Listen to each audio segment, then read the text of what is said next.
At 34 years old, Kim Jong-Un is one of the youngest world leaders alive today, and he's certainly by far the most infamous. But what makes him so terrifying? Today, we'll take a look at some of the cruelest things he's done. In this episode of the Infographic Show, how brutal is Kim Jong-Un? In 2011, the world was formally introduced to Kim Jong-Un, the third dynastic ruler of North Korea since 1950. Kim's cruelty started almost as soon as he assumed power. Faced with the specter of a possible coup from within the ranks of the nation's top political and military elite, Kim Jong-un immediately began a political purge that is rumored to have killed dozens of senior officials. In his bid to consolidate power and prevent any challenge to his authority, he even went so far as to have his own uncle executed, and years later, paranoia concerning his half-brother led him to dispatch assassins to Kuala Lumpur in 2017. But political purges are simply par for the course concerning Kim's cruelty. His real crimes against humanity are committed on a daily basis against his own citizens.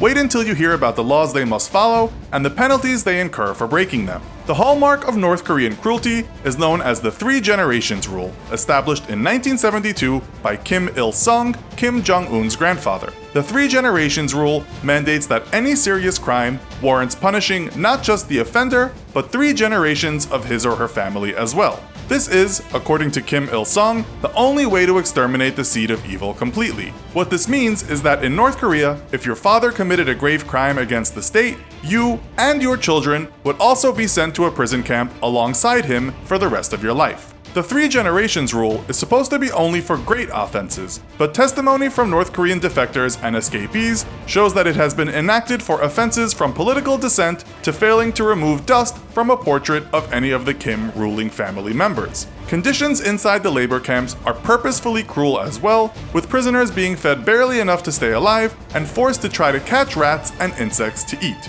Survivors have described 12-hour hard labor workdays, 7 days a week, with people becoming physically stunted and deformed from the unceasing work. Beatings, torture, and rape are all commonplace in these camps, and there exists no possibility of parole. North Korea's constitution technically guarantees freedom of the press, but the state does not allow any foreign or non-state sponsored media to operate. It is therefore technically illegal to operate any independent press, and this is a law that Kim's North Korea enforces strictly. All foreign media is completely banned from the nation, making it illegal to watch foreign TV shows or movies, listen to foreign radio or music, or even read foreign books. While North Korea does have a state-run version of the internet that is open to all citizens, government permission is first needed to own a computer, and only state-approved content is available. Occasionally, outside websites are made available, but they are heavily censored after being downloaded and hosted locally. Violating any of North Korea's media rules is met with strict punishment with either execution or imprisonment in a forced labor camp. North Korea's constitution also technically guarantees freedom of religion, but Kim Jong-un's government is extremely hostile to the idea of any religion, and the practice of it is banned by law. In its place is a national ideology of Juche, a hybrid fusion of Marxism and Korean nationalism created by Kim Il-sung. Juche states that man is the master of his own destiny and that the North Korean masses are to act as masters of their revolution and in the construction of their own socialist state. The Juche ideology preaches strong nationalism and self-reliance, but makes no mention of any divine creator or other spiritual entities. Wary of what the Kim family believes to be corrupting Western influences, all other religions are banned in North Korea, and anyone caught practicing any other religion faces immediate imprisonment, often with the dreaded Three Generations Rule in effect. Kim Jong-un has also continued his father and grandfather's practice of tightly controlling the movement of its own citizens. It is illegal in North Korea to leave the country without official permission, which is almost never granted. While thousands of defectors and refugees still attempt to flee across the border into China or through the heavily mined DMZ into South Korea, they do so knowing that their families they leave behind will likely be punished in their absence. Even those that manage to successfully escape, though, are still not safe, as North Korea has for a long time conducted international abductions and forced repatriations of escaped citizens. North Koreans in Japan, South Korea, China, and even as far as Europe have all been the target of North Korean abduction squads who force the individual back home under threat of violence. Sometimes they even drug them and smuggle them back home. Once returned, you guessed it, they face execution or forced imprisonment, where they will likely join whatever family they left behind in a forced labor camp. But pregnant women who are captured and repatriated face yet another of Kim's horrors: his belief in complete racial purity and Korean superiority. If a woman becomes pregnant while abroad, the child is killed, and if she is returned home pregnant, she's forced to have an abortion. One report from an escaped North Korean told of a woman in a hospital who gave birth only to have the baby immediately smothered to death. Kim Jong-un's government preaches self-reliance, yet it is completely unable to meet the needs of its own people. In its place, a black market has sprung up, and often it is the only place that food and medicine can be found. Yet Kim has continued his father and grandfather's abolishment of a free market system, so any private enterprise is completely banned in the nation. Those caught dealing smuggled goods or trying to start up their own business are imprisoned, though it is a well-known fact that corruption is so rampant among North Korea's police and military that most officials will look the other way in exchange for a hefty bribe. Theft, however, is still harshly dealt with, even things that would seem petty to you and I. In 2016, 21-year-old American college student Otto Warmbier, on a sponsored tour of the nation, stole a propaganda poster off his hotel's wall and was caught. His sentence was 15 years of hard labor for trying to harm the motivation and work ethic of the Korean people. Though he was released to the US 17 months later, Warmbier suffered severe brain trauma by then, likely due to severe torture and starvation, and died days later. In North Korea, your freedom, everything from what you watch, read, or even where you can work, is severely restricted, and there exists no due process. The country is ruled completely and absolutely through the brutality of Kim Jong-un alone, who fears dissent so much that he is willing to go to extreme lengths to prevent it. While you may occasionally get annoyed by the rules and laws in your own country, at least give thanks that, safe at home, you don't face the possibility of getting sent, along with your entire family, to prison for failing to dust the portrait of your country's ruler. Unless you've been living in a bubble these last few years, you've definitely heard of the world's most secretive country, North Korea. Because the country has allowed some foreign visitors to enter, and because information has been received from defectors, we've been learning some totally bizarre things about the way North Koreans are forced to live their lives in their own bubble, sheltered from the rest of the world by a controlling dictator. We feel sorry for them, which is why we think it's important for us to focus on what's really going on there. That's what we'll look into today, in this episode of the Infographic Show, Regular Things That Are Illegal in North Korea. Don't forget to subscribe and click the bell button so that you can be part of our notification squad. North Korea is so serious about controlling crime and its citizens that when various crimes are committed, not only is the assailant punished, but their entire bloodline for 3 generations too. Whole families and even entire villages have been publicly executed for the pettiest of crimes in order to teach people a lesson. If someone is lucky enough to escape from a North Korean prison camp, their whole family will be captured and brought into the camp to replace them. Let's begin with sarcasm. Some of you may have seen the 2014 comedy titled The Interview, in which Kim Jong-un had the absolute piss taken out of him. Well, apparently he wasn't too happy about that, and his regime put out terrorist threats to try to shut it down. They even allegedly hacked into Sony Pictures servers. In an attempt to avoid any further laughs at his expense, the fearful dictator banned all sarcastic comments about him and North Korea. He particularly doesn't like anyone using the phrase, "it's all America's fault," or him being described as a fool who cannot see the outside world, and doing so will land you in a prison camp. Oh, and you can forget about rolling your eyes too. Next up, mourning without meaning it. When a North Korean leader dies, it is imperative for citizens to show hysteria and intense public mourning as a sign of their admiration and worship. When Kim Jong-il died in 2011, a 100-day mourning period ensued, which saw the streets crowded with people crying and falling to their knees. Those who didn't show up to mourn faced execution, and if anyone was spotted not crying or appearing to be sad, they were taken off to a prison camp. If you think your sartorial choices couldn't possibly land you in jail, think again. You'd be hard-pressed to find someone in America that doesn't own a pair of jeans, but in North Korea, you literally won't find anyone wearing them. That's because it's illegal. To North Koreans, jeans are a symbol of their enemy America, and the denim ban imposes their anti-West and anti-USA message. Apparently, the hate for Yankee imperialists is so strong that even kindergarten children are taught to hate anything to do with the USA. Anyone want to Netflix and chill? Not in North Korea. Many North Koreans have smuggled Western media into the country and have shared them amongst family and friends to give insight into the liberated world outside. But this very deed could easily land you in a strict labor camp, or even worse, sentenced to death. An anti-Western film titled Propaganda, made by the North Koreans, was leaked to the outside world by defectors. This film was made to show its citizens all the things that are wrong with Western culture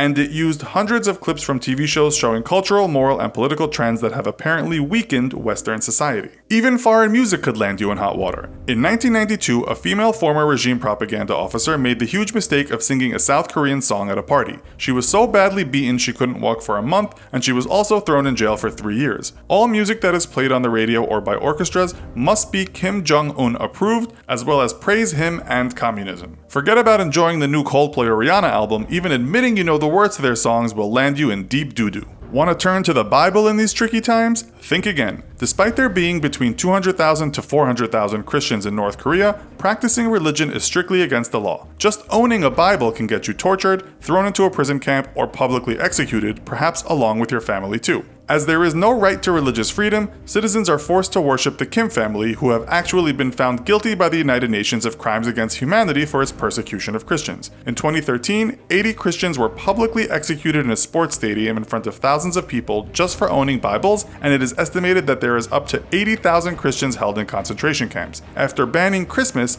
Kim Jong-un now forces a day of hero worship to his grandmother instead. All this killing giving you a headache? Don't even think of turning off the radio. All houses have a government-controlled radio installed, and it is not allowed to be turned off. Ever. Government announcements are made throughout the day, and you have no choice but to listen to them. Announcements include things like, the dear leader hit a hole-in-one today on his very first try playing golf. Maybe you want to capture some still images of all the poor people around town for your next school project. Not so fast. Kim Jong-un desperately wants to hide the fact that around 40% of North Korea lives in extreme poverty and earns a salary of only $2 to $3 a month. Taking photos of the poor is a punishable offense, especially for tourists, as the beyond wealthy dictator is afraid of the country's image being tarnished and perhaps from getting in more trouble by the UN. But surely tourists are exempt from all of these ridiculous laws, right?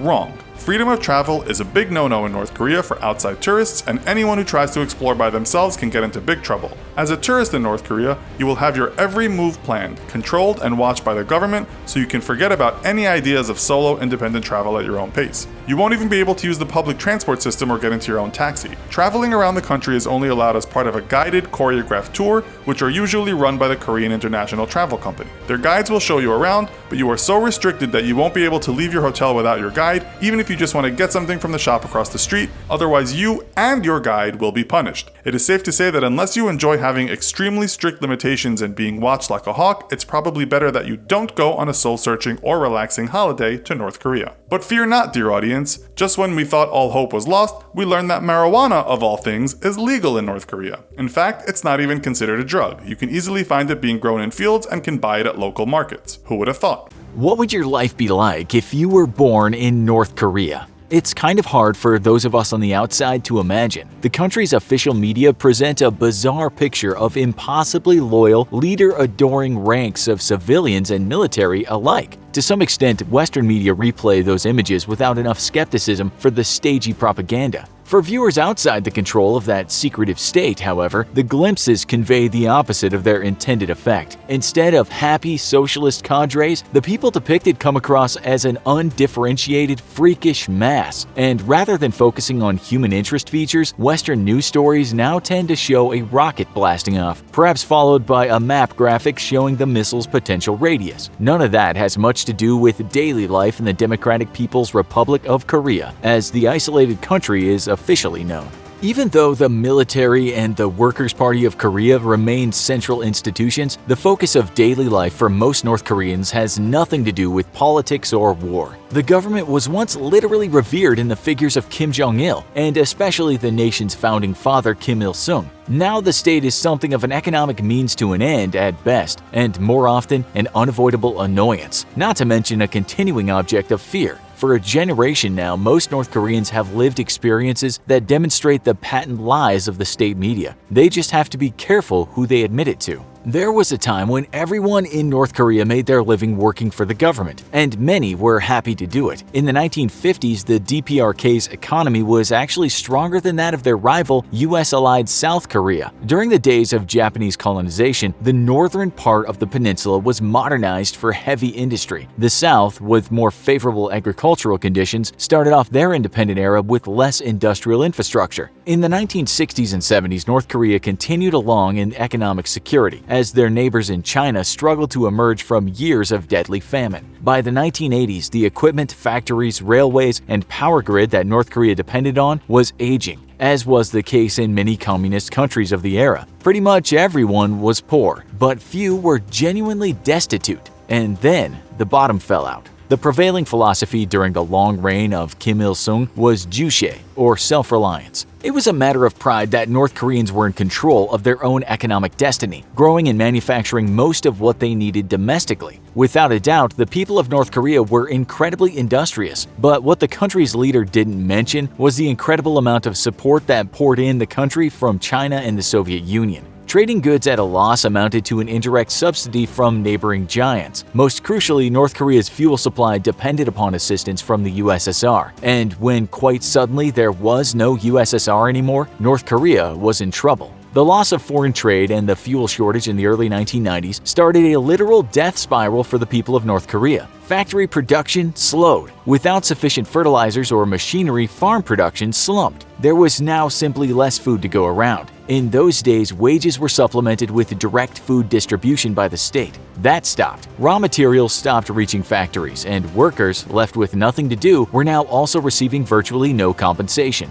Production of everything basically halted, and people began to starve. Many of the experiences of ordinary North Koreans in this time of destitution and during the era of radical economic change that followed are taken from North Korea Confidential by Daniel Tudor and James Pearson, who show ways that the closed society has found some openings, and Barbara Demick's Nothing to Envy, which chronicles the lives of people in North Korea's far northeastern industrial region. Demick's stories, in turn, come in large part from defectors who lived through the misery. What little residual momentum was left in North Korea's state-run economy effectively died when poor growing conditions in the mid-1990s caused massive crop failures. Now, even the last vestiges of public food distribution ended. Hospitals filled with the sick and starving, and then they emptied. Those who were growing their own small gardens, the only form of private production allowed, had a little bit of a buffer, but that was no help to city dwellers. Stories of people eating tree bark and grass in those days are no exaggeration. Those who could do so hunted wild animals until they became a rarity. People scraped food out of bilge and animal dung. Exaggerated rumors raised the specter of cannibalism among the country's already suffering public. Foreign aid came in, but the regime refused to allow aid groups to distribute it themselves. Incompetence may have played some role in the poor allocation, but part of the problem was certainly a callous undervaluation of the lives of some citizens. The policy under Kim Jong-il was Song-gun, or military first. Those who were considered important to the state and its defense might live. Others were on their own. A low estimate for the number of deaths in the North Korean famine of the 1990s is 240,000, but it may have been as high as 600,000. The higher figure would represent a staggering 10% of the population.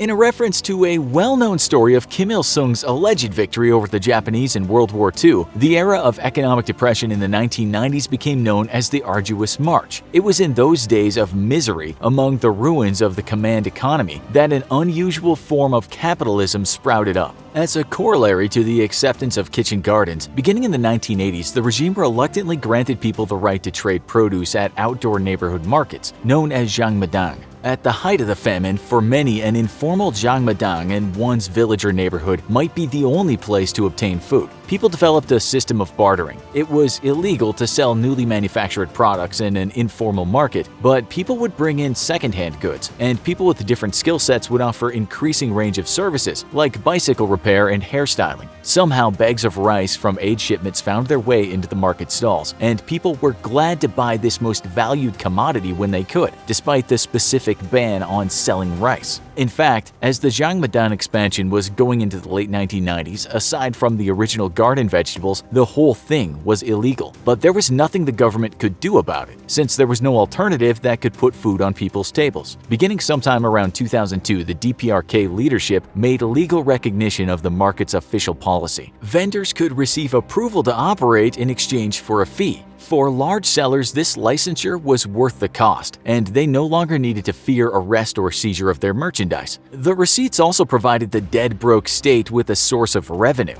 By the mid-2010s, the largest of the markets had become veritable superstores, with stalls spread over many acres, and products and services ranging from electronics, household appliances, motorcycles, car batteries, pharmaceuticals, and eventually even livestock. From the start, most of the vendors were middle-aged and older women, for a variety of reasons. Men have always made up the large majority of North Korea's military, which is huge. As a side note, it's among the world's largest fighting forces. Only China, the US, India, and possibly Russia have more soldiers and sailors, and all three have vastly larger populations and economies. De facto male conscription applies to the large majority of men, whereas only 1/10 as many women are recruited. In the 1990s, the standard term of military service grew to 10 years, and with grim job perspectives elsewhere, joining and staying in the army was for many young men the best deal on offer. Culturally, buying and selling goods was viewed as an undesirable job, and in the 1980s and 90s, women continued to have lower social status than men in North Korea. Additionally, food insecurity tends to kill adult men faster than adult women,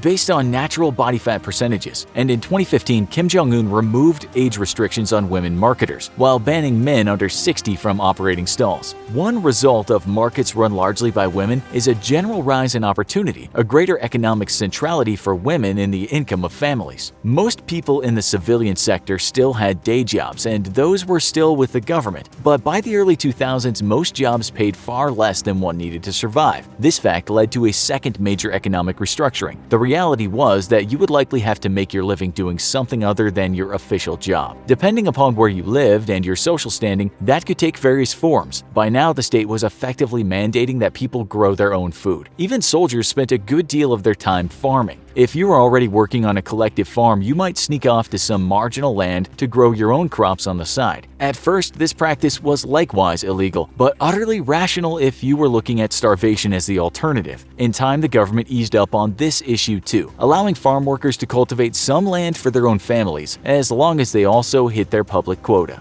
On a larger scale, people in positions of power began to start quasi-private companies. At a time when productivity couldn't be lower, managers were given permission to get creative in making money. International trade, particularly with China, became an important source of revenue for several government departments. Although the use of foreign currency was, as with so many other aspects of this new economy, illegal, in reality everyone knew that you needed Japanese yen, US dollars, and Chinese yuan to effectively keep operations moving. Around 2009, the DPRK made one last serious attempt to curtail privatization of the economy. The North Korean government effectively devalued their currency, which, like South Korea's, is called the won, although they're completely separate. The act of re-denominating North Korea's currency wiped out the savings of many of the newly minted black market success stories and was incredibly unpopular among this increasingly prominent class. The government backpedaled and ended its last serious crackdown on the informal economy. The official in charge of that monetary scheme was executed. It's an open secret that an official caste system determines much of your lot in life in the DPRK. Everyone is classified into one of three major strata, called Songbon. Basically, people are considered either loyal, indifferent, or hostile to the regime. That sounds straightforward enough, but it gets worse. Songbon is inherited. If your parents had low status, you do too. Nobody tells you, but you figure it out. For example, you might ace an entrance exam into a university but get shut out. If you're a young woman, a guy you like might avoid you for fear of losing status. Because although you can't quite get yourself into a higher songbon, if the government finds out you're doing something questionable, you can get knocked to a lower level. At the highest social strata, you're exempted from military service and more or less guaranteed a high-status job. On the other hand, people at the very lowest status aren't trusted with much of anything and can't even qualify for military service. The majority of males do have to enlist, with evaluations starting around age 14 and training for those accepted beginning at age 17. There are minimum height and weight requirements too, but in the wake of an era of widespread malnutrition, those rules have necessarily been loosened. Going to university lets you defer enlistment, and depending upon the job you get out of college, you might be able to avoid the draft altogether. But again, university acceptance is partly based on your social class, and even more so, the course of your study you might enter. party membership is likewise a function of your songbun. And so, in another irony, there aren't any members of the working class in the Korean Workers' Party. In principle, this has something to do with the supposed class standing of your ancestors in the pre-independence era, but those alleged justifications have no relationship at all to the power structure of the last 3 generations. High-status jobs as scientists, doctors, university professors, government officials, and the like require high songbun. On the other hand, in the world of the informal economy, class standing has much less importance. True, to manage one of the new major corporate enterprises, you have to start off in a position of wealth or power, but to succeed at the level of the Jongmadang, you pretty much just have to hustle and probably pay some bribes. A natural offshoot of marketing homegrown produce is selling your home-cooked food. To the extent that ingredients were available, preparing food for sale at a Jongmadang was a logical cottage industry, as was the bulk processing of raw ingredients like flour to fill the niche left by the shuttered state apparatus. At home, manufacturing of everyday products like shoes met other desperate needs for one's neighbors, and increasingly once unavailable imported foods like oranges and pineapples started showing up at the markets. The famine was ending for 2 reasons, one grim and the other hopeful. First, after so many deaths, there were just fewer mouths to feed. But now, there was also a functioning system in place to produce and distribute food. Although it involved risk, there wasn't much left to lose.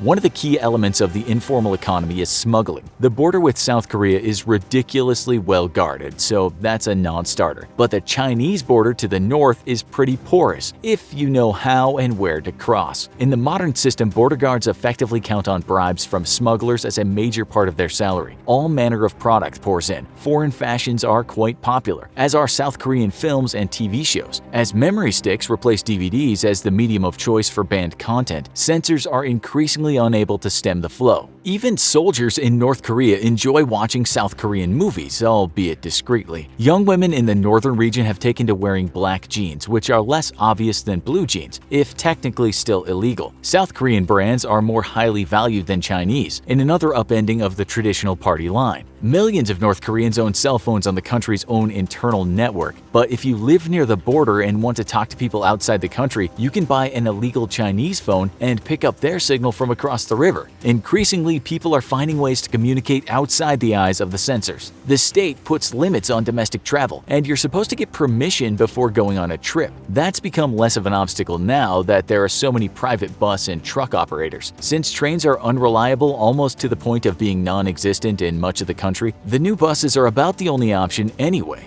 A second and even more important function of these vehicles is the transportation of goods, licit or otherwise, around the country for distribution in the thriving markets. As with much of the economy, this system depends upon greased palms. Bribes have become so much a part of daily life that they've effectively become more of a system of taxation than any real threat of punishment for low-level economic crimes. Lower officials, in turn, have to hand some of their take up the ladder. At the bottom of the system, small vendors who operate at the margins of the official markets or in unofficial rural sites sometimes don't even bother to bribe anyone. When Kim Jong-Un came to power in 2011, he revised his father's military-first position to a new dual focus, basically nuclear weapons and the economy. These were at odds, since the sanctions from the international community in response to North Korea's nuclear weapons program were a drain on civilian sector development. But the new Kim also took a much more tolerant stance toward unofficial privatization. By now, entire government agencies were themselves profiting from capitalist enterprises, and the fact that this was in large part black market activity somewhat insulated them from international censure. There was never an official declaration, but cues from prominent officials displaying rich clothes and cars were a tacit invitation to increasing boldness from the nouveau rich. Pyongyang had a way to go, but the DPRK leadership clearly wanted it to compete with the luster of Seoul. Massive building projects in the capital became a priority. Lately, Kim Jong-un has made the development of resorts in the mountains and by the sea the focus of a huge push, since tourism is a sector less affected by international sanctions. If all this is starting to sound like the bad times may be ending, that's not quite the case, at least so far. The labor for the ambitious construction projects is effectively slavery. One of the major functions of the military is to serve as free construction labor. The hours are long and the work is brutally hard and sometimes unsafe. Food is meager, although it seems to be better than what soldiers on other bases are given to eat, which is nothing. Officers receive meals, although their families do not. Common soldiers are expected to grow their own food, or failing that, to forage. This creates bad relations with people in neighboring towns, since the resulting practice is for soldiers to steal from civilian homes. Recently, soldiers have crossed the border to go on looting trips to nearby villages in China. In one extreme case, a soldier who was seriously ill fled on foot across the demilitarized zone to South Korea, taking multiple gunshots in the process. Women in the North Korean military have found institutionalized rape and sexual abuse from higher-ranking officers and political advisors. An officially announced crackdown has yet to end this ugly variation on the culture of kickbacks and extortion. The harsh conditions faced by rank-and-file military are another inversion from the past, when that sector was the most valued part of the state. One exception to the trend is the group called Bureau 121, an elite group of hackers in the military, chosen young for special computer training and tasked with cyber warfare. This capability is considered especially important, and so its soldiers are well compensated. Being a civilian doesn't necessarily exempt you from forced labor. To support the rapid building campaigns, military-style shock troops of ordinary citizens are also pressed into service through levels of coercion. Regular industries have a chain of command akin to military structure, with employees belonging to fixed work groups. The units serve various purposes: disseminating official information, enforcing ideological conformity or at least lip service to it, and of course meeting production quotas. The workgroup bosses therefore can pretty much order people to join the ad hoc construction crews, regardless of whether the group is ostensibly doing construction elsewhere, operating machinery in a factory, or any other work. If you can afford a bribe, you can avoid heading out to the months-long construction project. To fill the shortfall created by those who can dodge conscription into a work gang, managers are reportedly going to extreme measures, including child labor. Food insecurity has begun looming again as a possible catastrophe. The government's agricultural department is more aware now of what should be done to prevent it, namely better crop yields through fertilizer and farm equipment. But that doesn't change the fact that needed infrastructure is still lacking. Lots of people still plow their fields walking behind an ox. Meager resources by definition prevent a stockpile of grain for an emergency, so the nation stumbles on hand to mouth year by year. General supply shortages have lately been hurting businesses in the neighborhood markets. Many people aren't willing to wait around to see how it turns out this time. A steady stream of defectors make their way out of North Korea every year. To do so requires not only the emotional investment of leaving your home, but a substantial pile of cash as well. So the people who are in the best positions to leave are not the desperately poor, but those who have managed to save some earnings from opportunities in the informal economy. The kind of human smuggling assistance you get varies depending upon your budget. A basic fee gets you across the border, and from there you have to find your way to Mongolia or Vietnam, and from there back around to South Korea. High-end smugglers will plan a complete itinerary for you with the necessary connections and bribes along the way to allow for a much shorter trip. South Korea welcomes all defectors from the north, and there are programs that help you get started in your new life. It won't be totally unknown since you've been watching South Korean TV for years and receiving quiet intel from trusted associates back home. And then the cycle can perpetuate itself. There's of course no official way to send money from south of the DMZ, but a substitute banking system allows defectors to send quite a bit of money back to North Korea, relative to the small size of the economy. Chinese nationals living in the DPRK are often helpful in this regard, while North Korean citizens near the northern border have to be somewhat discreet when using a Chinese cell phone. Chinese citizens can use the foreign phones openly. They'll get a call from a colleague in South Korea, transfer the amount paid by the sender, less a transaction fee, into their own account, and hand cash to the recipient. A similar system aids phone calls between the countries, reinforcing the growing information flow from person to person about the outside world. But despite cracks in the information wall, the totalitarian regime of the DPRK remains firmly in power with no sign of going anywhere. Political dissent is entirely forbidden and severely punished. As high-ranking officials grow rich off of bribes and the tier below them enter an upper middle class, their best bet is with the status quo. After all, it's the tacit government tolerance of the unofficial economic system that's gotten them where they are, both in terms of social rank and business opportunities. Backlashes against individuals are always a possibility. Despite a trend toward freer dress codes, a prominent Pyongyang resident who crosses the invisible line into something too showy may face reprisal. And for more serious perceived political offenses, sentences of hard labor, prison, and execution remain common. So for now, North Koreans live out an inherent contradiction. They have to obey the law and voice support for a broken economic system, but they can only survive by working outside of it. You're back from vacation and oh boy, do you have a lot to tell everyone around you. When you announced you were going on vacation, everyone assumed you were thinking of a normal, safe break from normal life. They couldn't believe it when you told them you were not only going to another country, you were traveling to one of the most dangerous spots in the world for tourists. And they all had the same question. What on earth made you want to take a vacation to North Korea? North Korea is called the Hermit Kingdom for a reason. There's no country on earth more closely guarded from outside eyes. Ruled since 1948 by the Kim dynasty and passed down from father to son over 3 generations, North Korea is a totalitarian communist state, considered one of the strictest dictatorships in the world. Ruled according to the principles of Juche, a philosophy translated as self-reliance, it's mostly in the news for military conflicts and missile tests. But few people know about what goes on inside the isolated nation, which is sandwiched between the powerful nations of China and South Korea. It makes a lot of noise for a small nation on a small Asian peninsula, but it's not easy to get inside,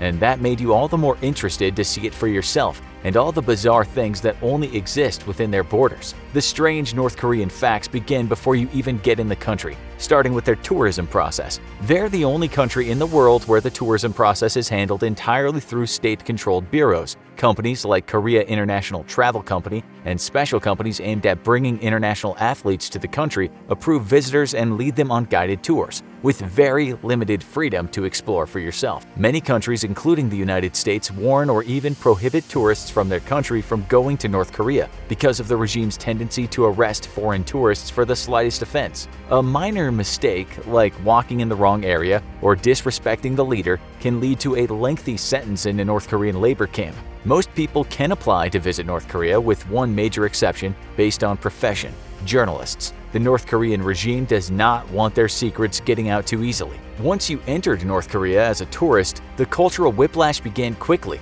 Nothing's like what you expected back home, starting with time itself. North Korea is one of the only countries in the world that doesn't use a standardized calendar based around widespread dates, seasons, and measurements. Instead, they have their own calendar that was adopted in 1997 on the 3rd anniversary of the death of Juche founder Kim Il-sung. Time is marked from his birth, known as Day of the Sun, and the calendar is a combination of historical Korean-era calendars and their Gregorian calendar. Basically, North Korean dates only begin in 1912 with the birth of their founder. The current year is only 109, and that puts them almost 2,000 years behind the rest of us in years. And so be careful not to make any 2020 vision jokes while visiting.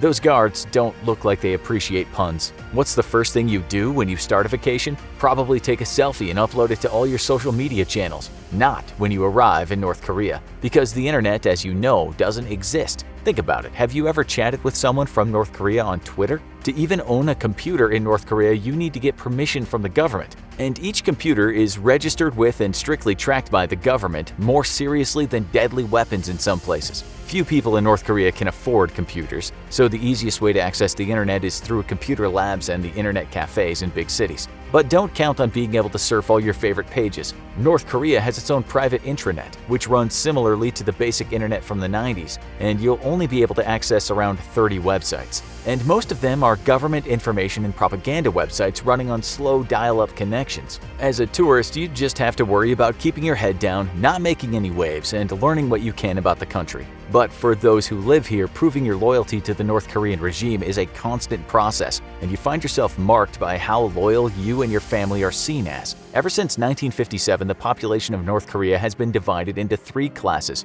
oddly named after fruits. The tomatoes, the elite class, are called that way because they're red, the color associated with communism inside and out, most likely to be politicians and military officers. They have special privileges and are eligible for elite positions. The apples, the second class, are called that because they're red on the outside but not the inside. Most citizens fall into this class and are seen as needing improvement and frequent surveillance. But they're better off than the grapes, who are the lawbreakers who committed serious crimes, scandalous things like making an illegal phone call. Every citizen has their status or a songbun printed on their identification records, and it influences every aspect of their life, from school to career. Committing a crime isn't good anywhere, but if you did it back home, you'd probably be spending some time in jail. But you'd be the only person it affects. Not so in North Korea, where the 3 generations rule means your entire family can pay for your crime. Those who commit a crime against the state are sent to the brutal labor camps for punishment and re-education, but so are up to 3 generations of their relatives, even if none of them have ever been accused of a crime. Even if you were a loyal, patriotic member of North Korean society, a tomato can become a grape in an instant because of something their relative did. Family reunions are great, but not when you're reunited digging ditches in a labor camp. Well, at least it's easy to stay out of trouble. You just have to avoid doing anything that would anger the massive surveillance apparatus that works to track down all enemies of the state at the first sign of trouble. We hope you didn't dress too casually when you came on the trip, because it's very easy to get into legal trouble in North Korea for something as simple as your pants. Blue jeans are banned in North Korea because they consider them a symbol of American imperialism, but at least you can easily change your clothing. If you were a resident of North Korea, your life would be strictly controlled, starting with your hair. In the Hermit Kingdom, all residents must have a government-approved hairstyle, one of 28. Unmarried women have to keep their hair short, but married women have more freedom. Women play surprising roles in North Korea, including exclusively filling the role of traffic guards. Remember that grumpy old crossing guard when you were going to school? She looked a lot like Grandma, but your grandma never yelled, "Move it along!" quite like that.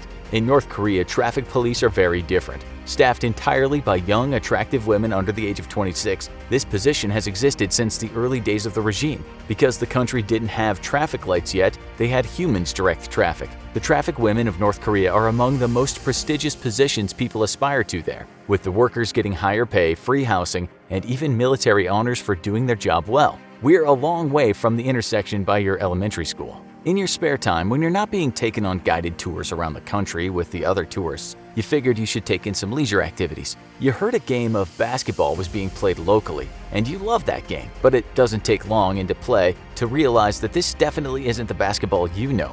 They play a game with different rules than anywhere else on the planet. Kim Jong-il had courts installed in all of his palaces, and his son is friends with the NBA bad boy Dennis Rodman. But they've changed major details in the game. 3-pointers are now worth 8 points, missing a free throw subtracts 1 point from the team's score, and any baskets made in the last 8 seconds are now worth 8 points. That makes for a chaotic finish to the game, but a confusing one for any outsiders watching. Recreation in North Korea is as strange as everything else they do. But the oddness doesn't end when you return to your hotel. You're in a hotel with almost every other tourist in the country, in a centralized location, surrounded by water, on an island in Pyongyang. The Yangakdo Hotel is one of the nicest places in the country, always kept comfortable even when most of the city is without basic comforts like air conditioning. Power goes out regularly in North Korea at night, so much that it can be seen from space as the country goes dark. But you don't have to worry about that. Don't count on enjoying your favorite TV shows though. Like the internet, you can only get a select few TV channels, and they're almost all government propaganda. You were lucky enough to be in North Korea for the biggest event of the year, as the country set the Guinness Book of World Records award for the show with the largest number of participants. That's the Arirang Festival, a massive collection of gymnastics and art exhibits designed to celebrate the North Korean culture and regime, also known as the Arirang Mass Games. They retell an ancient Korean folk story about a young couple torn apart by an evil landlord. Romance and anti-capitalism all in one show, perfect for North Korea. Getting selected to participate is a great honor in the country, but the biggest, strangest secret of North Korea is one very few people get to see unless they're members of the North Korean military, the Korean Demilitarized Zone. Standing between the borders of North and South Korea is the most heavily guarded zone in the world and has been standing since 1953, when an armistice was signed between the two sides of the Korean War. But an armistice isn't a peace deal, and neither North or South Korea acknowledges the other's legitimacy. That leaves them with a 160-mile-long strip of land divided between the North Korean authorities and the United Nations control, with a small meeting area in the middle for negotiations. But things in the DMZ have been anything but peaceful, as there have been hundreds of small conflicts between the two sides, resulting in over 1,000 deaths among the soldiers stationed to guard it. But just because it's the most heavily guarded location on the planet doesn't mean North Korea is letting their propaganda games slip. Large loudspeakers installed on the North Korean side broadcast messages toward the other side, with South Korea sending their own right back. They also send balloons with leaflets attached across the border. These extensive propaganda efforts only ended in 2018 when a no-fly zone was established for the DMZ as an attempt to decrease tensions. But one unique propaganda effort is still standing. Not that it's easy to see unless you're living close to the DMZ. When South Korea built a village on their side of the DMZ with 226 residents to show North Koreans why they should defect, North Korea decided to build one of their own. It's a fully furnished town called Peace Village, filled with houses, schools, and hospitals, but it's missing only one thing: people. North Korea claims that it houses 200 people, but no one has ever seen anyone there, and close observers say there are a lot of giveaways that the village is a shell. The houses don't have glass installed in the windows, and the lights seem to turn on and off on an automatic cycle. They did briefly have the world's tallest flagpole, designed to eclipse the South Korean one, but now the only time anyone comes into the empty village is to keep it looking fresh and clean. You saw a lot of bizarre things in North Korea, and you can't wait to share them with all your worried friends and family, now that you can access the internet again. Even though it's been 7 years since he assumed power, Kim Jong-un remains an enigmatic figure. In North Korea, he is revered as almost godlike thanks to the state ideology of Juche. In the Western world, however, he is viewed much differently. He has been described as a nuclear lunatic in one news article and an overweight madman with a funny haircut in another. What is he really like though? And what is it like to rule over what Human Rights Watch describes as one of the most repressive authoritarian states in the world? That's what we'll find out in this episode of the Infographic Show, what Kim Jong-un does in his daily life. Because North Korea is a closed society, information about Kim Jong-un's whereabouts is tightly controlled. What we know about his daily life is pieced together from North Korea's state-run media and from accounts of people who know him personally. Some aspects of his life are kept secret, but others have been widely publicized. As the supreme leader of North Korea, Kim Jong-un must devote part of his day to running his country. Nearly every day, he makes official visits to places throughout North Korea, including factories, farms, and construction sites. Reports of these visits are posted online in a special Supreme Leader activity section of Rodong Sinmun, the state newspaper of North Korea.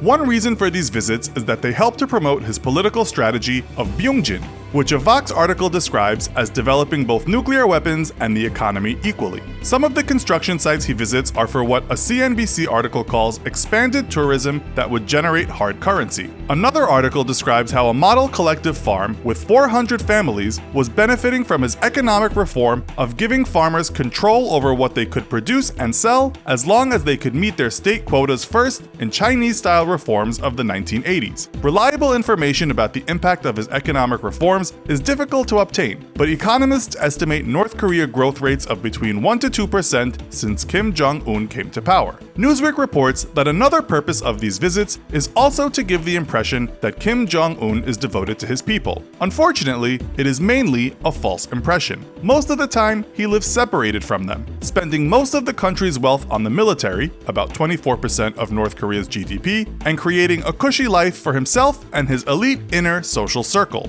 In fact, 20% of the state's budget is spent just for his thoroughbred horses. While some North Koreans may dislike the way he runs the country, they remain silent out of fear. According to a 2013 Human Rights Watch report, North Korea operates a vast network of informants who monitor and report to the authorities fellow citizens they suspect of criminal or subversive behavior. And in 2018, Human Rights Watch reported that the government continued to generate fearful obedience from citizens by means of threatened and actual execution, detention, and forced labor under harsh, sometimes fatal conditions. Out of public view, he spends the day attending to other state business. He continues to manage his nuclear program, which is still up and running despite recent negotiations with the United States. A recently published Foreign Affairs article reported that he is not cheating on his agreement with the United States because he never promised to stop producing nuclear weapons or ballistic missiles. He also probably spends part of his day keeping track of his enemies and figuring out new, terrifying ways to deal with them. His brutal treatment toward those who plot to overthrow him is well known. A New York Times article reports that in the first 6 years as leader, he has ordered the executions of at least 340 people. Some of these executions made headlines because they involved members of his own family, such as the execution of his uncle, Jang Song-thaek, for treason in 2013. Bloomberg reports that last year, he had his half-brother Kim Jong-nam killed with a chemical weapon at an airport in Malaysia, a move that removed one of his last remaining rivals for power in the bloodline. While we don't know if Kim Jong-un orders executions every day, we can safely say that they are a regular part of his routine to maintain power. However, Kim Jong-un has a softer side too. Since 2009, he has been married to Ri Sol-ju. She is supposedly a former cheerleader and singer, but a Business Insider article reports that little is known about the life Ri led before marrying Kim. She is recognized for being stylish and has recently appeared more frequently by his side at public events as part of his image makeover to be seen as a normal leader. It is widely reported that the couple have 3 children, but not much is known about them. An odd source of insight into Kim Jong-un's family life is former NBA player Dennis Rodman, who has become Kim Jong-un's friend. The Sun reports he confirmed that the second of Kim Jong-un's children is a girl named Kim Ju-ae. He also described Kim Jong-un as a good dad who has a good family. Would Rodman provide such a glowing review of the dictator as a family man if he knew about his extramarital sexcapades? A North Korean defector claims that Kim Jong-un has sex slaves. As a former member of his elite inner circle, she recalls seeing some of her attractive teenage classmates pulled out of school to work at one of his hundreds of homes in Pyongyang. She said they are trained not only to serve him food, but also to give him massages and sex as well. It's not easy to be a sex slave to a 290-pound dictator who could make you disappear if you do not please him. So the hazard pay for their service is that they have the opportunity to marry a high-ranking official after Kim Jong-un discards them. While his wife is probably not happy about the sex slaves, Kim Jong-un and his family live in luxury. According to MSN, they have 17 palaces scattered throughout the state and even a private island. Newsweek reports that his main palace at Ryongsang covers 4.6 square miles and includes an Olympic-sized swimming pool, banquet facilities, a shooting range, and even a giant water slide. MSN also lists other expensive items he owns, including a 200-foot custom-designed yacht, a private jet called Air Force Un that is estimated to cost around $1.5 million, and a $1.7 million armored car for state visits. Perhaps the biggest part of his daily routine is drinking and eating. MSN reports that he spends an average of $30 million each year on imported liquor. Among his drinks of choice are whiskey, cognac, and snake wine, an aphrodisiac which comes with a dead cobra in the bottle, according to one source. A former chef for the Kim family claims that Kim Jong-un could drink 2 entire bottles of Cristal champagne in one sitting. MSN also estimates that he spends millions of dollars on fancy imported food, including top-quality pork from Denmark, caviar from Iran, and Kobe beef. One of his favorite foods is Emmental cheese, which a Sun article states he developed a taste for at a boarding school in Switzerland as a young boy. Kim Jong-un is also a heavy smoker. He can frequently be seen at public appearances with a cigarette in his mouth, and no cheap drugstore brands will do for him. He smokes Yves Saint Laurent cigarettes, which cost $44 per pack according to MSN. For those of you who feel outraged that obese Kim Jong-un lives high on the hog while 40% of his people are malnourished, you might find comfort in knowing that he does not always enjoy his luxurious existence. He lives in constant fear of being overthrown by others, and this fear has caused him to suffer sleep deprivation according to one source. Despite being a young man, he is already paying for his overindulgence in lard, liquor, and ladies. According to a Fox News article, experts speculate that he suffers from various serious health problems, including gout, diabetes, high blood pressure, a sexually transmitted disease, and psychological issues. If an assassin's bullet does not do him in, his lavish life of excess probably will. With a closed media and a fierce propaganda program, North Korea might be considered to be a nation gripped in fear of the outside world. But what do these people think about the outside world, and in particular the USA? Relations have been tense between the two nations since the ceasefire of the Korean War in 1953. But does this historic tension filter down to the common man and woman on the streets in North Korea? This is what we will be exploring as we look at the history between the 2 decades-long enemies and how current events may change the course the political future seems to be heading in. In today's episode of the Infographic Show, we look at what do North Koreans think of America?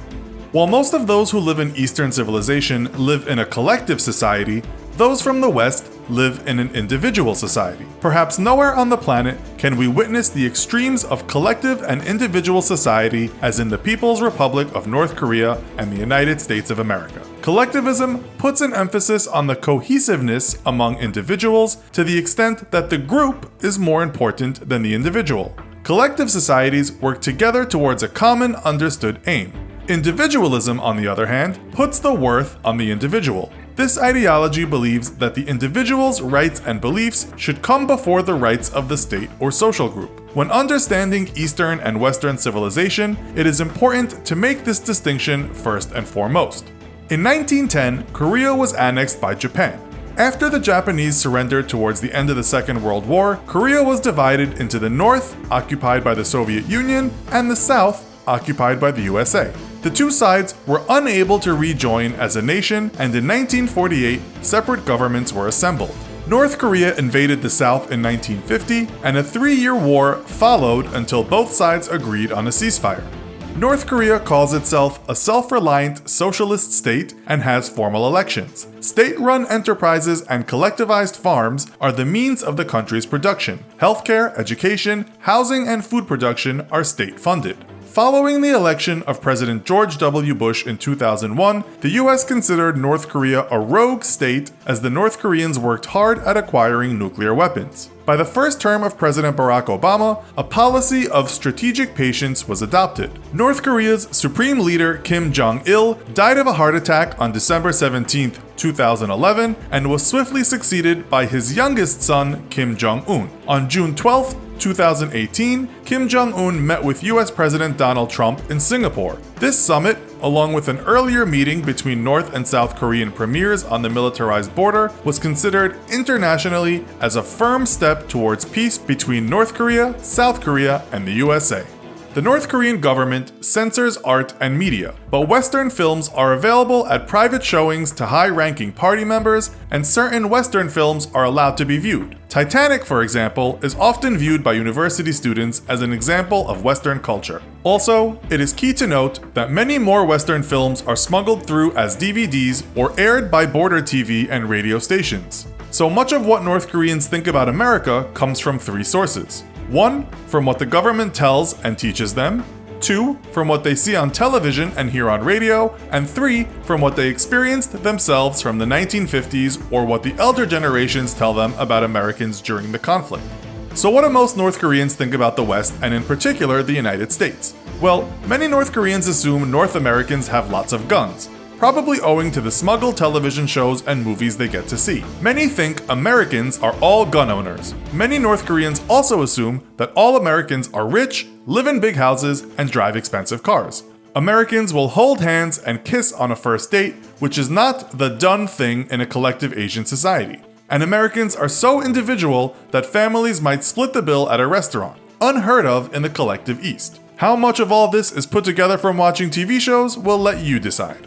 Although in the past the North Korean government had declared that the USA is one of the country's enemies, many of North Korea's citizens don't feel that way nowadays. According to an article first published in the North Korea News, many people in North Korea's towns despise the Japanese but don't really hate Americans. The North Korean regime lectures its people about its chosen ideologies, but doesn't succeed in totally brainwashing its people when it comes to the USA. The elder generations who experienced the Korean War are aware that the US didn't commit the terrible war crimes that the current North Korean regime claims they did. Some of the propaganda stories are horrific. There are stories of US soldiers tearing off the limbs of North Koreans. They would cut out the eyes, rip off the noses, and routinely hang North Koreans naked on trees. These older North Koreans, who were there at the time, recall American soldiers treating the women and children well, and even gifting the children with chocolate and snacks, according to one news source. And then there is the unbeatable power of television. As mentioned before, American action movies are popular, although illegal, in North Korea. When was the last time you saw the Americans playing the bad guys in an international thriller? Some of the most popular movie franchises in the People's Republic are the James Bond series, Mission Impossible, and Home Alone. North Koreans love to watch the adventures of American heroes. They also dig all the high-tech gadgetry, as these are beyond the normal reach of the average North Korean. North Korean schools teach that those who save their country are true heroes and are taught about the importance of the everyday hero. However, such dreams can never be realized in their patriarchal collective and communist society. The individual overcoming repression as an entertainment medium is a concept people understand and enjoy all across the world, no matter what society they have been brought up in. Although most North Korean kids have never laid eyes on an American in person, there is a museum in the town of Sinchon that focuses on North Korean/American history. The Sinchon Museum of American War Atrocities shows Americans as sinister missionaries, vicious soldiers, and experts of evil torture. This temple of anti-Americanism is open all spring and summer when school children are exported on field trips to receive a healthy dose of hatred for the good old US of A. The 1950 to 1953 Korean War ended with a ceasefire, but the war still has a place firmly in the hearts of many of the North Koreans. Many Americans refer to the conflict as the Forgotten War, but the war figures deeply in the propaganda and identity of North Korea as a nation. It is thought and hoped that as new recent international relations between the North and South are strengthened, these sentiments will change. During the 2018 Winter Olympics opening ceremony, both North and South Koreans marched under a united flag. And later in the year, North Korean leader Kim Jong-Un and the South Korean president Moon Jae-in shook hands after 65 years of animosity. The two met at the militarized border, and the photographs of the event spread around the world, offering new hope for better relations between the two nations. Cast your mind back a few months and you'll remember that the internet was awash with rumors that North Korean dictator Kim Jong-un had finally died. It took weeks for any official confirmation that he was alive to surface, and Kim Jong-un's 3-week absence was rife with reports that his younger sister, Kim Yo-jong, might take his place as North Korea's supreme leader. Kim Jong-un has been a famously brutal ruler in a country with a history of eccentric dictators. So the real question is whether his sister would change things for the better, continue business as usual, or begin her own horrific reign that make her brother and father look like Gandhi in comparison. You might be surprised by the answer. Back in April, Yo-jong was the talk of the international stage as all eyes moved to North Korea and its possible shift in power. She'd also been spotted at political summits and even sitting next to US Vice President Mike Pence at the South Korean Olympics. The Hermit Kingdom is famously reserved with the information it releases to outsiders, with goofy tidbits like Kim Jong-il's allegedly perfect bowling game and Kim Jong-un's alleged ability to drive a car at age 3 being largely unintentional exports. Nobody really knew what to think of the mysterious Kim Yo-jong. Some, bizarrely, congratulated her for the possibility of breaking the glass ceiling of North Korea's supreme leadership. Twitter was flooded with jokes and memes complimenting Yo-jong's physical appearance or imagining potential interactions between her and US President Donald Trump. Others were less optimistic and worried that the shards of Yo-jong's glass ceiling would rain down on North Korean people below, to deadly results. There's been long-running speculation among foreign policy experts that Kim Yo-jong is the brains of the Kim Jong-un dictatorship. But like any true Machiavellian manipulator, she prefers to remain in the shadows, while her boisterous brother acts as the face of the regime. Seeing as she's shrouded in secrecy and is unlikely to give any interviews or release a tell-all memoir anytime soon, the best indication we have for Yo-jong's character as a potential ruler is her time serving her brother's brutal regime. Kim Jong-un has been in power in North Korea for 9 years, assuming the role of the country's supreme leader following the death of his father, Kim Jong-il. Under his rule as dictator, citizens of the DPRK have a number of their rights severely restricted. For example, the media and access to the internet are controlled and limited by Kim's regime. Anyone found to be openly critical of the regime is arrested and can expect a long stay in one of the country's many forced labor camps, reserved not only for political prisoners, but their families too. Unless you toe the party line in all things, you can kiss your freedom and probably your life goodbye. Information coming out of North Korea, even details regarding the personal lives of Kim Jong-un's family, are often altered and falsified. So it's hard to sum up everything we know about Kim Yo-jong with 100% accuracy. What we do know, however, is that she was born in either 1987 or 89, depending on the report. She's the youngest of Kim Jong-il's children, lived a relatively sheltered childhood, and has a degree in computer science from Kim Il-sung University. Though prior to this, she was schooled in Switzerland with her brother. According to a number of reports, she maintains a very close relationship with Jong-un. Maybe they even plot ways to murder and torture their citizens together. While her father held the title of Supreme Leader, Kim Yo-jong served as one of a group of his advisors from 2009, earning nicknames like the Ivanka Trump of North Korea. But Kim Yo-jong really only had her presence noticed after she participated in the Third Conference of the Workers' Party of Korea, or WPK, in 2010, and then attended her father's funeral in the following year, alongside her brother. So what position does Kim Yo-jong currently hold within the WPK? Well, since 2014, she's been the first deputy director of the party's propaganda and agitation department. As the name suggests, this is the department in charge of distributing propaganda to the people in North Korea. Remember earlier when we mentioned that Kim Jong-un's regime controls the country's media? Well, that's thanks in part to the work the propaganda and agitation department does under the leadership of his sister, who currently runs the PAD as the de facto leader. But how exactly do they control the media? Well, say you were a North Korean print journalist, writing for a national newspaper. Every newspaper printed in North Korea goes through 3 rounds of censorship. First, the paper's editor will have to go through and remove anything that could potentially be read as speaking out against the WPK or Kim Jong-un. And then the PAD carries out 2 additional checks for any anti-WPK material. And you'd better hope they don't find anything in there that could land you and your family in a labor camp, as well as filtering out any information that the WPK doesn't want the North Korean public to know. The PAD is also in charge of translating works from other countries and keeping these secret and censored from the public. They also create all the guidelines for the propaganda distributed in North Korea, so you can have comfort of knowing that any posters, artwork, or music praising the WPK has been approved by Kim Yo-jong herself. Her high-ranking role in the propaganda and agitation department isn't the only feather in Kim Yo-jong's cap, however. In October of 2017, Kim Yo-jong became the second woman ever to be appointed to the Politburo.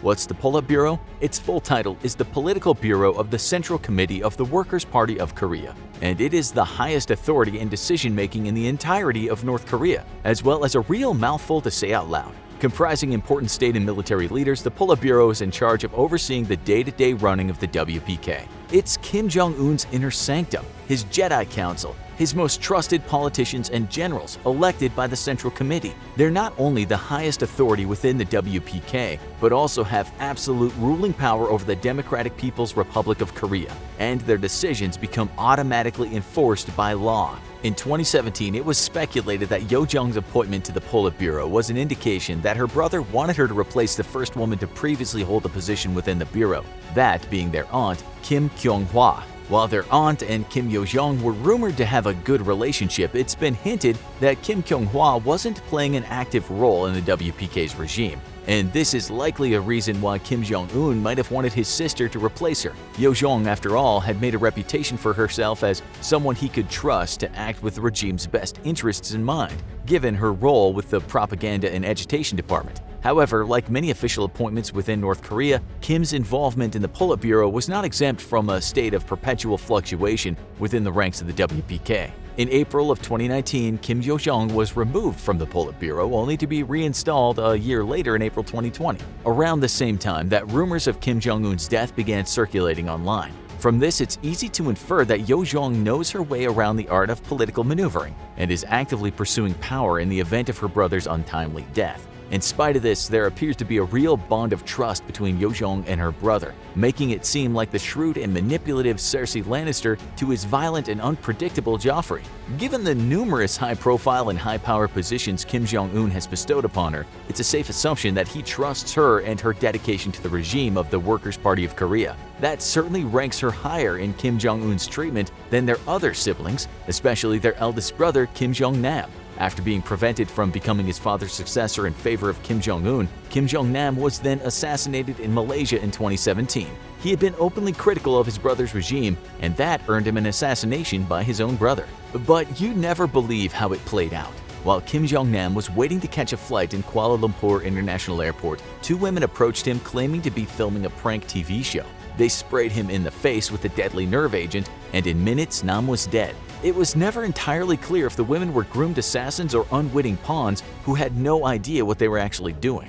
Given Kim Jong-un's penchant for having his siblings assassinated, Kim Yo-jong has done well to not only serve her brother's regime, but also garner enough of his trust to be granted multiple positions of power within the WPK, allowing her to work her way up the party's ranks despite North Korea having an extremely masculine and chauvinist culture. It's clear that she doesn't share the anti-regime sentiments of her brother Kim Jong-nam, and that seems to have served her well and put her in the supreme leader's favor, with her growing influence within the North Korean government leading many to believe that she'll one day succeed him. Of course, many definitely doesn't mean everyone. A North Korea specialist named Leonid Petrov claimed that Kim Yo-jong couldn't possibly replace her brother as the country's primary decision-maker. He told The Guardian that North Korea is a Confucian country where seniority and masculinity are respected. She is Kim's most trusted ally, but no more than that. On the other side of the argument, there are those who believe Kim Yo-jong is certain to succeed her brother to the position of supreme leader. Washington Post journalist Anna Fifield claimed that Kim Yo-jong is the only Kim family member who could even possibly take over the reins from Kim Jong-un.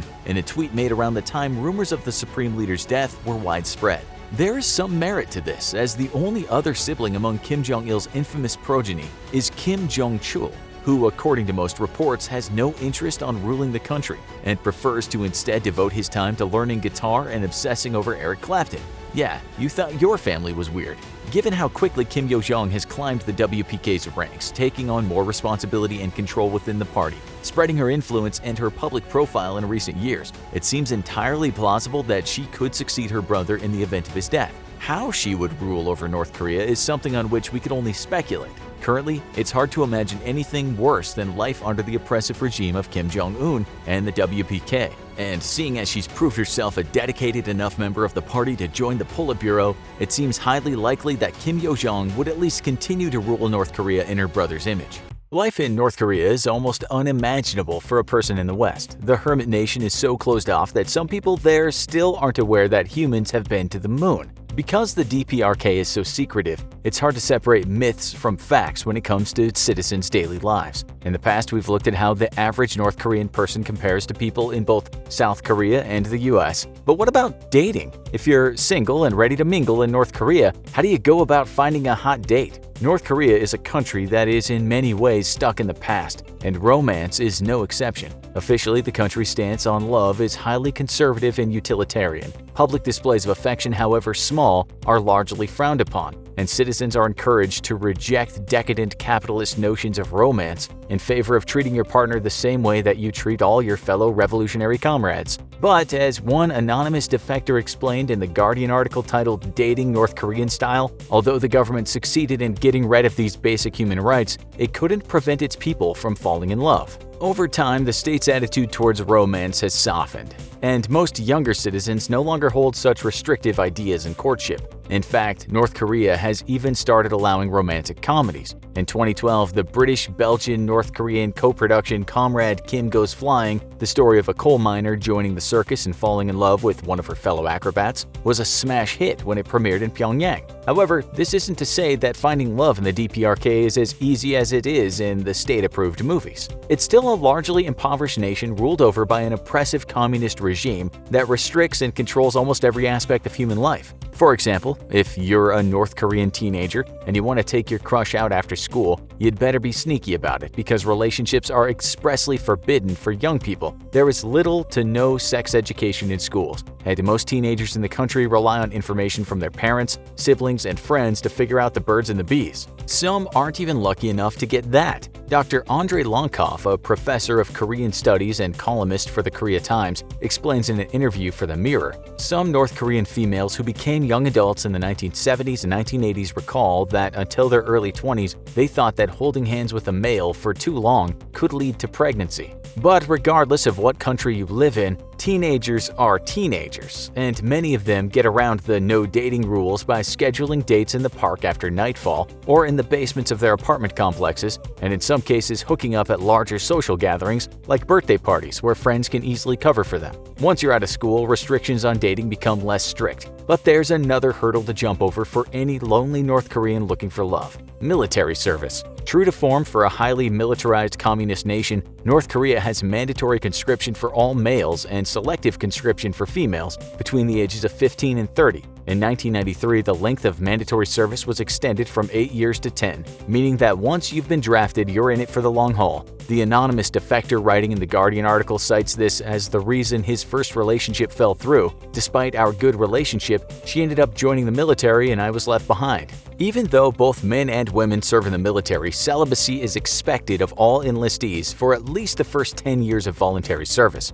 Furthermore, the selective nature of female conscription means that only 1 in 10 North Korean conscripts are female. So if you're a male conscript seeking a special lady, your odds aren't very good. Men interested in men don't have it much easier though. While homosexuality isn't technically illegal in North Korea, it isn't fully accepted either, and being openly gay is considered to be frivolous and anti-communist. Affairs and relationships can and still do happen between soldiers of any gender combination, but given that both conscripts and voluntary enlistees are expected to train every day from 5 a.m. to 10 p.m., grow their own food to supplement their paltry rations, and only take 2 weeks vacation in their entire military service, one can expect that the North Korean military isn't the best place to start a workplace romance. So if you had to break up with your high school sweetheart after getting drafted, and you failed to make a connection with any of your fellow soldiers, how will you find someone once your 10 years of service have ended? In the free world, we might take to hookup apps and dating sites like Tinder or Plenty of Fish. But as you might have expected, North Koreans have to do things a little differently. The majority of North Korea is still rural, and as we mentioned before, electricity still isn't universally accessible, let alone cell phones with a 4G connection. The internet is available in North Korea, but only to a select group of government elites. For everyone else, there's North Korea's state-sanctioned intranet, known as Kwangmyong, a word which translates to bright star in English. This primitive network, powered by bootleg Japanese software and run exclusively on North Korean-made computers, is accessible only in offices, universities, and internet cafes, mainly in Pyongyang. If you go to one of those places and get onto Kwangmyong, what kinds of things can you expect to find? Well, not very much, as it turns out. As reported by Vice's Lorenzo Francesi Biccherai, an accidental server leak revealed to the outside world that North Korea is home to only 28 websites. Most are propaganda news sites and official websites for government agencies and universities, but there's also a movie site, corefilm.com.kp, a couple of Facebook clones, and Manbang, North Korea's only video streaming service. But unfortunately, none of the 28 registered com.kp domains are dating websites. So if you're looking for some man-bang and chill, you'll have to go offline. Officially speaking, North Korea has no nightlife. Outside of national holiday celebrations, almost no state-sanctioned partying exists in the Hermit Kingdom. However, North Koreans still find ways to have fun despite strict regulations. When posed the question of North Korean nightlife as part of NK News' Ask a North Korean series, defector Ji-sun Lee described North Korea's underground party scene. Lee said, "No matter whether you're living in North Korea, South Korea, or the United States, appreciation for arts, sports, affection, and friendship exist in every country people live in. Underground social clubs often pop up in abandoned houses that have been thoroughly soundproofed and fitted with oil-powered generators, usually borrowed from factories where the would-be clubbers work during the day. Many clubs play contraband pop music from both South Korea and the United States. Others opt for a more lo-fi solution and host live singing and acoustic guitar performances, allowing party hosts to quickly change the set list to state-sanctioned music without suspicion if they suspect a police raid. On the more salacious side of things, while prostitution is still outlawed in the DPRK, the rise of the new market economy since the 1990s has made it much easier for sex workers to make money than it was previously. Dr. Lenkov explains that during the reign of Kim Il-sung, sex work was more or less non-existent. Due to rampant poverty and government corruption, it wasn't unheard of for people to exchange sexual favors for food and supplies or sleep with party officials in exchange for a promotion. But sex work in the traditional sense, i.e. exchanging sex for money, wasn't a practical option due to incredibly strict controls on housing, income, and leisure activities. Following Kim Il-sung's death in 1994, however, more international influences started getting across North Korea's borders, which increased trade options for those working in the oldest profession. So we've covered how you might meet a potential partner in North Korea, but once you've won their heart, what comes next? Well, if you're a good communist revolutionary looking to do your duty to the nation and procreate, you'll obviously want to get married. In some ways, North Korean weddings are similar to most South Korean weddings. The bride and groom participate in a ceremony known as a kunbere, which involves exchanging vows before sipping wine from a gourd offered to them by the mother of the bride. Both bride and groom and sometimes other members of the wedding party wear traditional hanbok dresses, and the wedding venues will be decorated with bouquets of flowers. Friends and family attending the ceremony will bring gifts as well as small monetary donations that go toward the lucky couple's honeymoon. After the ceremony, the groom's parents will often toss chestnuts for the bride to catch with her skirt, and the number of chestnuts she catches is said to represent how many children she'll have. Most of the elements of a traditional Korean wedding are consistent across both sides of the 38th parallel, but in the north there are a few notable deviations. First of all, instead of decorating the tables with flowers at the reception, it's expected that the newlyweds will take them as offerings to the closest statue of Kim Il-sung immediately after the ceremony. This is where they'll usually also pose for their wedding photos, which isn't compulsory, but most couples end up doing it anyway out of social pressure. And if you and your fellow revolutionary were planning on tying the knot on either the 15th of April or the 16th of February, you're gonna have to reconsider, because those are the birth dates of Kim Il-sung and Kim Jong-il respectively, and it's forbidden to walk down the aisle on either date. Furthermore, as most people in North Korea can't afford the cost of preparing a wedding feast, it's commonplace to rent food from local markets. Yes, we said rent, just for the sake of a photo op. Once the pictures of the wedding party are taken, the food is returned to whatever vendor it was borrowed from. While you and your spouse may not get food that you're actually allowed to eat, though, you will get some live chickens. Live chickens are never left out of North Korean weddings. Instead of a flower girl and a ring bearer, a North Korean couple walking down the aisle will be accompanied by a hen carrying dates and flowers in its beak, and a rooster holding a red chili pepper.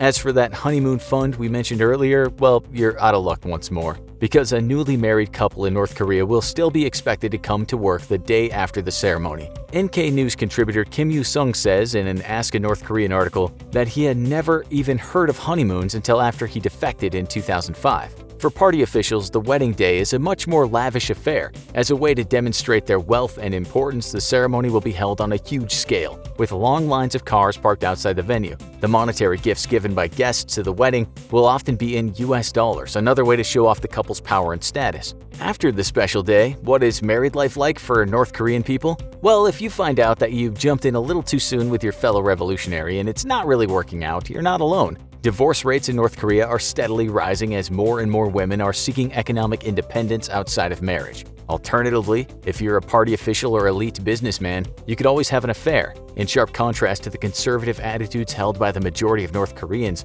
high-ranking officials are extremely brazen with their infidelity, posing for photos with their mistress, and even bringing them on business trips and to public events. In the West, we tend to think of people in North Korea as spending their entire lives in service of the government. Images of life in the DPRK are dominated by starving workers and brainwashed soldiers, so it's easy to think there's nothing more to North Korean experiences. But humans are social creatures. No matter how their governments try to control them, and not even the so-called glorious leader can stop people from falling in love. They just have to be a little bit more creative about how they express it. So the next time you're sitting at home and swiping left on your 5th Tinder match in a row, spare a thought to all the lovesick people of North Korea. They want it just as much as you. Kim Jong-un, madman ruler of North Korea, evil dictator, and, well, a rather portly man who stands in stark contrast to a malnourished population. Despite a major economic upturn in the Hermit Kingdom, the sad truth is that most of the meager economic benefit has not gone to the majority of the population, but rather to those such as the elite few allowed to live in Pyongyang and the senior ruling party leadership. Though exact figures are impossible to ascertain due to the secretive nature of the country, North Korean defectors claim that malnourishment and at times outright starvation are still common throughout the nation. On top of this, the CIA confirms that the nation is unable to grow enough food domestically to feed itself. So just how is Kim Jong-un so rotund while the rest of the nation starves? As mentioned, the CIA publicly states that North Korea is unable to grow enough food domestically to feed all of its people. While normally this isn't great news for a country, it's almost never catastrophic.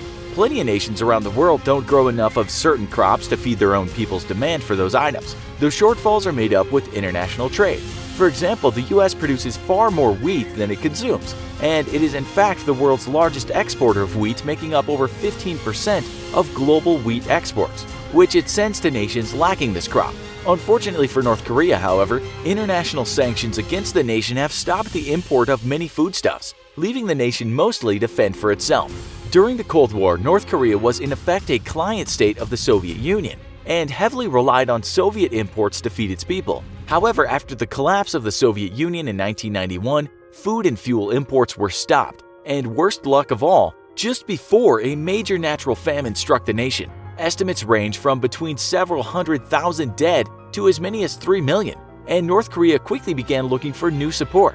Yet with international condemnation against North Korea over its nuclear ambitions, the abducting of South Korean and Japanese citizens, and general bad behavior, there weren't many nations willing to take the tiny murderous kingdom under its wing. That's until China's ambitions to push the US out of the Pacific led it to nurture a deepening relationship with the Hermit Kingdom, a longtime thorn in the US's side. For China, supporting North Korea and propping it up with food and materials exports was a win-win.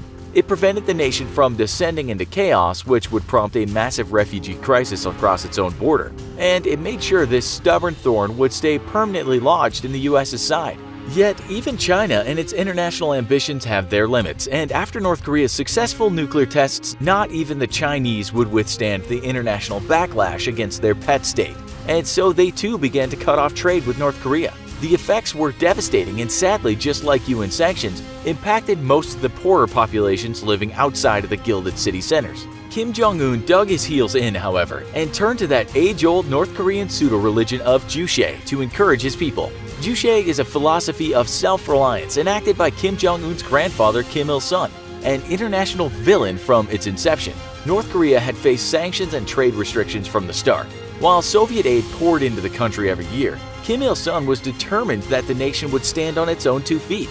Thus, Juche was born, a philosophy of necessity. Juche instructed the people to bear the hardships they suffered and to always work to help North Korea be self-reliant. The nation should not depend on any outside aid for help and should produce all its own fuel, food, and materials needed for modern life completely on its own.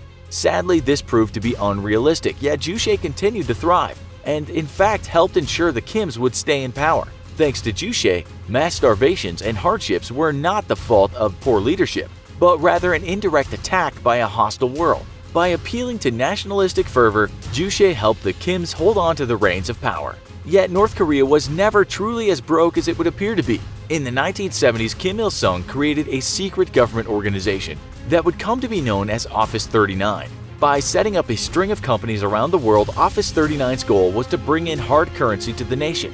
But instead of going to meeting the needs of the people, it would all go straight to the dear leader.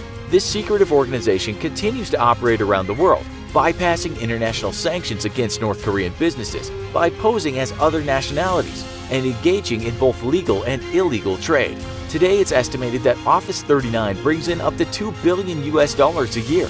To make money for dear leader's personal spending habits, Office 39 engaged in things such as selling ginsengs, gemstones, and gold internationally. To bypass sanctions, the operatives would smuggle goods from North Korea into China and then pose as Chinese. According to one defector who worked in the organization for 5 years, it was easy to smuggle goods into China because their border is wide open and the Chinese have generally only cared about North Korean refugees. While no direct evidence has ever linked the Chinese to Office 39 activities, it's well known that the Chinese have for a long time turned a blind eye to their puppet state's illegal activities. And there are deep suspicions about how up to $2 billion in illicit international trade could be orchestrated by the North Koreans inside Chinese territory without the Chinese knowing about it. In all likelihood, China not only knows but facilitates the act, taking a cut of the profits for itself, a form of tax on Kim Jong-un's slush fund, which the dear leader is obligated to pay.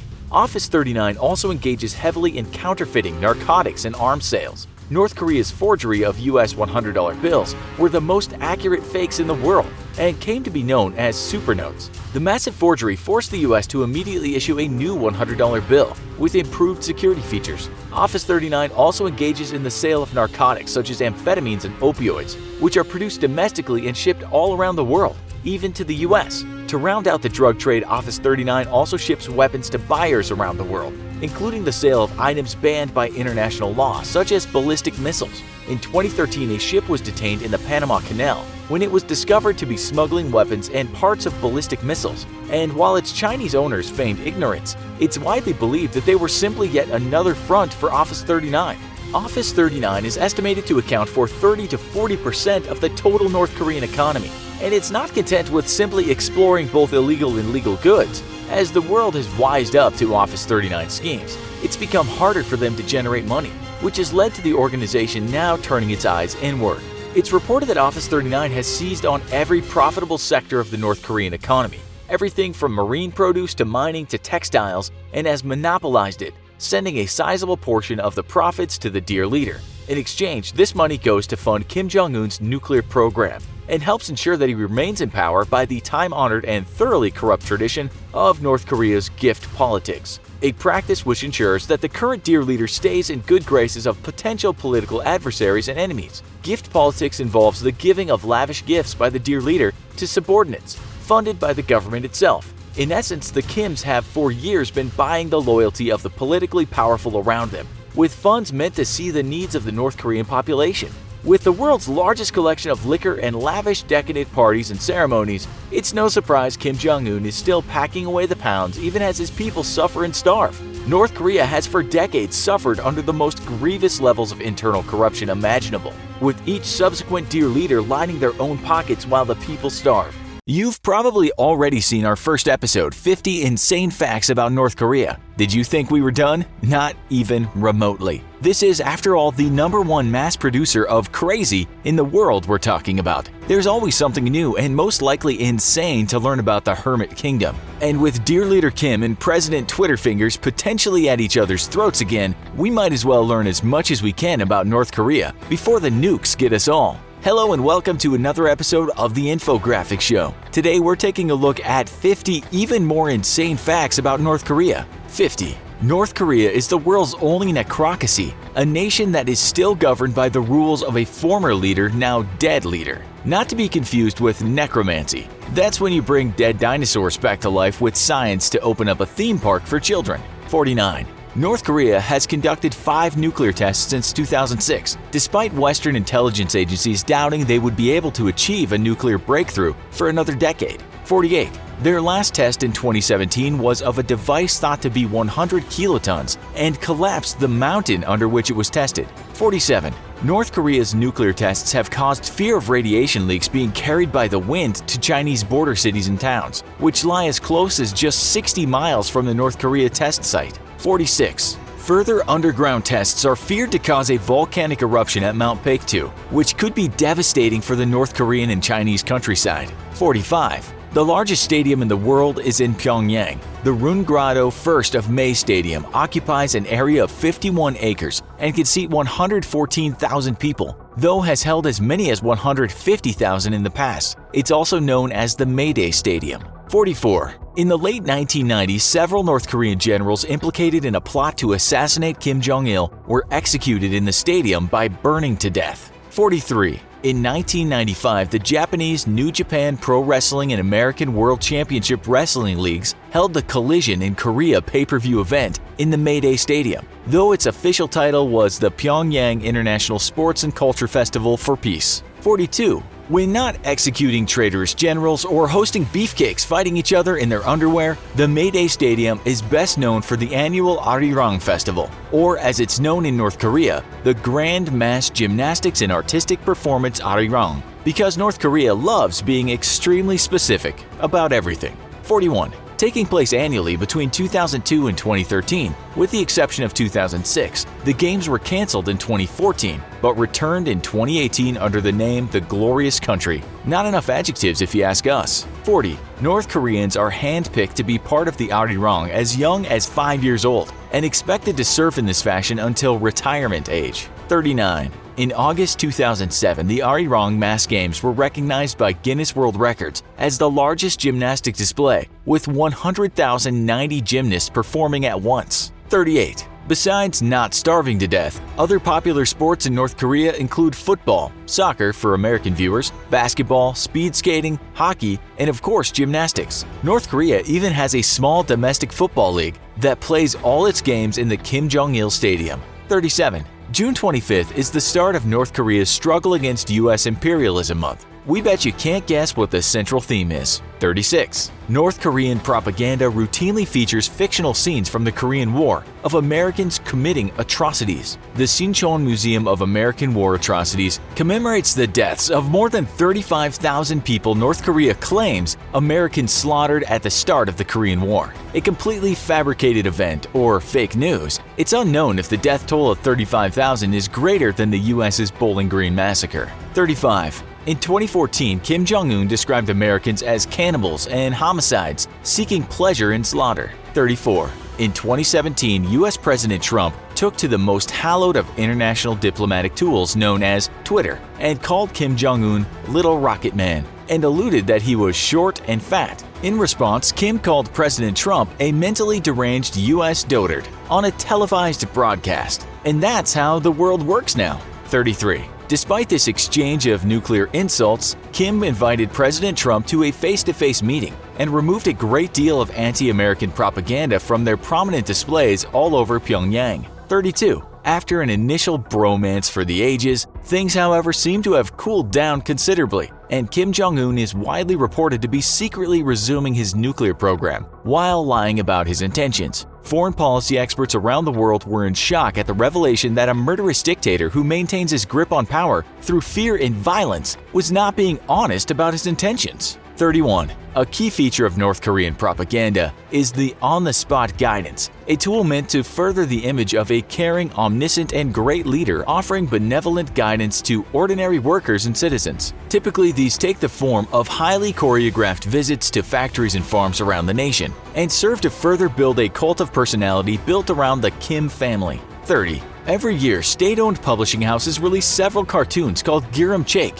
which mostly feature scheming capitalists from the US or Japan creating dilemmas for naive North Korean characters. 29. In 2004 and 2005, North Korea aired a television program entitled Let's Trim Our Hair in Accordance with the Socialist Lifestyle. The show featured acceptable and proper hairstyles and claimed that hair can affect human intelligence because it deprives the rest of the body of nutrients as it grows. 28. Another television program featured a hidden camera in Pyongyang, which would catch citizens with improper hairstyles. Those caught would be interviewed by the presenter and asked to explain themselves. Their name, address, and workplace would then be announced to deter others. 27. The North Korean village of Kijong-dong is situated along the Korean DMZ, and North Korea claims it houses 200 families who work collective farms in the area. However, closer inspection with telescopic devices has shown that the brightly colored buildings are empty and don't have window glass or even an interior.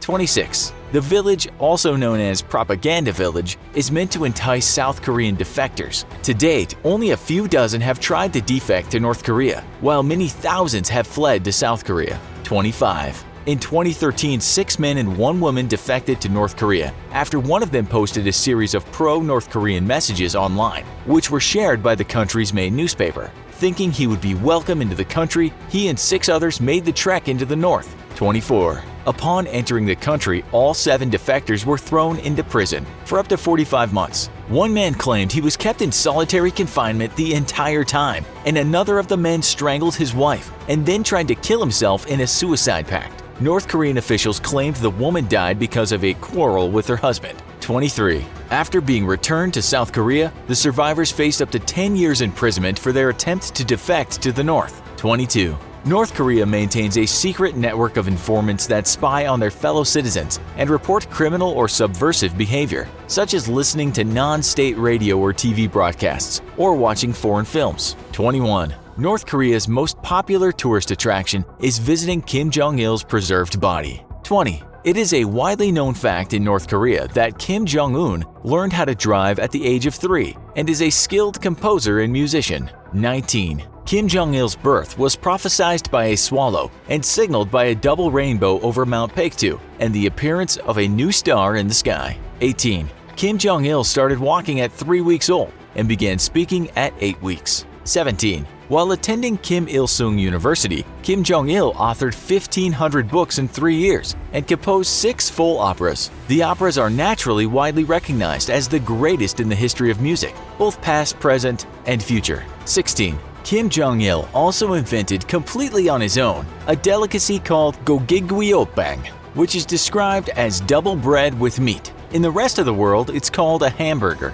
15. It's well documented that Kim Jong-il could control the weather with his mood, and that he had magical abilities that helped him control the weather. 14. Kim Jong-il holds the record for the best round in the history of the game of golf, having shot 38 under par, 25 shots better than the world record, and scoring 11 holes in one. 13. Imperialist capitalist psychologists around the world claim that Kim Jong-il actually suffered from the Big Six group of personality disorders, making him paranoid, antisocial, narcissistic, sadistic, schizoid, and schizotypal. It's believed Hitler, Hussein, and Stalin also suffered from these disorders. 12. Kim Jong-il was completely obsessed with his rice. He made female staff inspect each grain individually to ensure they had the right length, weight, and color, and insisted it only be cooked over a fire made with wood taken from trees that only grew on a particular Chinese mountain. 11. Recuperating from injuries after falling off his horse, Kim became so terrified of becoming addicted to painkillers that he forced others around him to take the same dosage he did,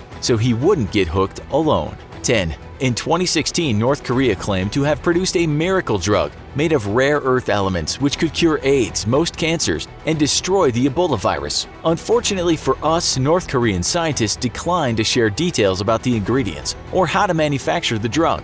9. For years, North Korean propaganda claimed that the dear leaders didn't poop. The poopless image of the current dear leader, Kim Jong-un, was shattered, however, when it was revealed that he had a mobile toilet built into one of the vehicles of his personal convoy for when he traveled around the country. 8. Any other North Korean official found using the dear toilet would face severe punishment, to include death. 7. In 2012, the Korean Central News Agency informed the world that North Korean researchers from the Academy of Social Sciences had discovered a unicorn lair. The lair must not have been particularly difficult to spot, as it was only 200 meters away from a temple and featured a rectangular rock with the words "unicorn lair" written on it. 6. Just days before the unicorn story hit the international news, China's Communist Party newspaper ran a story hailing a report by The Onion, naming Kim Jong-un as the sexiest man alive, not realizing it was satire. This is really why you need a free and independent press, guys. 5. North Korea claims it has no citizens with disabilities, but defectors claim that officials kill babies with disabilities, and that men with dwarfism are castrated and forced to live in an isolated village. 4. When Kim Jong-il passed away, the Korean Central News Agency reported that ice formed over a holy lake cracked, lights lit up the top of a sacred mountain, and snowstorms hit parts of the country at the moment he died. They also reported that flocks of magpies grieved in front of a statue of Kim Jong-il and his father Kim Il-sung. 3. In 2016, North Korea invented a new type of beer that wouldn't lead to hangovers despite an alcohol content of 40%. Sadly, for the frat bros around the world, North Korea to date hasn't shared the recipe with the world or given any hint that it actually exists. 2. In 2010, articles in North Korea claimed that Kim Jong-il had set a global fashion trend with his modest gray suits, which, quote, leave a deep impression on people's minds in the world, unquote. 1. A total of 4 U.S. soldiers defected to North Korea during or after the Korean War, the most famous of which was James Joseph Dresnok. He became a national celebrity, portraying American villages in various anti-American feature films and television shows. He died in November 2016 of a stroke and told his sons to remain loyal to Kim Jong-un and that they would destroy the U.S. if it launched an attack against North Korea. Here at the Infographics Institute, we've done a number of videos about North Korea and its leader Kim Jong-un. That's required endless cups of coffee and lots of research. Yes, Gary, the interns are still mad at you about hogging the white chocolate creamer.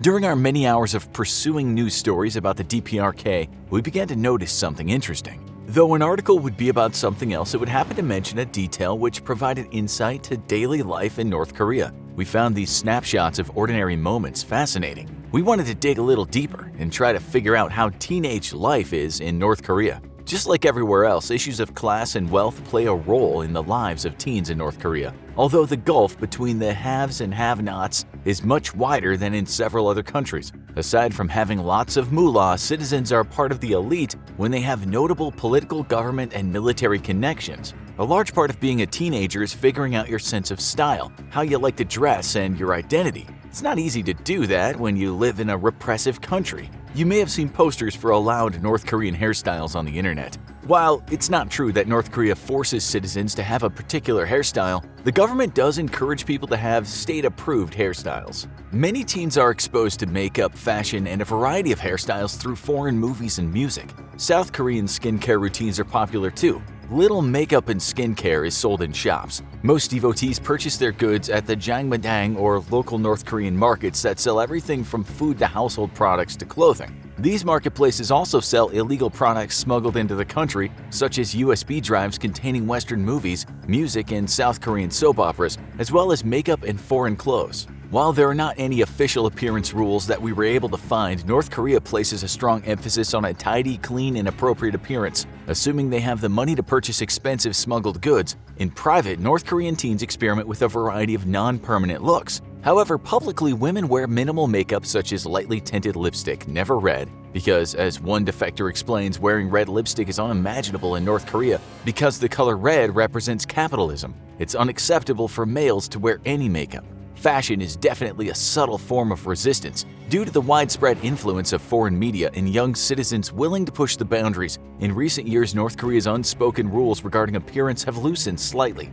Citizens now wear brightly colored clothing, even some daring to wear jeans, and ladies fairly short skirts. However, the prevailing attitude depends on where one is in the country. Fashion acceptable in Pyongyang may not be acceptable in a small village. Wearing too much makeup, skimpy clothing, or too tight clothes might cause citizens to run afoul of the Gyu Chaldei or fashion police. The Gyu Chaldei patrol pedestrian areas, making sure that everyone's appearance is suitable. If caught with an inappropriate appearance, the fashion police issue punishments. Common punishments involve public humiliation. Offenders are made to stand in the middle of a town square and endure harsh criticism from officers. Also, short stints of hard labor and fines are also given as punishment. What's school life like for a North Korean teen? In the DPRK, education is entirely controlled by the government. Kindergarten, primary, and secondary schooling are free, and all citizens are required to attend. North Korea is surprisingly progressive when it comes to the education of women. After kindergarten, primary school, also known as the People's Schools, is attended from the ages of 6 to 9.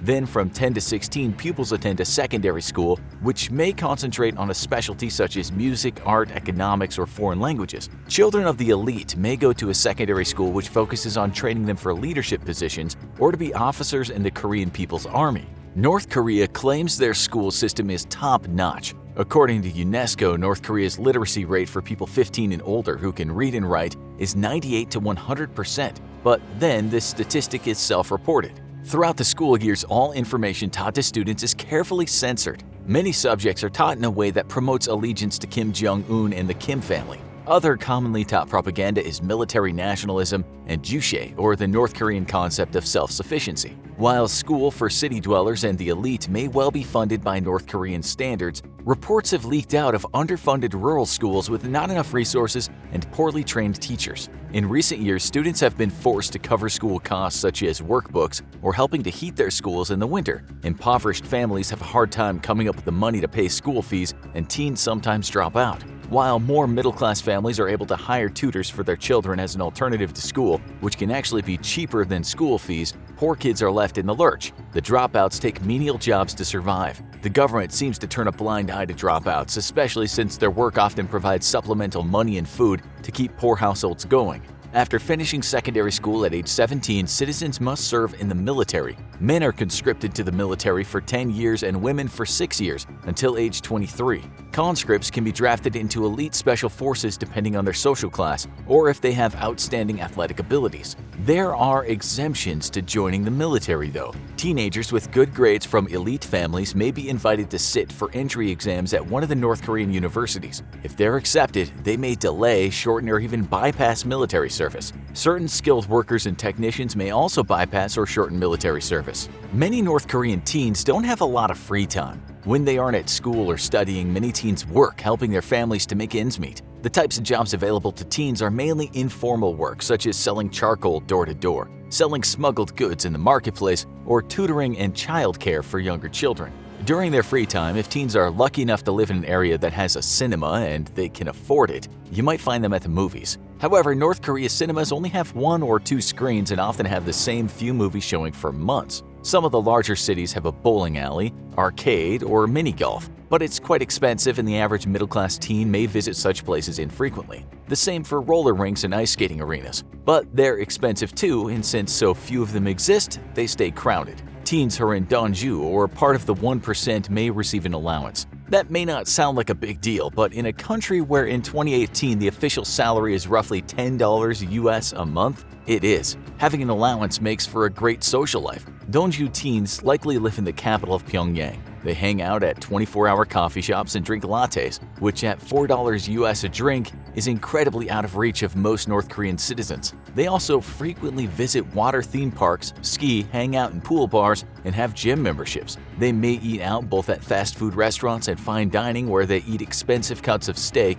an unimaginable luxury for most citizens. Like everywhere else, teens hang out with their friends in the park or at a home. They may play video games on older consoles that they've bought on the black market. Newer game systems that require online access aren't suitable as home internet access in North Korea is virtually non-existent. Friends also get together and watch foreign or often Western movies on DVD or flash drives, also purchased from smugglers. It's extremely common for North Koreans to pass around flash drives containing videos, music, and news. In fact, as a way to educate North Korea about the world, various activists and religious organizations smuggle USB sticks with subversive media into the country. North Korean teens do have to be careful who they trust and share media with. In the spring of 2018, a group of teens in the Ryanggang province were arrested and stood public trial. Their crime?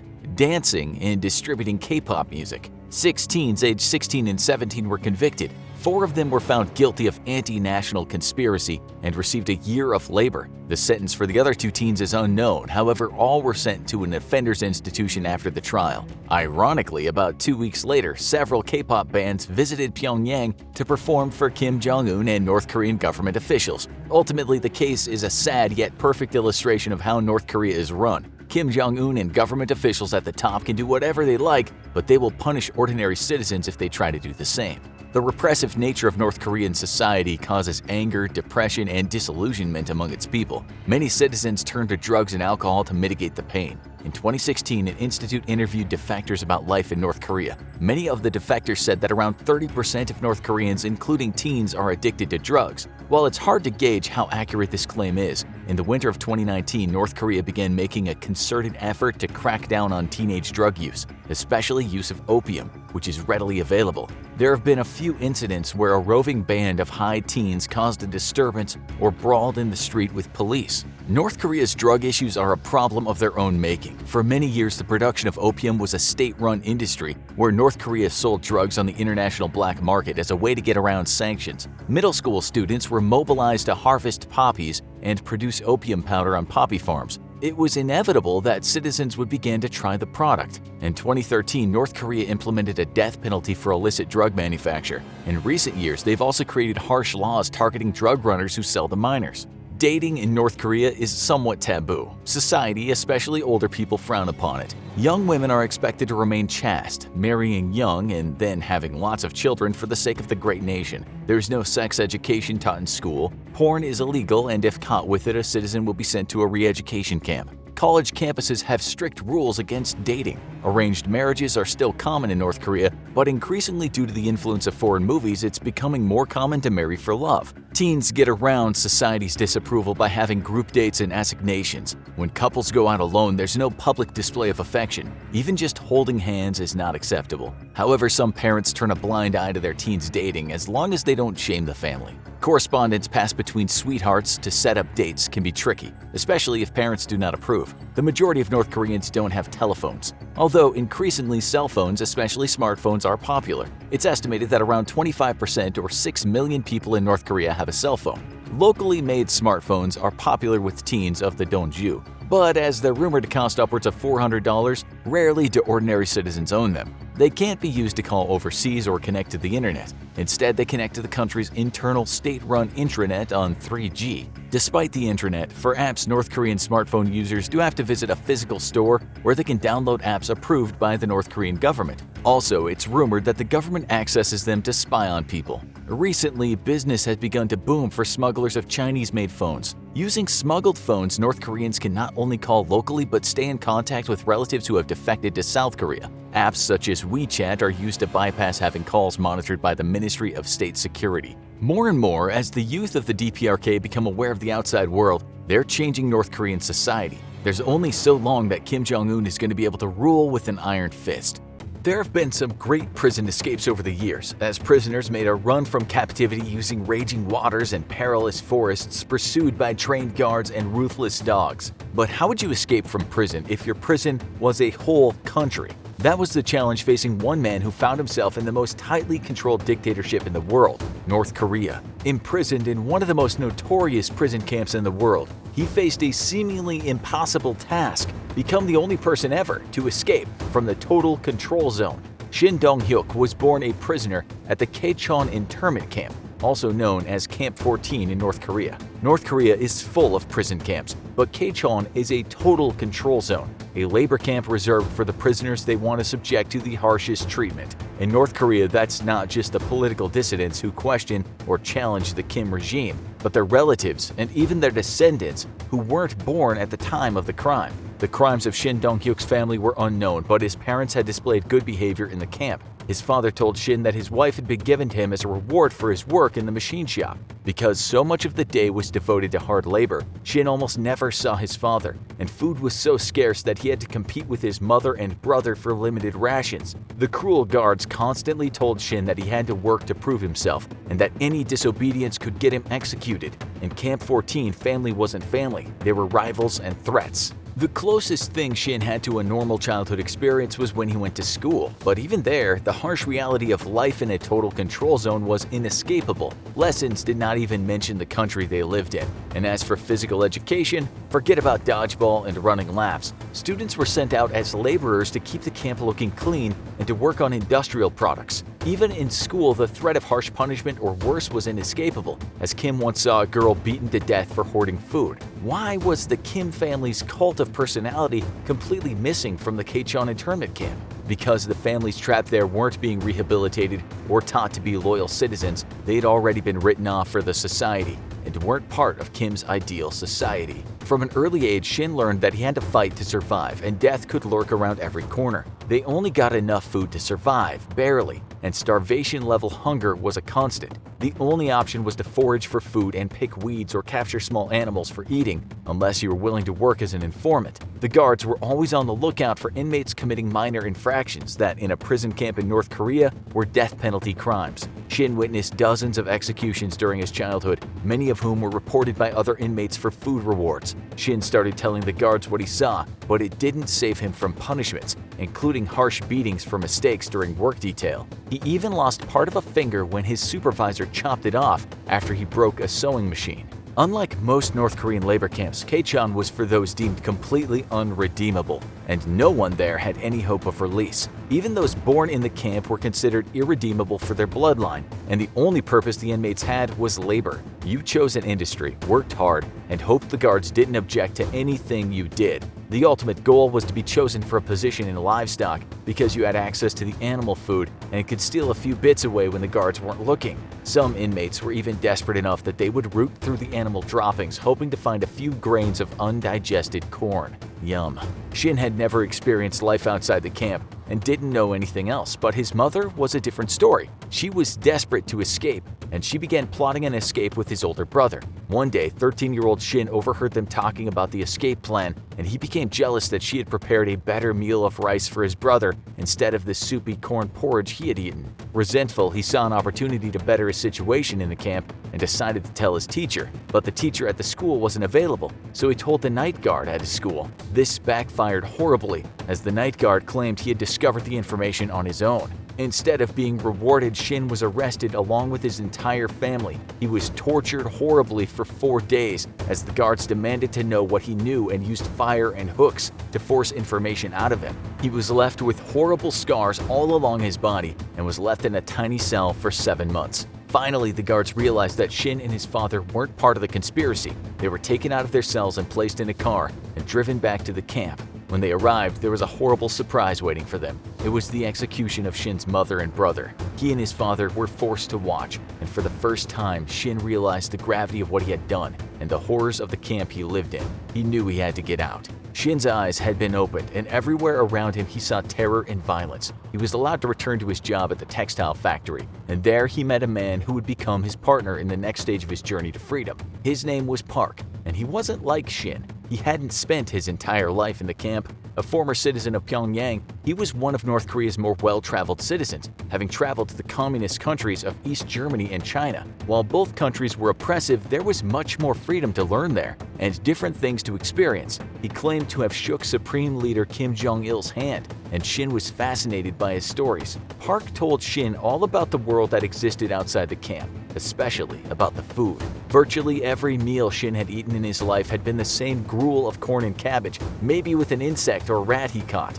With every word Park told Shin, Shin became more determined. He would complete the journey his mother and brother started. Shin and Park formed a pact to escape, each bringing their own unique skills to the task. Shin knew the camp inside and out. In fact, he knew nothing but it, while Park was a new inmate and wouldn't be able to escape without Shin's help. But outside the camp, Shin would be helpless and Park promised to guide him to safety. They just needed an opportunity, and it presented itself on January 2, 2005. Work details were assigned randomly, and they had to be aware of their surroundings at every moment. When they were assigned to work near the dangerous electric fence, they saw that the guards were taking longer than usual to make a circuit. They only had a few minutes, but as soon as the guards were out of sight, they made their move. Park attempted to climb the electric fence, but the high-voltage system wasn't designed to provide gentle shocks. No one left Kachon internment camp alive, one way or another. As soon as Park tried to climb it, he received a fatal shock, but in dying, gave his partner one last opportunity. His body was positioned in a way that Shin could use him to ground the current and make it through the fence. His body was hit by brutal electric shocks, even with the extra protection, and his legs were horribly burned when they brushed the lowest wire. Shin was terribly wounded and in agonizing pain, but for the first time in his life, he was free. The guards hadn't noticed him yet, and Shin knew he had to move fast. He broke into the nearest house outside the camp, which belonged to a farmer, and was lucky enough to find an old military uniform. No one had ever seen him outside the camp, so he was able to impersonate a North Korean soldier. Now it was time to learn about the world outside, starting with money. He stole a bag of rice and sold it to some hungry people, and that allowed him his first taste of luxury, cookies, which were one of the first sweet things he had ever tasted, and cigarettes. But he knew word of an escape from the camp would soon get out, and he had to keep moving. He eventually made his way to the northern border with China. In North Korea's brutal conditions worked in his favor. The border guards were starving too, and when Shin bribed them with food and cigarettes, they let him through. Shin Dong-hyuk had done the near impossible, escaped North Korea. Shin was terrified he would be caught and sent back, so he stayed under the radar in China. He was used to hard labor, so working as a migrant worker around China was the easiest way to survive. But when a journalist found him in a Shanghai restaurant and discovered his story, he was taken to the South Korean embassy and was able to claim asylum. After interrogation, much less harsh than he was used to, he was cleared of any suspicion of being a North Korean agent, and he could tell his story to the world.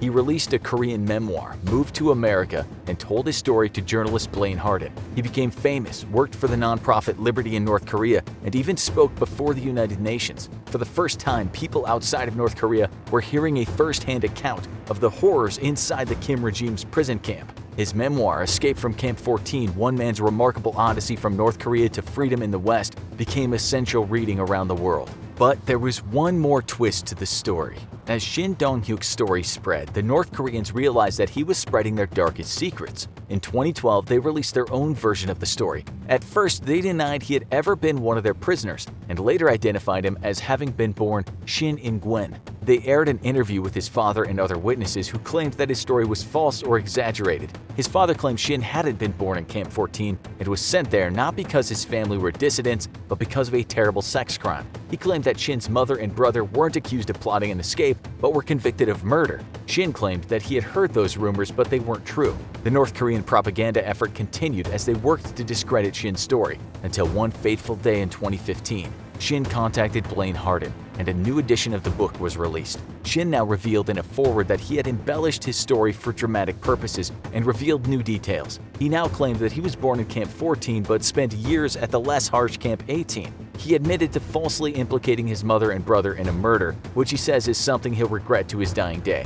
He also revealed 2 failed escape attempts from Camp 18 that led to him being tortured and returned to Camp 14. But the one thing he never wavered on was the details of his escape from Camp 14, the sacrifice of Park, and his desperate run for freedom. Although many questioned if Shin Dong-hyuk was still a credible witness to North Korean prison camps, he never stopped advocating for freedom from the country he was born in, and never stopped appreciating his new home. If you ask him today what freedom means to him, he'll say roast chicken, a symbol of his escape from starvation to plenty. Imagine that you're a Canadian citizen who spent the last 20 years doing charity work in North Korea. You've visited the Hermit Kingdom more than 150 times without incident, which is why it's such a shock when one night, out of the blue, you're kidnapped. We mean arrested from your hotel room and accused of being an enemy of the state. Have you ever wondered what are prisons like in North Korea? Well, you're about to find out. This might seem like a far-fetched tale, but believe it or not, this is exactly what happened to a South Korean Canadian pastor who spent 919 days imprisoned in North Korea. His story is terrifying and brutal, but remarkably, he's one of the lucky ones. Many others who have experienced the horrors of North Korean prison firsthand have much darker tales to tell, but we'll get to that. First, let's find out how a Canadian pastor found himself on the wrong side of a tyrannical regime and ended up on the wrong side of a North Korean prison fence. Hyung-Soo Lim was born in South Korea and moved to Canada as a young man, where he became a Christian pastor, married, and raised a family. Pastor Lim traveled back to South Korea often to visit his mother, and while there, began doing charity work with the poor just over the border in North Korea. Over the next 20 years, Pastor Lim would travel to North Korea more than 150 times. He was one of the few people in the world who had a special green Nexus-like ID card that allowed him to cross the notoriously difficult border dozens of times without incident. In January 2015, while Pastor Lim was visiting his mother in South Korea, he was contacted by a North Korean tourism official who requested an urgent meeting with him. Pastor Lim was surprised but not concerned, and he knew that when dealing with North Korean government officials, the safest option was just to go along with whatever they said. When Pastor Lim arrived at the border, a government official informed him that this meeting had been moved to a city 17 hours away by car. Pastor Lim knew better than to argue, so he threw his plans for a quick day trip out the window and got into the waiting car, a decision that would come back to haunt him. Shortly after Pastor Lim checked into the hotel room that had been so graciously arranged for him, 6 men armed with handguns rushed into the room, blindfolded him, and hustled him out of the hotel and into the back of a waiting vehicle. Pastor Lim begged the officers to tell him what was happening, where they were taking him, and if he was under arrest, but they ignored his desperate pleas. He was taken to a detention center near Pyongyang and deposited in a prison cell with no explanation. The dark, dank cell had no windows or furniture, just a concrete floor and a moldy toilet and sink. After weeks of interrogation, Pastor Lim finally learned what it was that had landed him in this cell. Apparently, someone in power had caught wind of one of his sermons on YouTube, in which he tells his flock not to treat the ruling Kim family as gods. Apparently, this was enough to have him labeled as an enemy of the state, and he was charged with harming the dignity of the supreme leadership of the country and trying to use religion to destroy the government. As relieved as Pastor Kim was to finally understand why he was here, he knew this was not good news. If found guilty, which, let's face it, he knew he would be, he could face life in a North Korean prison, or worse. After more than a year imprisoned in the small dank cell at the detention center, Pastor Lim realized his only hope was to confess and pray for mercy, otherwise he would die in his cell. In true North Korean form, Pastor Lim's trial was swift and his sentence was brutal. He was quickly proclaimed guilty and initially sentenced to death. Before Pastor Lim could wrap his mind around his impending fate, the judges conferred, and likely swayed by the presence of some Canadian diplomats, they downgraded his sentence to life in a labor prison. Unbelievably, relief washed over Pastor Lim as he realized his life had been spared, but that feeling wouldn't last long. He was about to find out what prison in North Korea is like. Life in North Korea is a bit of a prison sentence in and of itself. The country is so isolated and cut off from the outside world that it's earned the nickname of the Hermit Kingdom. While elite members of the authoritarian ruling class live in outrageous luxury, 40% of the North Korean population is malnourished. Tens of millions of North Korean citizens are trapped in a life of hard labor and extreme poverty, and under the tyrannical rule of Kim Jong-un and his cronies, they have little chance of improving their situation. They can only hope not to get on the wrong side of any power-hungry government officials, lest they find themselves in a true North Korean prison. Kim Jong-un is the all-powerful supreme leader of the so-called Democratic People's Republic of Korea, and he has unlimited control over all aspects of the lives of his citizens. As dictator of the Hermit Kingdom of North Korea, Kim Jong-un also presides over its appalling prison system. While North Korea officially denies the existence of these gulag-like prison camps, numerous reports from North Korean defectors as well as covert investigations into conditions in the country have revealed that not only do these atrocious camps exist, but they might be worse than anyone thought. Pastor Lim's experience in one of these prisons would expose some of the horrifying conditions faced by North Korean prisoners. After his trial, Pastor Lim was immediately whisked from the courtroom and into yet another waiting vehicle. He was forced to keep his head between his knees during the drive so he couldn't see where he was, until they arrived at an imposing concrete and barbed wire building in the middle of nowhere, Pastor Lim's new home, possibly for the rest of his life. Pastor Lim's new cell was hardly an improvement over his last one, but at least now he had a bed with a thin mattress, although he soon found it was infested with cockroaches. The building's tap water was undrinkable and the food was terrible. Rice full of dirt and thin white bread day after day, with a weekly boiled egg as a prized treat. The meager rations were not nearly enough to sustain him through the days of hard labor. Pastor Lim spent hours each day digging holes for apple trees in an orchard. Pastor Lim quickly began to fade away, losing 50 pounds or more than a third of his body weight and developing painful arthritis in his hands from digging in the sometimes frozen dirt. At one point, Pastor Lim was even hospitalized for 2 months before being shipped directly back to prison as soon as he recovered the tiniest bit of strength. Still, Pastor Lim focused on his faith and kept his spirits up as best he could. Over time, he was allowed more privileges, including a Bible and his much-needed blood pressure medication.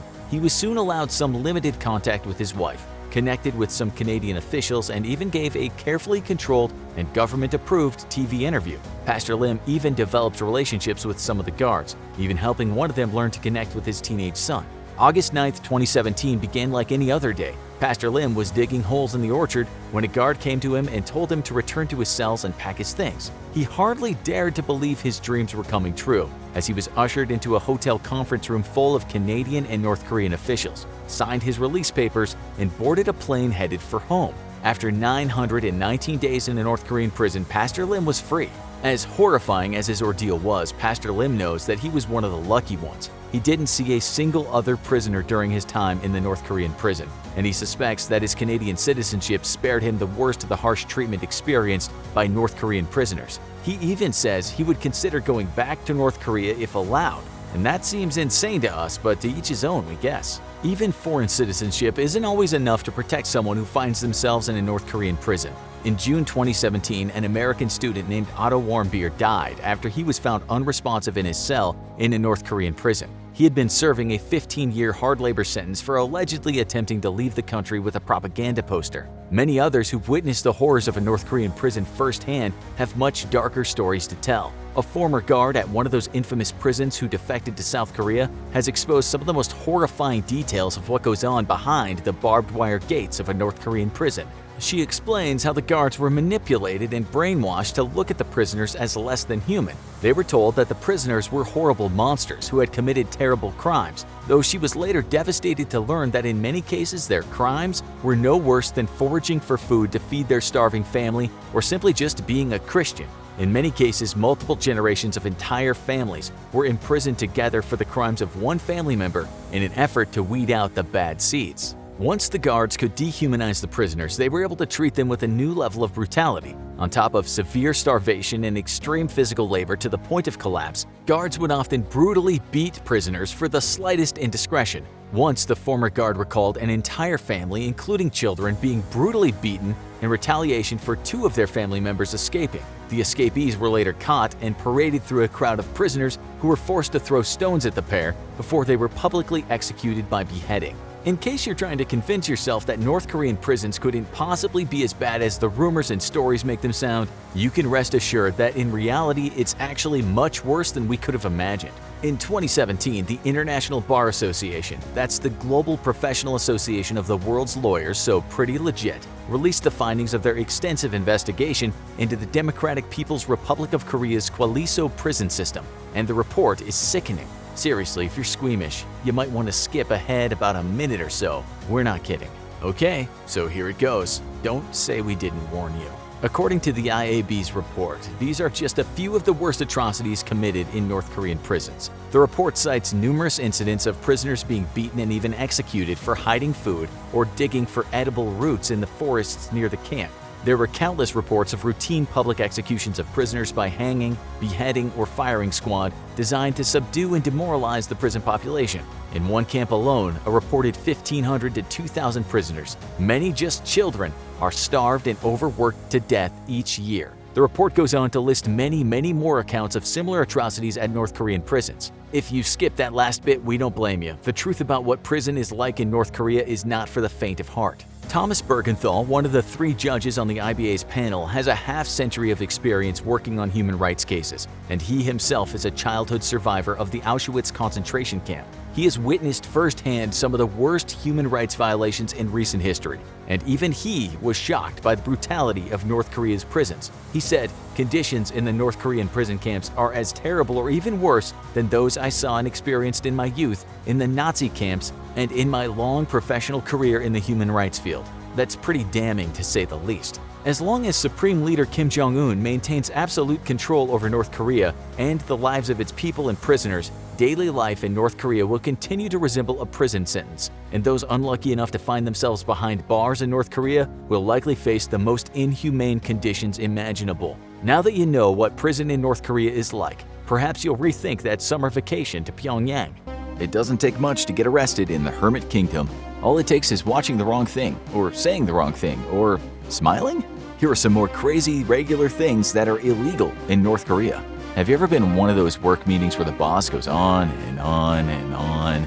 The next thing you know, you're dozing off until your boss slams his fist on the table? In most cases, that'll get you dressing down in front of the entire staff.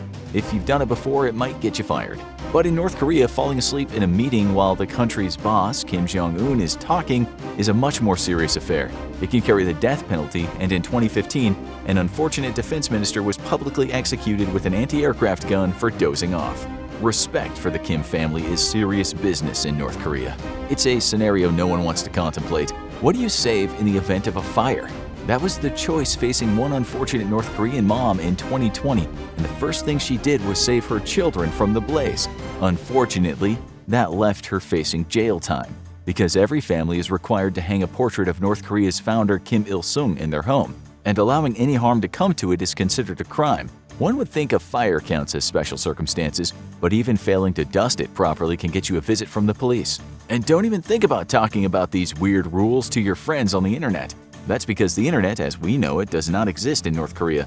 Access to unfettered online communication is strictly banned, as is any use of social media sites. The people of North Korea who have internet access are few and far between, and civilians only have access to a very limited number of sites under a closed system named Kwangmyeong. Estimates vary, but it's no more than 5,500, compared to over 1 billion worldwide. Unauthorized use of the internet through Wi-Fi or private servers can result in imprisonment or even death. Of course, this doesn't necessarily apply to the highest reaches of North Korea's government, a common theme on this list. But at least you can go for a nice relaxing drive, right? Not so fast. Cars are scarce in North Korea for a number of reasons, the first of which being that the country is very poor. Very few people can afford a car, especially with the only way foreign cars getting into the country is being through smuggling. But even if someone has the money, getting the need for speed won't be easy. Government regulations only allow about 1 in 100 people to own a car, and those approved are only male government employees. Women are not allowed to drive at all, even the ones working as the country's famous traffic officers. It's not the only rule that makes moving around the country difficult.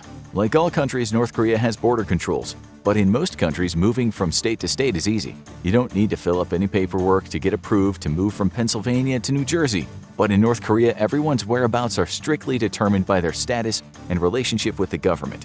This is especially significant in one area, living in the capital of Pyongyang. The bustling city is home to the country's elites, and anyone trying to live there unauthorized would be subject to strict punishment. Some of North Korea's strange laws might actually have some positives, at first glance at least. It probably hasn't been too long since you skipped an election. Maybe you thought both candidates were bums. Maybe the incumbent was going to win by 30 points and you just didn't see the point. Or maybe you were just too busy binging YouTube videos. In most countries, that's fine. But in North Korea, elections to choose party leaders are serious business, and anyone 18 or over is legally required to vote. The problem is North Korea is a one-party state and elections are virtually uncontested. But hey, at least you can boast about high voter turnout. And this isn't the only unexpected responsibility. School in North Korea is very different than most countries. Not only is there a heavy dose of government training, but supplies are lacking in the best of times. Of course, in other countries, kids have to bring their own supplies to school, things like pencils and pens, notebooks, and maybe a calculator for math class. But in North Korea, school kids could get in trouble if they don't bring their own desks or chairs to class. Not only would that not fit in their backpack, but it might be a financial hardship to many poor people in the country. And don't expect too many conventional luxuries to be readily available. So how many times a day do you use electricity without even thinking about it? It could be as simple as flipping on the light when you go to the bathroom. We don't think of this as a luxury, but in North Korea, electricity is in short supply and is strictly rationed. As seen in a stunning viral photo of the Korean peninsula, it's so bad that North Korea cuts off the power every night once the day's business is done, plunging people's homes into darkness, and certain power-sapping devices like microwaves are completely illegal to own. Even expressing yourself isn't easy in North Korea. In most countries, getting a new haircut or a style is a traditional way of showing some harmless rebellion as a teenager. It's not a phase, Mom. I'm keeping my neon green mohawk. But rebellion comes with a much higher cost, and every choice you make can arouse the ire of the state. North Korea has a carefully curated list of official hairstyles, 18 for men and 15 for women, and any person who has an off-the-book style will be subject to interrogation and potential arrest for disloyalty. Men aren't supposed to keep their hair longer than 2 inches, and you bet the security guards have rulers. Changing up your hair color is also a no-go. And of course, trying to mimic Kim Jong-un's distinctive hairstyle will lead to severe punishment. This next one might not be Kim Jong-un's fault exactly. It can be stressful traveling in a foreign country, and sometimes you want a taste of familiarity. You head to the local convenience store, look for a cold, refreshing bottle of Coca-Cola, and come up empty. Why is the beloved beverage not available in North Korea? The primary responsibility falls on international sanctions that make it illegal to sell certain goods to North Korea, and Coca-Cola is considered a luxury good. While some high-end stores might sell a variant produced in China, you can bet only the elite are likely to get their hands on it. This next one seems like it's a problem for a country in poverty. In most countries, responsible family planning is seen as a virtue. Education about birth control is often taught in schools. Too much snickering from little boys who just learned some things and will never look at a banana the same way again. But in North Korea, all forms of birth control are banned. While hormonal birth control is rarer and many people in the poor country would have a hard time getting it, this even extends to condoms. That's created a small black market in the rubber business, as it's common for adult males to get a pack as a present if a friend can get a hold of it. Awkward. They seem to want you to have a lot of kids, but where are they gonna stay? It's one of the great rights of adulthood in most countries, getting your own place for the first time. While most people rent at first, there's a great sense of pride when you sign on the dotted line and buy your first house or condo. But in North Korea, no one owns their house, and there's only one landlord, the state. North Korea maintains the exclusive rights to all land and property within the country's borders, and most people's abode is chosen by the state. However, a black market in real estate in recent years has led to some laws being liberalized. Can't execute everyone with an aircraft gun, I guess. It's not the only way the government gets invasive. We live in a digital society, and it's bridged the gap. For most people, calling cousin Rudolph, who lives in Liechtenstein, is a simple task, although it might be invasive. But for those living in North Korea, getting word out or in can be more difficult. Very few people own cell phones, and those that do have their service heavily restricted and monitored by the government. One thing that's strictly banned? Making phone calls outside of the country, including to neighboring countries like South Korea or China, where many people have relatives. Just because North Korea has neighbors doesn't mean they're not a world apart. If you ask most people what they think when they hear Korea right now, they'll probably talk about K-pop, especially if they're young. Bands like BTS have swept the globe, getting a massive number of adoring fans in countless countries, except one. Kim Jong-Un has maintained his father's ban on Western media, and that includes popular music from their next-door neighbor. But don't worry, North Korean music lovers can attend concerts from his hand-picked bands. They typically mimic the fashion and style of the outside bands, but with a strong political bent. Well, at least you can probably watch TV, right? Not quite. While your hotel in the tourist sector might have a TV, don't expect to keep up on your favorite shows or watch some Wheel of Fortune. North Korea's TVs have 4 approved stations, all either showing government propaganda or approved entertainment from the country. The TVs run on a closed network, so don't even think about trying to pick up some unapproved channels. Being in possession of outside entertainment can be a capital crime in North Korea. And there's one device in particular you should not expect to find. Are you one of those tech jockeys who can't stand to be without your iPhone for too long? You probably shouldn't be planning a trip to North Korea. Not only is the use of outside devices restricted within the country, it's a double whammy for Apple lovers. The powerhouse tech company is prohibited from selling or supplying any of their expensive gadgets to North Korea due to the US sanctions against the Hermit Kingdom. So the only people with these devices are the leadership, who always seem to be able to smuggle them in somehow. It's not the only familiar sight you'll miss in North Korea. It's a common pastime of tourists. They miss home, so they seek out something new and familiar. Sure, the locals might sneer at the Americans eating McDonald's in the middle of Paris, but no one's stopping them. In North Korea, though, most Western chains are banned. Not only does Kim Jong-Un not want Western influence in the country, but sanctions keep many businesses out. That means you won't be able to get that Big Mac attack cured in North Korea, nor will you be able to find your favorite frap at Starbucks. So what do North Koreans do for entertainment anyway? The answer is not much. When North Korea launched nuclear tests in 2017, countries around the world responded by tightening sanctions. North Korea's response was to make sure their public couldn't express any negative feelings about this downturn in their economy by instituting a ban on singing or drinking in public. The ban targeted public gatherings where people could get out of control and start letting their true feelings about the regime fly. Better to keep that behind closed doors, after all. It's not like the government should know what people think. It's not even easy to get the news in North Korea. In other countries, if you want to find out what happened on a certain day, you look up that paper at the library or on a website. But in North Korea, newspapers are treated more like state secrets. You can't go back into the archives, and you can't even buy one to take home.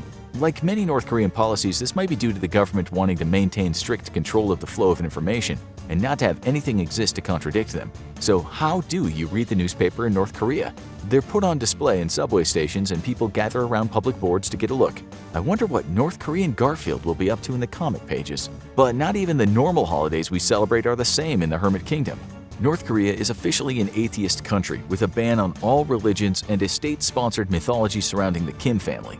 Owning religious paraphernalia is banned, but this even extends to some things that are considered secular by many people now. Most notably, don't even think about owning a Christmas tree. In fact, nothing related to the world-famous holiday is allowed in North Korea. So watch out, Rudolph. Stay in colder climates, Frosty. North Korea's got all you on their own personal naughty list. With rules like this, people must be heading for the exits, right? Not so fast. While in most countries, traveling abroad might be an easy affair, at least before 2020, if your passport was in order, you could just hop across the border to Cancun for some R&R and be back the next day. But getting out of North Korea for citizens is a much more arduous affair, bordering on impossible. It's illegal to immigrate from the Hermit Kingdom, and the line between North Korea and South Korea is a heavily guarded DMZ. So the most common way people escape is through the northern border shared with China. Few make it, many are killed, but those who do survive become an invaluable source of information for the rest of the world about the isolated kingdom. Meanwhile, some rules apply only to tourists. Like most countries, North Korea has its own currency, the North Korean won.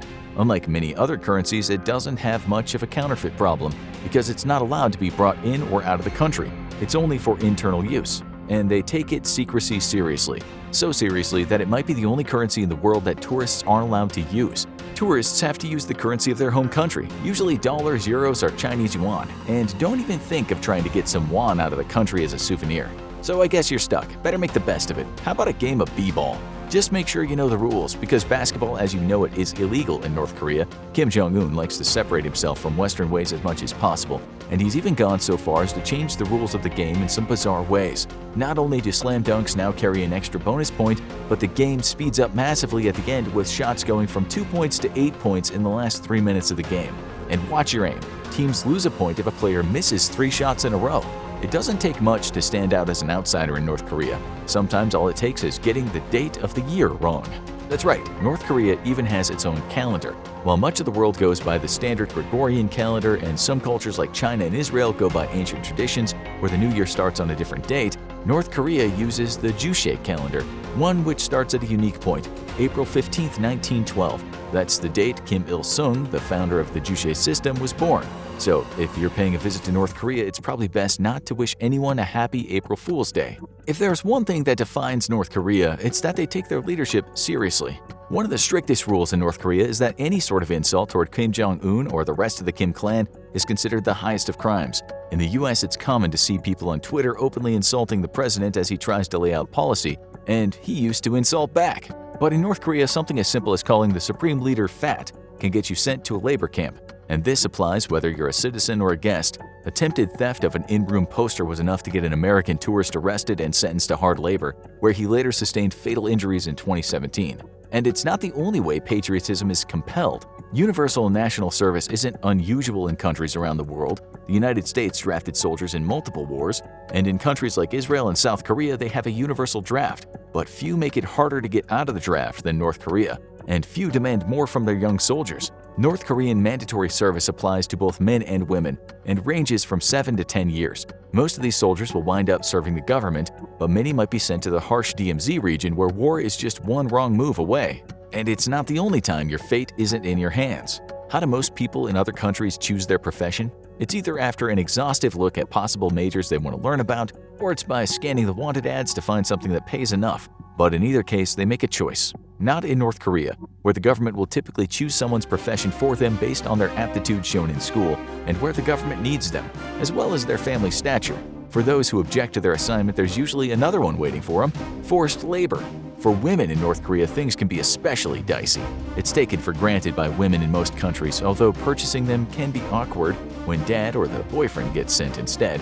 But not only will sanitary products for that time of the month be available, but there'll likely be a wide selection of them in comforting pastel colors. However, if a tourist is expecting to need sanitary products while in North Korea, she should take a healthy supply and hope security lets her keep them. These products are not available in North Korea, mostly due to a lack of supplies for disposable products, and most women use washable sanitary pads instead. It's not the only case where women have fewer options in North Korea.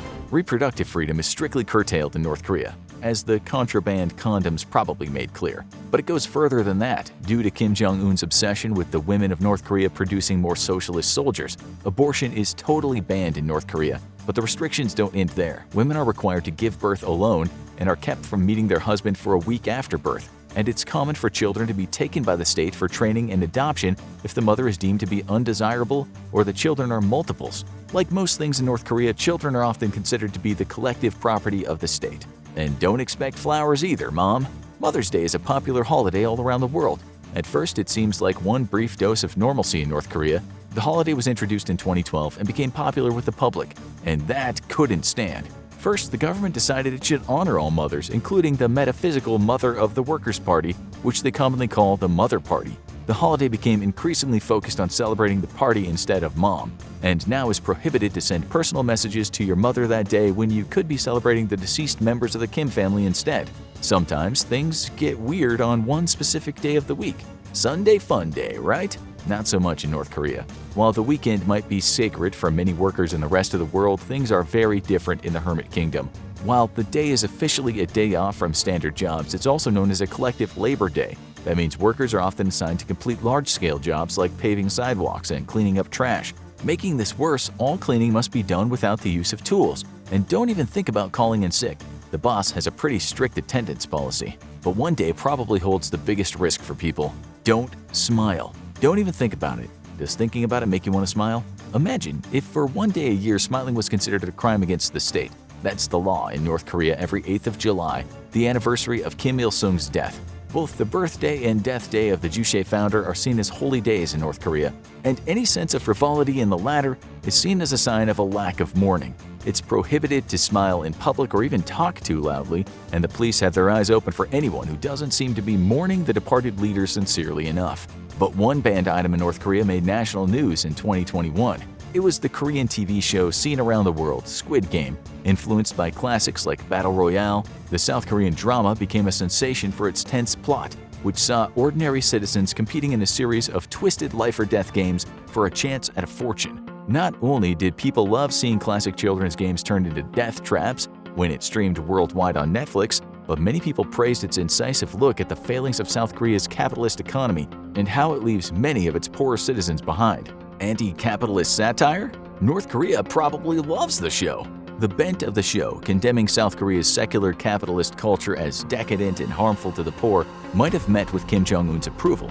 After all, it's pretty common for the leadership of the country to get a hold of Western media and luxury goods through smuggling. But for the general public, it's a different story, and the country is under a tighter lockdown than ever when it comes to foreign media. In 2020, the country passed the Elimination of Reactionary Thought and Culture Act, which banned the importation of foreign media, and that includes South Korean dramas. A few people found that out the hard way. According to Radio Free Asia, a late 2021 attempt to bring Squid Game to North Korea ended in tragedy when authorities found high school students watching the show. The source of the leak was traced to a smuggler who managed to bring in hard drives from China. He was sentenced to death by firing squad. The student who bought the flash drive was given a sentence of life imprisonment, and 5 other students who simply watched the show were sent to a labor camp for 5 years. But that doesn't mean the Hermit Kingdom has no use for the show. A propaganda site described Squid Game as depicting the sad reality of a beastly South Korean society. So they're in favor of the message, just don't think about trying to watch it. Hitler had his concentration camps, Stalin had his gulags, and North Korea has its dreaded labor camps.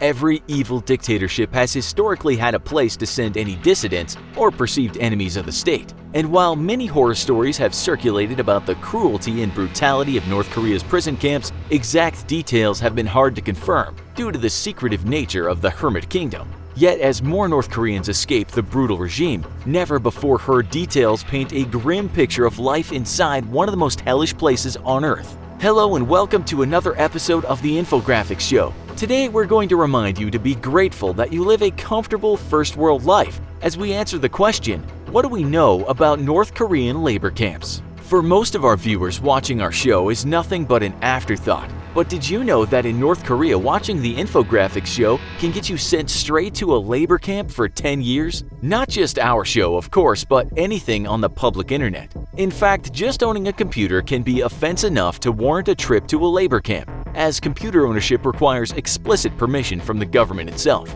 And if you want to cruise the internet, you'll have to make do with a state-operated intranet. With internet access afforded only to government personnel, anyone caught circumventing this ban is going to earn themselves a one-way trip to the modern gulag.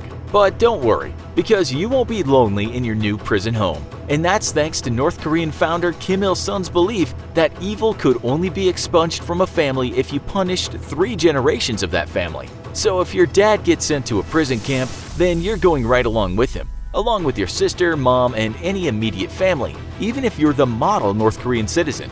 Then if you have a child in prison, that child will live out his or her days in that prison as well. But what is life like inside the prison camps? And what do they do exactly? Well, as many dictators have found throughout history, locking up dissidents is a pretty okay solution, and executing them outright is even better. However, why just lock them up or kill them when you can capitalize on the free labor that a prison population affords? Stalin most famously put tens of thousands of gulag prisoners to work in the Soviet Union in a bid to modernize his nation. In fact, Soviet political prisoners built much of modern Russia's infrastructure, to include the famous Moscow Canal, which was built by 200,000 prisoners, many of which died from the extreme conditions. Today, you can even take a romantic cruise down the Moscow Canal, literally sailing over the buried remains of slaves and on waters tamed by pure human misery. Just the thing to really set the mood.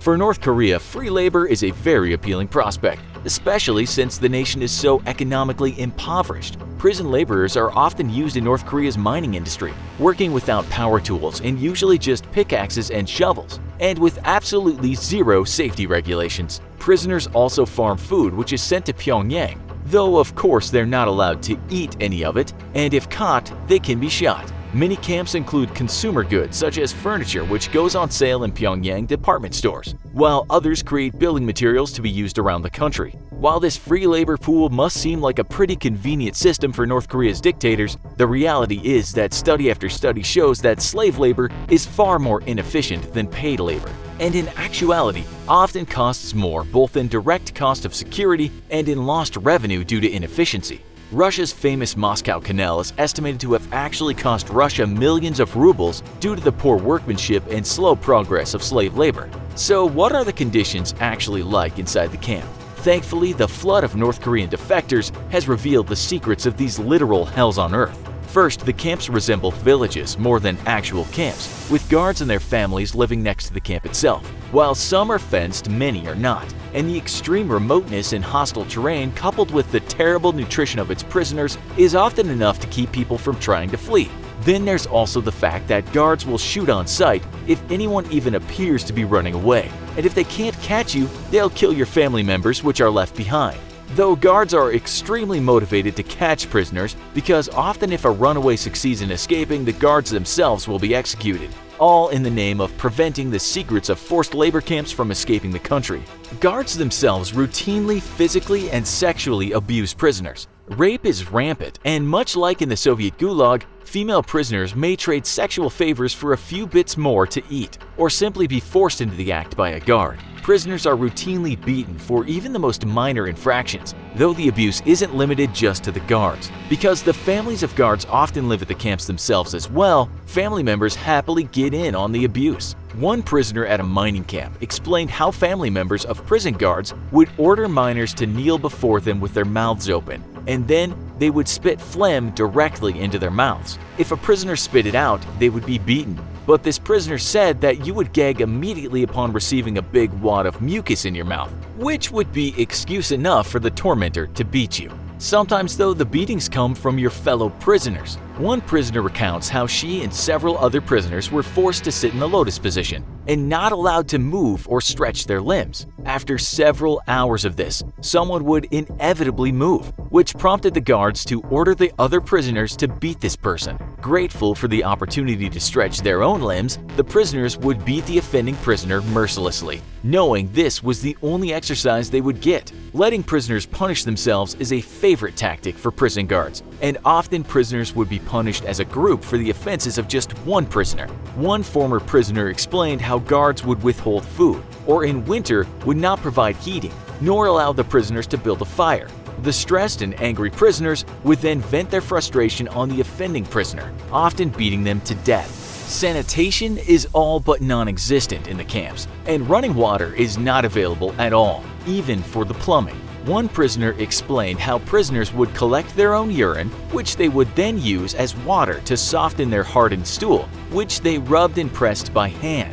Then, they would roll up their clothes and hammer the softened stool down the drain, and after which would have to use the remaining urine to wash the stool off their hands. This would inevitably lead to rashes and infection, and many died from the unsanitary conditions. The lack of sanitation extended to field work as well, with one prisoner explaining how they were forced to take their own diarrhea and use it to fertilize the corn they grew. However, the guards insisted that they do so with their rice bowls, which they ate off of.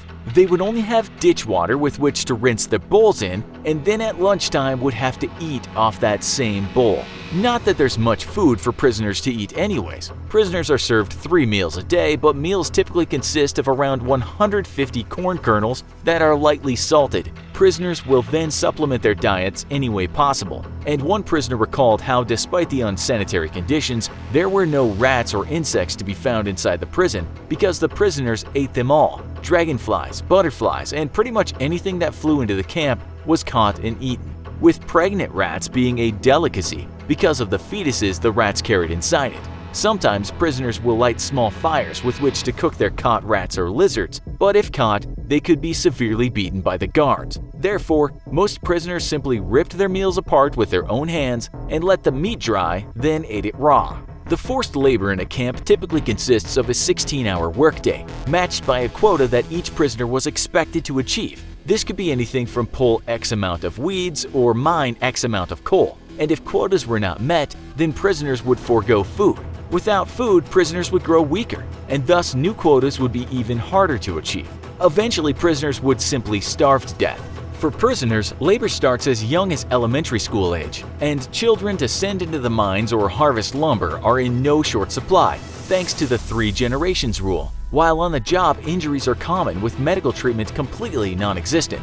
If you weren't cured by a folk remedy, then you would likely die, and injuries were no excuse for slacking off. Quotas would not change depending on your health, and thus starvation also adds to the cause of death for injured workers. After 16 or more hours of hard labor, prisoners can expect 2 hours of recreational time, during which their recreation consists of memorizing and reciting the camp's rules and regulations. If a single prisoner makes a mistake or fails to memorize the rules, his or her entire section is forced to start from scratch and continue until everyone can recite the rules perfectly. This cuts into sleep time, and with labor starting as early as 5 a.m., sleep is a precious commodity. Yet one prisoner who fled to the south explained how nighttime was the worst time of all. Prisoners were stuffed into small cells, 20 apiece, and sometimes you didn't have enough room to stretch your legs. Men and women were separated, though mothers were allowed to nurse babies. Prisoners would wail in pain as their bodies broke down from starvation, and women could be heard screaming, as nighttime was when the guards would come to round up women to be raped. Not just women though, children would also be rounded up for rape and torture, all as part of entertainment for the prison officials. Pregnancies were sometimes brought to term, with the baby growing up a prisoner, but often pregnant women or girls were simply beaten until they had a miscarriage. If prisoners misbehave or dare to rebel, they're severely punished, not just with beatings, which are routine, but with far worse punishments. One prisoner recalls how his camp had a special area for those being punished by the guards. This consisted of a specially tiny cell, where a prisoner could hardly move. The prisoner would be forced to sit in cold, muddy water for days or weeks at a time. If they survived the ordeal, prisoners would leave with their flesh rotting off their body. North Korea's labor camps are a blight on the face of humanity entering the 21st century. Hellholes of human rights abuses. They're a reminder that despite the gleaming societies of the glowing list of first world nations, there still exists medieval dictatorships built on foundations of pure evil. The Kim family is but one of many of humanity's most vile dynasties, but these chubby, overweight dictators are a true blight on a world that has worked hard to leave its barbaric roots behind. If you ask us, Kim Jong-Un needs to choke on a cheeseburger and leave this world behind already. As of the writing of this episode, rumors abound from the Hermit Kingdom of North Korea, indicating that its supreme leader Kim Jong-un may have suffered a serious health event. Some even claim that the dear leader is in fact dead. News that has sent the intelligence agencies of every Western nation, as well as those of Japan and South Korea, in a mad scramble to discover the truth. As of this episode writing, Japanese media outlets have reported that the North Korean leader is in a vegetative state, though the rumors have yet to be substantiated. Careful observation of North Korean military forces and communication patterns seem to indicate that there is nothing out of the ordinary going on in the secret kingdom. But it's impossible to say for certain yet what's really happening north of the demilitarized zone. But what if Kim Jong-un, supreme leader of North Korea, chairman of the Workers' Party, and supreme commander of the armed forces really did die? What would that mean for North Korea, and what would it mean for the rest of the world? The question of North Korea's succession has always been a tricky one. Kim Il-sung, the founder and the first supreme leader of North Korea, understood that governments underwent their greatest reformations during power transitions, and thus labored to create a monarchic communist system that would ensure little if any change took place after his death. In a traditional communist state, the party secretary general is elected by the National People's Committee, which is itself made up of members elected into office by the various districts that they represent. Needless to say, in North Korea there's not much voting of any sort, and certainly not from the average people. In North Korea, this Soviet-style process is completely circumvented. The National People's Committee is instead made up of appointments by the Supreme Leader himself based on loyalty of candidates, their merits, and recommendations from other senior and completely loyal party officials. In order to ensure the smooth transfer of power and their own continued survival, each Kim family member to take the throne has labored to fill the National Committee with loyalists who will not challenge their power or their choice of successor. However, having a clear successor in the first place is important, and Kim Jong-un lacks such a line of succession. When Kim Il-sung neared his death, he quickly began to groom his son, Kim Jong-il, to take power once he was gone. Kim Jong-il took on increasing government responsibility, giving him an air of legitimacy and competency long before his father actually died. As Kim Jong-il neared his own death, which was more sudden and unexpected than that of Kim Il-sung, he hastily appointed Kim Jong-un as his successor. The sudden appointment left many in doubt as to the future of the Kim dynasty in North Korea. At 28 years old, Kim Jong-un was not only young but inexperienced in leadership and the particular political intrigue of North Korea. He was quickly appointed to senior government and party positions, including the powerful National Defense Commission, and was granted the rank of a 4-star general, despite having no military experience. Senior party and military officials were immediately signed to him as mentors, and it quickly became clear to all that Kim Jong-il was planning for his young son to take over after his death. Despite all the preparation, though, the initial transition period was fraught with uncertainties. Even with his grooming and training, many believed that Kim Jong-un was too young, inexperienced, and weak to lead, and most analysts suspected that ultimately, while he may remain on the throne, other more powerful political elites within North Korea would be calling the shots. In effect, Kim Jong-un would become a figurehead and nothing more, with his puppet strings being pulled by those behind the scenes. It was believed that the vice chairman Jang Song-thaek would either outright take the throne or call the real shots in North Korea, or that the military would turn against the young Kim Jong-un and manipulate him under threat of death. Any number of his senior mentors were also believed to be in the running for ousting the new Kim, or simply becoming the shadow princes behind the throne. Much to the shock of everyone, none of those things happened, and instead Kim Jong-un proved just as ruthless as his predecessors in consolidating power. Most of his mentors, some of whom were suspected of outright trying to manipulate Kim, were killed or sent to prison camps, and a purge amongst the rest of the party elite removed any threats to Kim's power, going so far as to kill or imprison the men who had been faithfully loyal to his father for decades.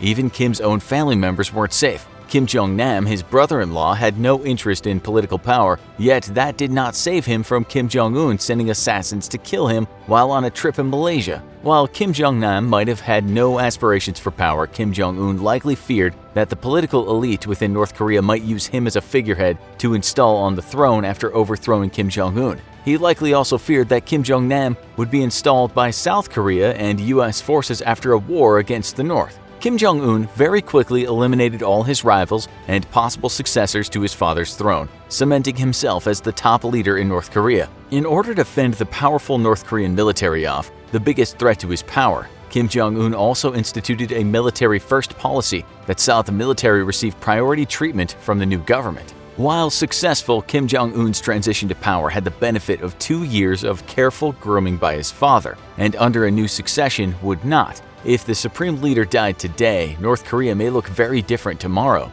Kim Jong-un has no clear successor, and it's believed that in the case of his untimely death, it would be his sister, Kim Yo-jong, who would be granted power. This would be a dangerous proposition for the Kim dynasty, though, since while Kim Yo-jong holds some position of political power in North Korea, the overwhelmingly patriarchal social structure of North Korea would likely see her regarded by many as an illegitimate ruler. Kim Yo-jong would have to be twice as ruthless as her brother if she wanted to retain the power, and yet in the end she might not be able to fend off a coup from within. While a member of the Kim family and a direct descendant of the original supreme leader to whom all Kim family members owe their legitimacy to, the fact that Kim Yo-jong is a woman would seriously weaken her claim to power. It's likely then that if Kim Yo-jong did retain leadership, she would serve as nothing more than a figurehead, exactly the fate that Kim Jong-un feared so much. However, she might very well be ousted completely, and there are two major threats to her power. The first comes from Chae Young-hae, who is currently the country's #2 man, a ruthless political elite with decades of experience and a direct link to Kim Jong-il as his trusted confidant. Not only does Chae Young-hae have a great deal of legitimacy as a political leader, his personal relationship with Kim Jong-un gives him some legitimacy with the Kim dynasty himself, and it's unlikely that the entire concept of a Kim dynasty would be trashed overnight. The hero worship of Kim Il-sung is simply too deeply entrenched in North Korean culture for that. Having Chae Young-hae step in as leader would likely be seen as acceptable to the North Korean people, especially if it was a, quote, temporary measure, end quote, until a true Kim successor could be named. In that case, Kim Yo-jong would likely be left in a position of power, though it would be Chae Young-hae who called all the shots. Kim Yo-jong's only role would be to serve as a link to the Kim dynasty, though inevitably she might suffer a terrible accident. After all, if Chae Young-hae is only acting as a regent until a worthy Kim successor can be found, then one of her sons could eventually take power for himself away from Chae Young-hae. Along with Kim Yo-jong, a large number of Kim family members would likely meet with similar accidents. A second threat to Kim Yo-jong's throne would come from the military itself, the single most powerful apparatus within the nation. While Kim Jong-un's military-first policy was meant to earn him the loyalty of the military, and it did, it has also served to cement its power in North Korean politics, and no successor to the Kim dynasty could take the role of supreme leader without their support. Whether an actual Kim family member or an outsider, the military could not only seize power in the event of Kim Jong-un's sudden death, it's very well positioned to do so. Not only is it the largest martial force in North Korea, its members also have deep ties to the national security agencies of the nation. No leader will take the North Korean throne without their approval. The most important thing, though, is if a successor comes from within the Kim family or not, as that will dictate how North Korea interacts with the rest of the world. While a Kim family member could over time change North Korea's relationship with the world, it would be an extremely slow and protracted process. Currently, the nation is ostracized by the world and economically sanctioned over its nuclear program and small stockpile of nuclear weapons. The international bloc standing against North Korea is led by the United States, which has made it clear it will not entertain any negotiations that don't include nuclear disarmament. This, however, is a problem for a Kim family member, as nuclear weapons are deeply tied to the legacy of the Kim dynasty. Kim Jong-un himself depended on the success of the nation's nuclear program, and had it failed to produce a working nuclear weapon, it's widely believed he would have been forcibly removed from power. In many ways, his continued hold on power is still dependent on nuclear weapons, and any abandonment of the North's nuclear program would be seen as treason against both Kim Il-sung and Kim Jong-il, as well as deeply anger the powerful military.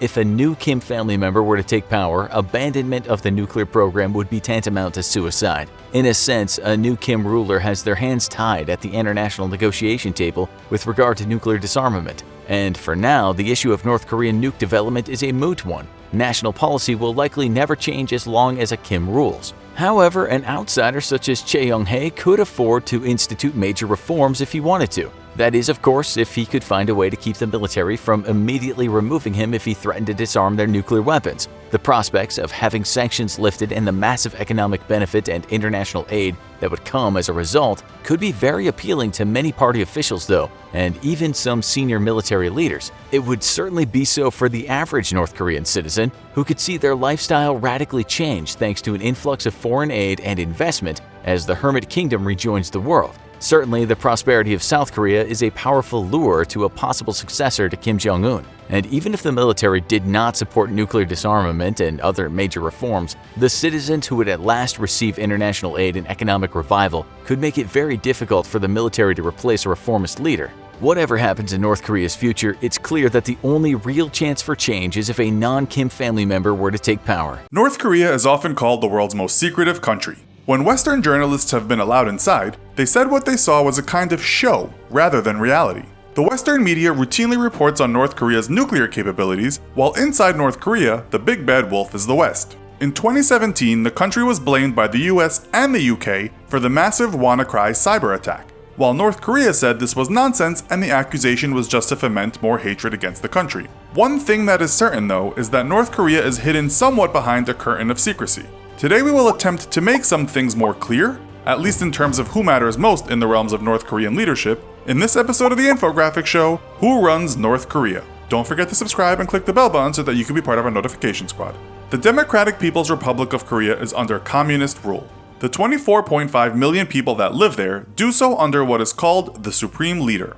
This man is extolled constantly in the North Korean media, which is run by the government. TV and radio does not allow criticism of the government through these channels, according to the BBC, nor does it allow negative news to air in regards to things such as poverty or human rights abuses. But our question today is, who is behind all this? Well, whoever controls the media wields a great amount of power. The Korean Central News Agency controls newspapers, TV, and periodicals. So it's safe to say that the Director General of this agency is an important man in the country. His name is Kim Ki-ryong, according to some sources, but North Korea Leadership Watch tells us he just died. We cannot find who took over in this position, so we will have to leave it there. All we can say is that this position is very important. Two of the things the West often hears about North Korea is the pervasive propaganda and also how the country has become a military of significant strength.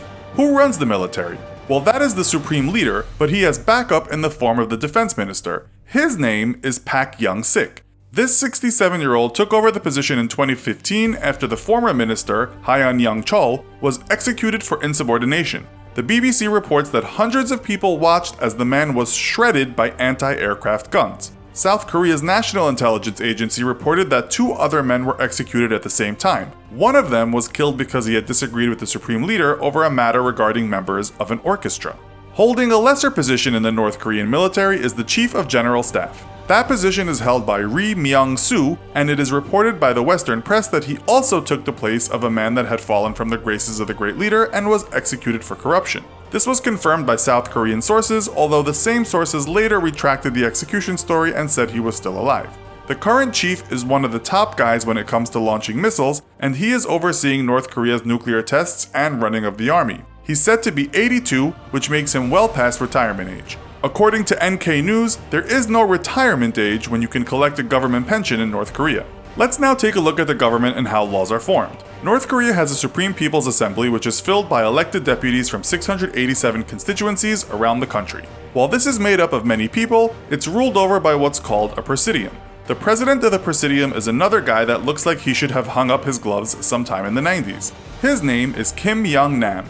He is a sprightly 89 years old and has a very important job. If treaties need signing, he's the man with the pen. If leaders of other nations come to visit, then he's the person they'll be seeing. In spite of his age, he has recently traveled the globe for diplomatic relations. He is described by Western diplomats as very clever and pleasant to talk with, and he is regarded as a very powerful figure in North Korea.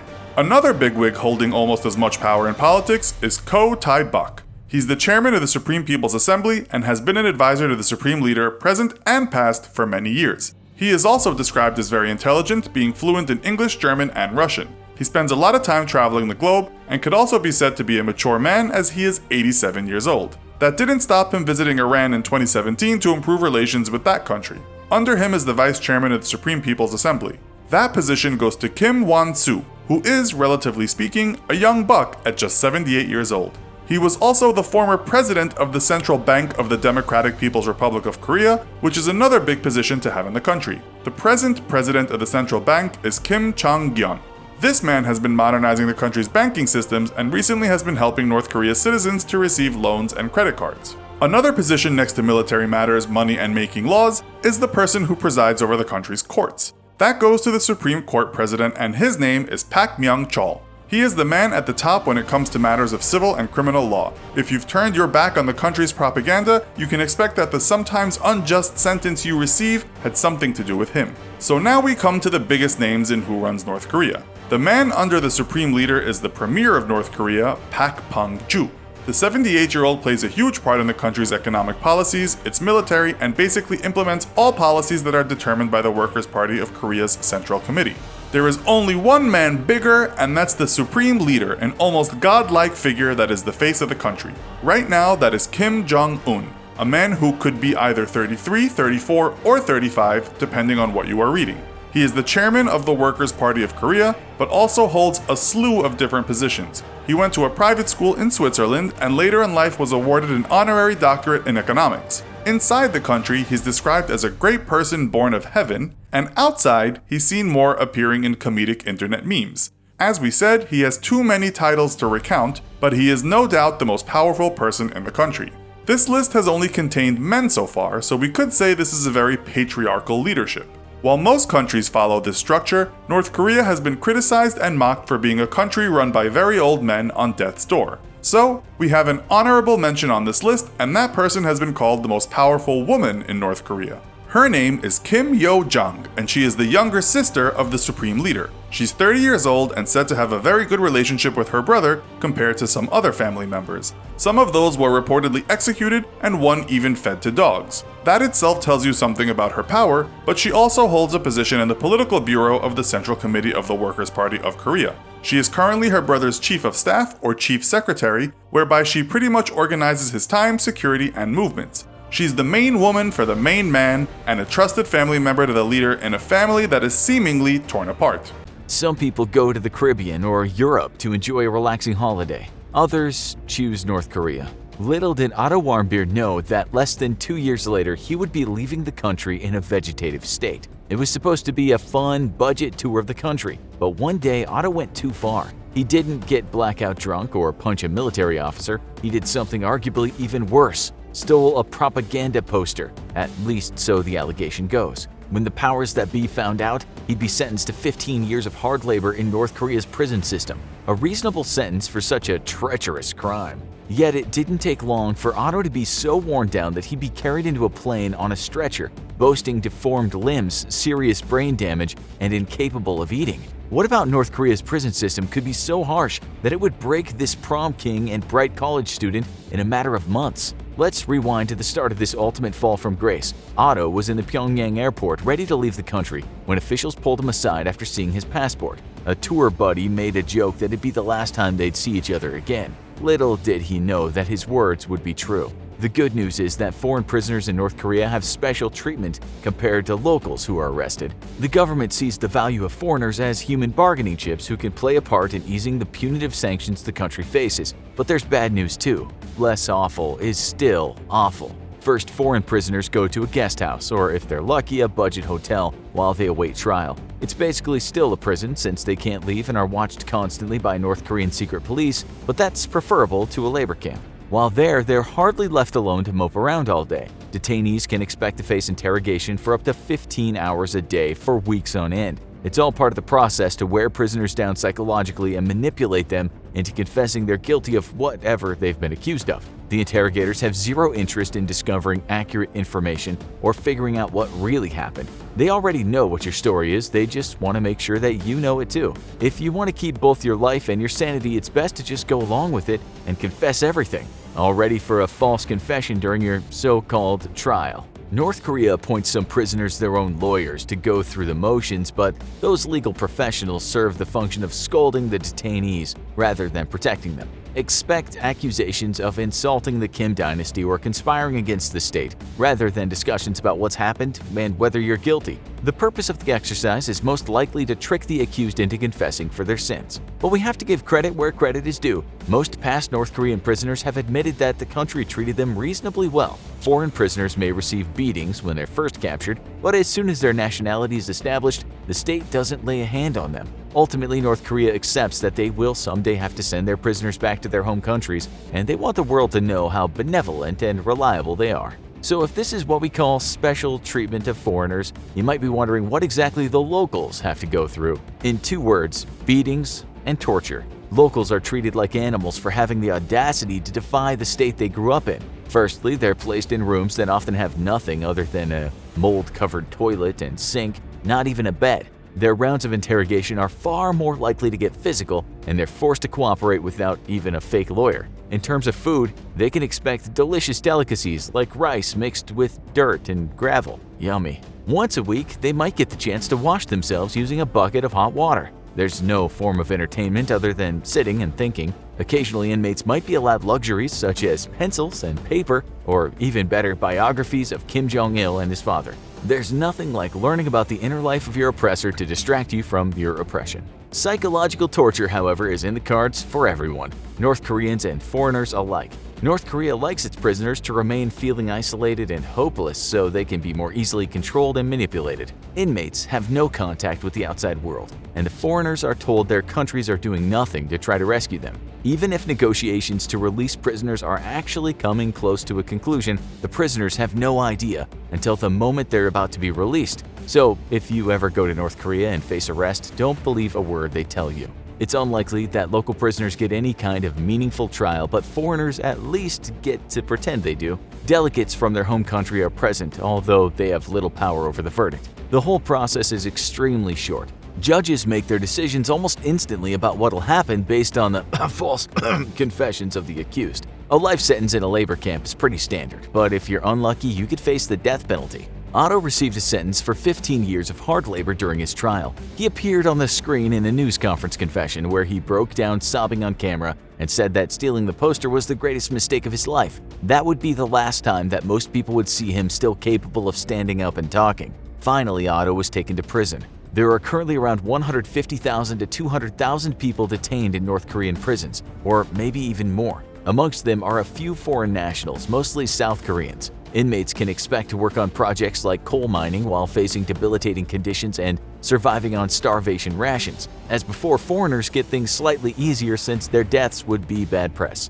So what on earth did happen in these prisons? How did Otto obtain this inexplicable brain damage? As an American, he was probably taken to a special labor camp exclusively for foreigners. Labor activities there include planting soybeans, making bricks, and shoveling coal. Cells consist of a bed, a toilet, and a little else. And what about the locals? You're gonna wish you never even asked. North Koreans, who often face decade-long sentences for offenses as innocent as watching banned soap operas from South Korea or digging for edible plants, have a real tough time behind bars. Sometimes 3 generations of family will be in prison just to punish one person. The political prisons, also known as kwanliso, are the worst. Most are precincts protected with electric fencing, barbed wire, and even guard towers. Detainees are forced to dig their own graves while guards taunt them, raped as punishment for bad behavior, and tortured for not working hard enough. Sometimes prisoners disappear entirely. Newborns of prisoners have been fed to dogs. Amongst the numbers include thousands of child prisoners, many of whom are starved and overworked to death.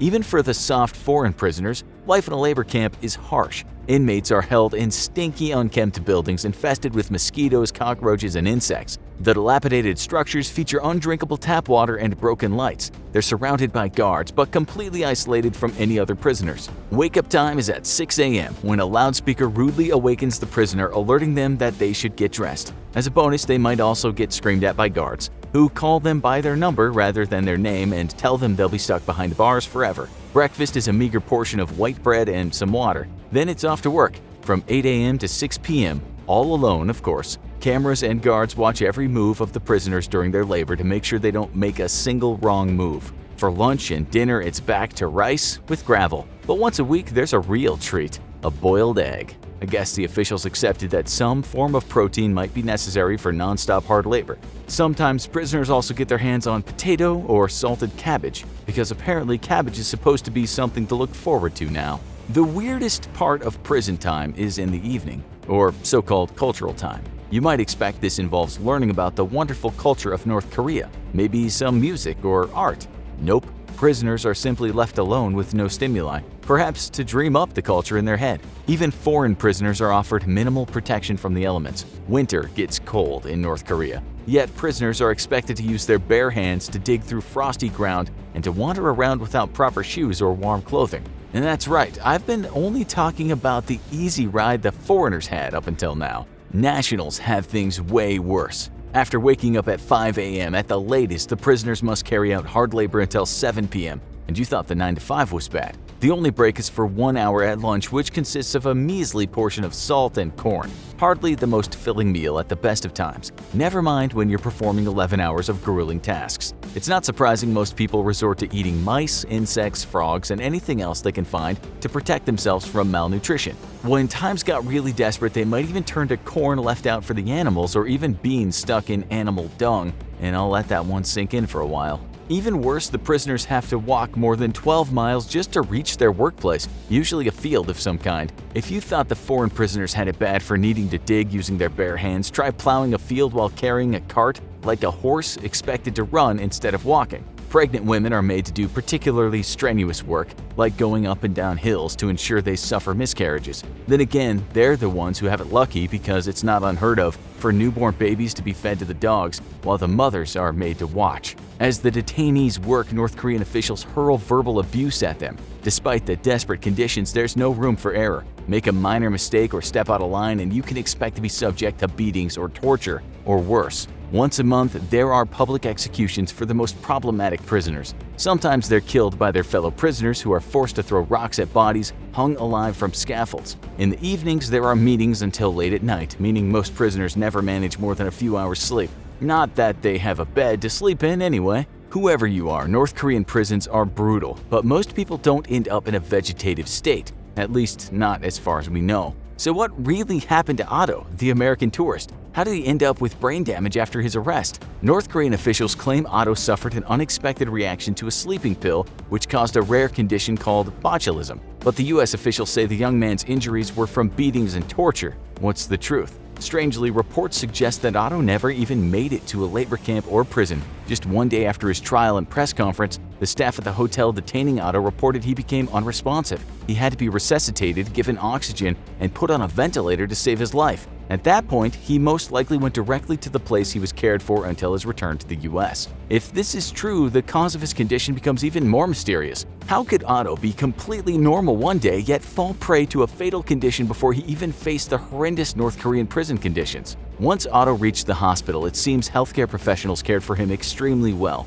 U.S. officials admitted he'd probably received around-the-clock care, noting an impressive lack of bed sores for someone in a vegetative state. You've gotta give it to North Korea, even if the motivation was covering their own asses. Unfortunately, it was not enough to save Otto's life. Shortly after he returned to the U.S., he passed away. Nobody really knows what happened while the young man was detained, and it's unlikely we ever will. Two possibilities are an allergic reaction or a suicide attempt provoked by psychological torture. There's an eerie silence in the stadium as a 17-year-old boy is pushed onto the playing field in a squeaky wheelchair. His mother, among a crowd of about 10,000 people, is holding back tears. With his mouth gagged, he wriggles around in the chair, just as 3 soldiers point their machine guns at him. 9 shots are fired. His chest explodes. There's a collective gasp in the crowd, then silence, followed by frantic, rapturous clapping that lasts 10 whole minutes. Can you imagine being in that crowd? Being the parent of the victim, a spectator expected to clap? Sounds crazy, but this is life in North Korea. So, what had this young man done to deserve 9 bullets in the chest?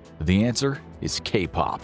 Yeah, South Korean pop music. We know it's criminally bad, but come on, being a fan shouldn't warrant an execution. The Supreme Leader, Kim Jong-Un, doesn't like K-pop. He hates it, in fact. He says it's evil. He also believes that South Korean soap operas and American pop music corrupt North Korea's youths. And he hates foreign pop music and foreign dramas because they show North Koreans a reality they're not allowed to see. In 2021, it was reported that Kim Jong-un had lost the plot where this was concerned. That year, he pushed into law new rules about what content people could and could not watch. Pretty much meant they were allowed to watch North Korean propaganda and nothing else. It meant that dancing to the music of Girls' Generation or watching an episode of The World of the Married could get you killed. We aren't exaggerating. Some teenagers were recently executed for just watching Squid Game. It was revealed by activists that foreign content had been coming into North Korea via the town of Haisan, which is an important trading hub with China. The problem with this proximity is tons of illegal content was getting across the border, as were such things as mobile phones. North Korean security services got busy hunting this content down. When they found it, often on teenagers, the kids were sometimes executed, sometimes in front of their classmates, sometimes in front of their parents in stadiums, as you just heard. So, crazy law number 1, death for listening to pop music and watching silly dramas. The regime calls them anti-socialist and non-socialist. They're really strict about it these days. A North Korean NGO said in 2019 that it had discovered 318 execution sites in North Korea. People were shot down in public schools, stadiums, markets, and rice fields, with the crime being anything from watching a foreign soap opera to stealing someone's cow. A defector said that when he was in a prison camp in the 2000s, he and about 80 other inmates were forced to watch 3 women being executed. They'd been charged with having ideas about running off to China. So one law in North Korea could be said to be the first rule about North Korea is you do not talk about North Korea. Not to anyone else anyway. We explain later what happens if you have the audacity to make an international phone call. The executions are almost always by firing squad, although there has been the odd hanging now and again. Usually the victims are lined up. 3 soldiers do the shooting, firing off 3 rounds. One defector said he'd seen it happen. He noted that the soldiers were upset about it. He said they were drunk. Maybe they can only go through with it after some booze. As you know, the regime hates the outside world, or rather they fear the outside world. That means anything associated with the outside is treated like a virus that could spread easily within their perfect society. This is why schoolgirls have been sent to do hard time in mines in the countryside just because they tried to sound like South Koreans when they sang. Kim Jong-un has said that anyone mimicking South Korean accents can expect to be packed off to those mines where they might never return. Same goes for haircuts. Under no circumstances should North Koreans try and copy the hairstyles of the West or the rest of Asia. You might not have noticed it when watching videos, but everyone seems to have the exact same haircut. Boys, girls, women, and men. You can see photos of good-looking women walking down the street, perhaps chatting on their local call-only mobile phones, and it seems as though they've all been reading the same fashion magazine. It's got nothing to do with personal choice. They have to look that way because if one of them decides to branch out and look like Ariana Grande, they might end up in the mines. Same goes for the men. That regime has approved just 28 hairstyles, but none of them are what you might call risque. Men are told they should keep their hair short, but never totally shaved. If it gets longer than 5 centimeters, almost 2 inches, it's time for a cut. Flat tops, a North Korean favorite, are recommended. Women can grow their hair into a bob, but not very long. And no way can they have it really short. That would look too manly, too rebellious. There was actually a TV show in North Korea called Let's Trim Our Hair in Accordance with the Socialist Lifestyle. The show told the folks why they should follow hairstyle rules. Goes without saying that they don't want people to have any sort of individuality. As the saying goes, if a nail sticks out, hammer it down. It's actually a Japanese expression and not too important now in that country, but in North Korea, it influences every part of society. Spiky hair, green hair, or messy hair does not adhere to socialist values, said the TV show. In one episode in 2005, a guy was dragged off the streets. His hair was all over the place. The TV presenter said to the people watching, "We cannot help questioning the cultural taste of this comrade, who is incapable of feeling ashamed of his hairstyle." Can we expect a man with this disheveled mindset to perform his duty well? There is only one answer, of course. Still, an unsocialist hairdo won't get someone hard labor. Instead, when CCTV found such people with their itinerant hair, they were publicly shamed. They were reported at work and were ostracized by their colleagues. The viewers heard some scientific facts too, North Korean style. The presenter said long hair affects human intelligence development because it consumes a great deal of nutrition. If you have no access to decent books or the internet, how would you ever be able to refute that? It's the same with clothes. People won't get the machine gun treatment for wearing the wrong kind of clothes, but they will be accused of having a bad ideological and mental state. Once that gets back to their boss, they'll be snubbed by their colleagues. The newspapers might make a meal of it, bringing on more shame. A regime newspaper called Nodong Sinmun wrote that people's clothes show their cultural standards and mental and moral state. It explained no matter how good the clothes, if one does not wear tidy shoes, one's personality will be downgraded. We should say that there's a big difference between being a bit untidy to showing everyone you are totally into a Western or South Korean style. One could be blamed on laziness or unkemptness, but Western fashion following is sedition. One is harmless, the other is exceedingly dangerous. Human Rights Watch wrote in 2021 that a North Korean might be executed or sent to a prison camp, Kaewaso, for 15 years just for watching one episode of a South Korean soap opera. It also said that the new rules dictated that merely uttering a few words of South Korean, even just to practice, can result in 2 years of hard labor. There are reports of kids texting each other and using some words of South Korean slang. The sentence for that was 3 months of hard labor. In a letter to the 10th Congress of Youth League in 2021, Kim Jong-Un explained why he was coming down on people so hard. It was a long letter, so we'll just show you a few snippets translated into English. It starts off positively, saying, "The faithful millions of young people have always been a fortress for our party, which is leading the revolution to a great leap, braving the worst ever challenges. These kids," he said, "should be at war against the capitalists. He said they should dress smart, speak well, and learn revolutionary songs. He said some do that, but others have been transformed by the malignant tumors of an anti-socialist idea coming from foreign lands. He was executing folks for listening to K-pop because they were bringing in dangerous poisons of outside influence." As we showed you in the intro, when the leader makes a speech like that, you're expected to clap like crazy, and we mean clap until your hands hurt.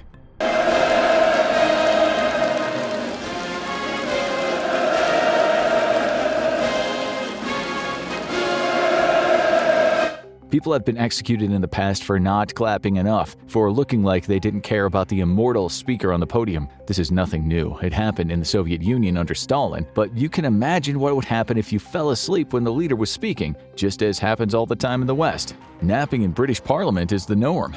There's no official law for this in North Korea, but they can easily accuse someone of being seditious or at least unpatriotic. It happened to the former defense minister, Hyun Yong-chol, who was usually a top-notch clapper. The state gunned him down in 2015. Some people said the reason was he was caught napping while Kim Jong-un was speaking, but the real reason was likely that he'd just gotten on the wrong side of the leader. No official reason was given in the end, but Kim must have really hated him because this time the firing squad used an anti-aircraft gun. It happened in front of hundreds of people at Pyongyang's Kangkon military shooting range. So that's another rule, or at least an unwritten rule: clap when you have to, and don't be the first to stop. When the big man is talking, don't you dare think you can catch 50 winks. This is serious. Hundreds of officials in the past have been executed when it was thought that they were becoming slightly rebellious by not paying attention when they should. This next bit of information sounds so crazy you'd think it was Western propaganda. You already know you have to respect the supreme leader at all costs. In 2020, it seemed a woman living in Onsong County near China let that respect lapse for a few minutes when her house caught fire and her kids were stuck inside. As the flames tickled the sky, she rushed into the house to collect her screaming kids. She should have been celebrated for her bravery, but she was arrested. Guess why? The reason is, like in every North Korean household, there were portraits on the wall of Kim Il-sung and Kim Jong-il. Their rotund faces lit on fire as the woman concentrated on making sure her kids got to see puberty. The news somehow got back to the Ministry of State Security, likely through a snitching neighbor. The case was investigated and it was said that a political crime might have occurred because she rescued her children and not the portraits. What's even more ridiculous is a farmer had rushed in to save the portraits, and while the woman was condemned in the media, he was hailed as a national hero. What's even more annoying is that the woman was jailed during the investigation, which meant that she couldn't tend to her hospitalized kids, who both had serious burns. The Daily NK, a South Korean newspaper writing about everything North Korea, said that some neighbors wanted to help the mother buy the antibiotics her kids needed, but they were too scared as they thought they might be charged with political crimes. A source told the paper the mother will be able to focus on caring for her children once the authorities end their investigation. The supreme leader is kind of a divinity, which is why myths abound, such as the ground cracking apart and lightning striking when the last leader popped his clogs. It's said that he once hit 38 under par in 18 holes, the first time he ever played golf. The official state document said on the 7,700-yard championship course at Pyongyang, he hit 11 holes in one that day. Not too bad for a 52-year-old and 5'3" in height on a course that most professionals would struggle to make par. Only a god could perform such a miraculous feat of sporting triumph. This is why in North Korea, if you mention the word Jesus or Buddha, you're in for one hell of a bad time. The country is not big enough for two gods. Only the Kims perform miracles. Gods have nothing on them. In 2014, an American named Jeffrey Fowle made the mistake of his life when he thought it was a good idea to visit North Korea while embracing the Christian tradition of spreading the word of God. This was about as prudent as taking a bath while holding a plugged-in TV. It's one thing keeping your God theories to yourself in North Korea, but this guy went into a restaurant called the Chongjin Sailors Club, and on purpose he left a Bible in the restroom hoping someone would pick it up and later choose Jesus as their savior. Fowle was arrested and imprisoned. He appeared on TV later telling the folks back home he'd been treated well. They always say that. You'll know why soon. After 5 months, the North Koreans sent him back home, but with a warning. Keep your God in the USA. We don't want him here.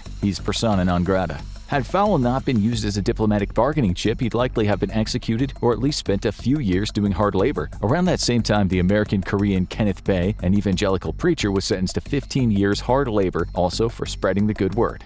He surprised everyone when he told the West that his prison camp wasn't actually that bad. In an interview from North Korea, he said, "Yes, people here are very considerate, but my health is not in the best condition, so there are some difficulties. But everyone here is considerate and generous. We have doctors here, so I'm getting regular checkups." Still in 2015, North Korea executed 6 North Korean people who'd been spreading the word of God. In 2011, a man named Kwang Eun-som and her granddaughter were blasted away by a firing squad in Osong County. Their crime was loving the Christian God and telling others how great he was. You can't even practice superstitious stuff in North Korea. Shamans have been executed, as have fortune tellers. Lots and lots of fortune tellers. You can give $20 to the same people in the US and they'll tell you one day you'll meet an important person named Gary, or was it Graham? It begins with G anyway. Perhaps that's exploitation, but it's hardly a crime. In 2017, it was reported that a 20-something-year-old North Korean woman had been telling folks about their life down the line, and she was later executed by firing squad in Chongjin. A news report at the time talked about how other fortune tellers had been arrested. It said one fortune teller, known as Hui Son, was sentenced to 18 years hard labor in Onsong. While in Horyong, 6 fortune tellers remain under investigation by local police with rumors that they may also face execution.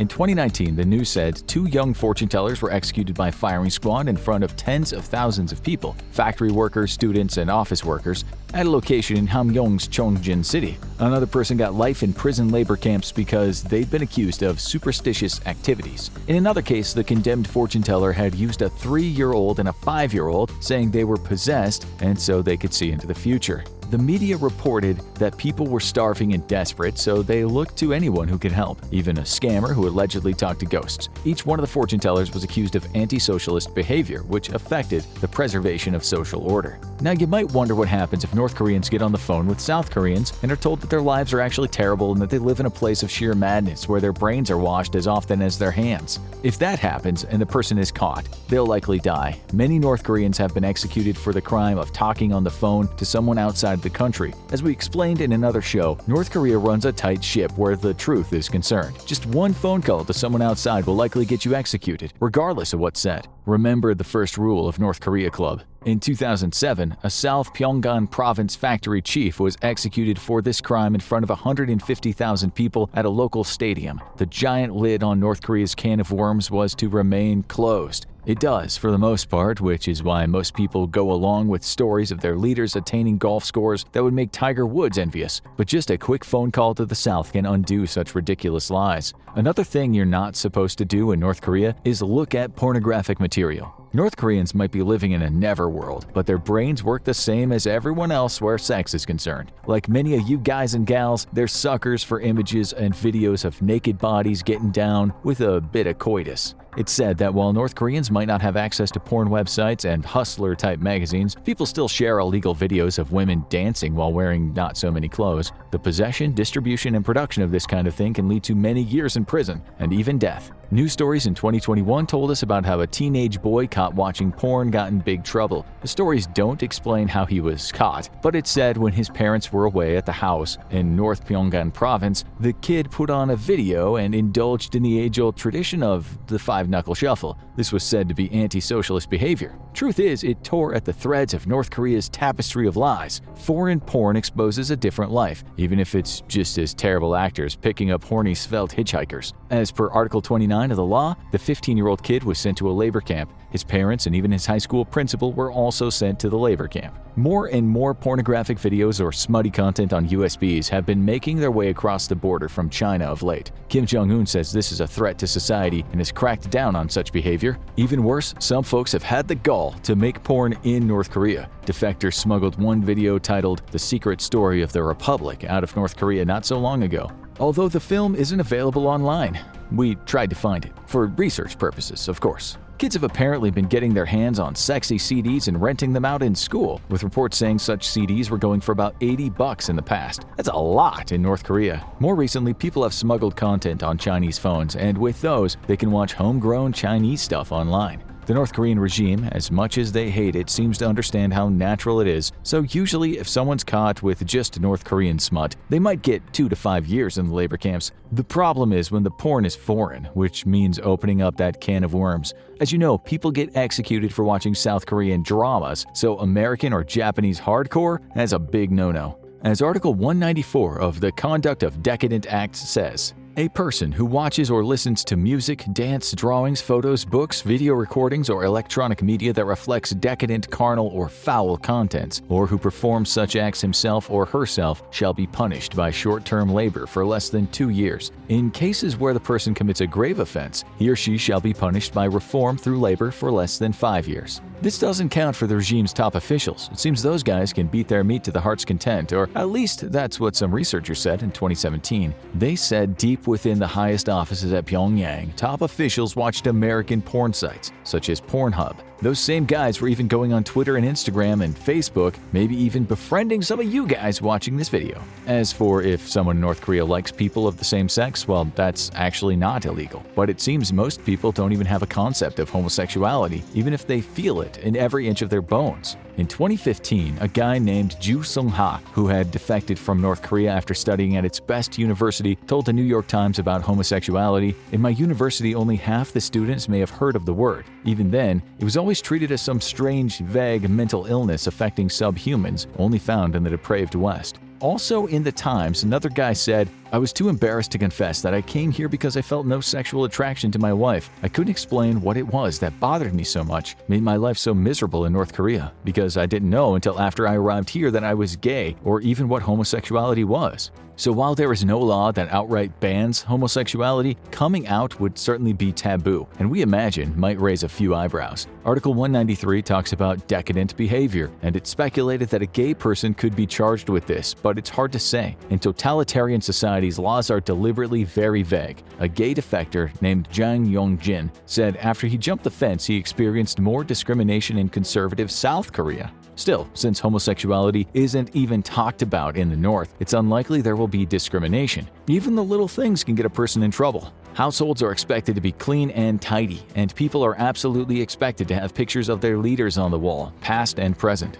In some societies in the world that aren't even totalitarian but are authoritarian, pretty much every household has a picture on the wall of some ruler or monarch. Thailand was like this until the last king died, and people there still will argue with you until they're blue in the face that this was out of love and respect rather than a consequence of propaganda instilled in them since they were just children. Reports say that portraits of leaders in North Korea have to be hung high, so they look down on the occupants of the house. The police do inspections now and again to ensure families follow the rule. If the pictures aren't there, or if they're dirty or hung in the wrong place, the adults in the house can expect punishment. An investigation into their habits and opinions will try to ascertain if they're either bad socialists or just rubbish at looking after pictures. It's likely that if they're charged with something, they'll do some time in the mine, or perhaps just have to do the walk of shame at work. The security services will, of course, interview the kids to ensure the parents have been routinely filling their brains with the right thoughts. This must be a nerve-wracking time for the parents whose 4-year-old might blurt something that sends mommy and daddy to an early grave. It could be something innocent, such as, "Mommy said Kim a bad man with dumpling face."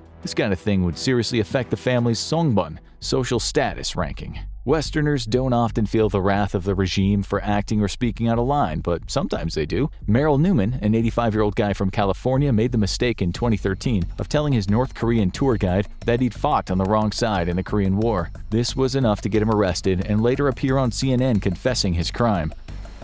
On this trip, I can understand that in U.S. and Western countries, there is misleading information and propaganda about DPRK. He later said that he purposefully used awful grammar in that video so the folks back home would know he'd been forced to say those things. That's why everyone always says things are hunky-dory when they appear on the TV. They have to. Many tourists will tell you that North Korea is okay. The people are friendly, and all the talk of danger is overblown. But that only remains true if you don't break the rules. You can soon be called a hostile, though admittedly you'd have to be stupid or willfully ignorant to break those rules. They're pretty obvious. This doesn't mean that the locals will hate you, even if you come from so-called imperialist America. One American returned from a trip and said to the press, "I told them I was American and they were pretty interested and were asking me questions. They didn't seem to be intimidated by America or have any hatred toward America," which was reassuring. Still, break the law there, it's at your own risk. You might not see a firing squad like a local, but you might be sent back to the US looking rather under the weather. The year was 2004 and a container ship called the Ever Unique made its last stop at the port of Newark in the US after leaving from China. On this particular day, FBI and Secret Service agents were laying in wait, believing that some containers on the ship might be carrying something of interest. They were right, but what they'd find was more than they'd bargained for. Under boxes filled with an array of plastic toys, they discovered secret compartments that contained hard cash, except the money was only $100 bills. The notes they beheld were flawless, faultless, and to anyone but an expert gifted with the right technology, these notes were just as good as the real thing. But they weren't the real thing, they were counterfeits. Almost perfect counterfeits. Where'd they come from? Who had invested the time and money to create such flawless notes? The authorities understood immediately that to make such consummate currency, you'd need very advanced technology. These were obviously by no means your run-of-the-mill counterfeit notes. The experts who looked at them couldn't believe their eyes. This was a huge problem. The US dollar, being what we call the world's currency, is very, very difficult to recreate perfectly, but someone had done it. When the authorities took these bills to forensic analysts, what those analysts saw before them was a perfect composition of fibers used in real bills. They even commented that the engravings were possibly of a better quality than those created by the United States Bureau of Engraving and Printing. The fakes were in one sense even better than the real thing. They came up with a new name for these bills, and that was the supernote. Almost perfect imitation that would fool just about anyone, from the man in the street to the teller at the bank. Hell, if you could create enough of these things, you could spend until your heart's content and have little fear about getting caught. Since the discovery of the first super $100 bills, millions more have been found on container ships with loads destined for the US. But who is making these supernotes? Following the discovery, investigators in the US started a series of operations such as Royal Charm and Smoking Dragon, at first thinking the counterfeits were being made by powerful gangs originating in Asia. Unlike many organized crime outfits that traffic drugs and guns in the West, Asian gangs tend to work quietly and share a high degree of sophistication. But when the investigation started paying off and links to these gangs were arrested on American soil, the authorities shocked the world. They said that it wasn't the networks of organized crime that were actually making the fake money. It was the government of North Korea. The gangs, they merely spread the money around. In no time at all, North Korea denied the accusation, but the US said the evidence they had was more than sufficient. North Korea was a money-making machine, they said, and technologies the country used were second to none. What ensued was a bank in Macau called Banco Delta Asia being shut down, and with it the accounts of some of North Korea's ruling elite. The bank was accused of taking counterfeit cash and then laundering it in the world of real money. This shady kind of business was all run through something called Room 39, North Korea's Department of Dark Money. Or at least that's where all of the evidence pointed to, or what evidence was available. Was this such a big deal at the time, seeing as the world was watching in fear as their TVs told them that the secret nation was hell-bent on creating weapons that could bring us all down? The answer is yes, it was a really big deal, with some US officials calling it an act of war. You see, when counterfeiters are merely street-level hustlers doing a bad job recreating cash, or even organized crime giving it a shot, it's not seen as such a large threat. People have been counterfeiting cash for many years, since the time when you could have been hanged, drawn, and quartered for trying to fake the king's coinage. But one state doing it against another, that could be said to be a hostile act under international laws. The US came right out and said that by counterfeiting another country's currency, you are in no uncertain terms a threat to the American people. As we said, the branch of the North Korean government responsible for such criminal enterprises is known as Room 39 or Office 39 or Bureau 39. It's all the same thing. How do we know this entity exists, since North Korea isn't exactly giving tours to US officials and investigators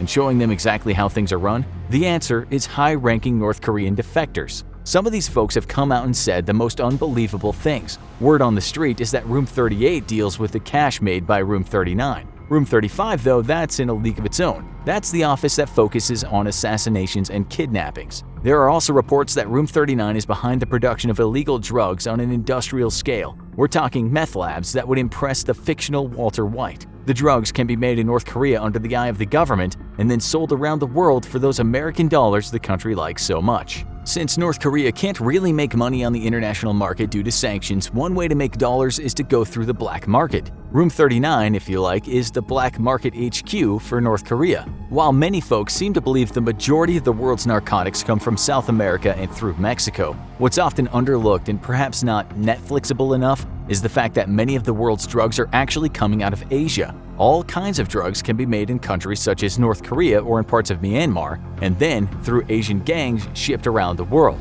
Methamphetamine labs have been a great source of income for North Korea during harsh international sanctions. But ice isn't the only order of the day. It's reported that the country also has many poppy fields and has for a long time. The raw opium is then turned into heroin, and that heroin finds its way into Asian countries and subsequently to North America and Europe. If the country wasn't so closed off, we might have seen a Narcos North Korea show. Experts writing about the country tell us that the meth production began not as a money spinner, but as a way to keep North Korean soldiers alert and awake. No surprise there isn't a military in the world that hasn't given its troops some kind of speed at one time or another. In the 90s, the country hit a wall when there was a very bad opium crop harvest, and North Korea saw dope profits fall drastically. Officials who were hit hard by this put their heads together and said, why not start using state facilities and start making methamphetamine and trafficking it abroad? Meth isn't ever prey to a bad harvest, and the officials agreed to knock up some labs under state-owned companies and then get in touch with various Asian criminal networks in China, Myanmar, and Thailand.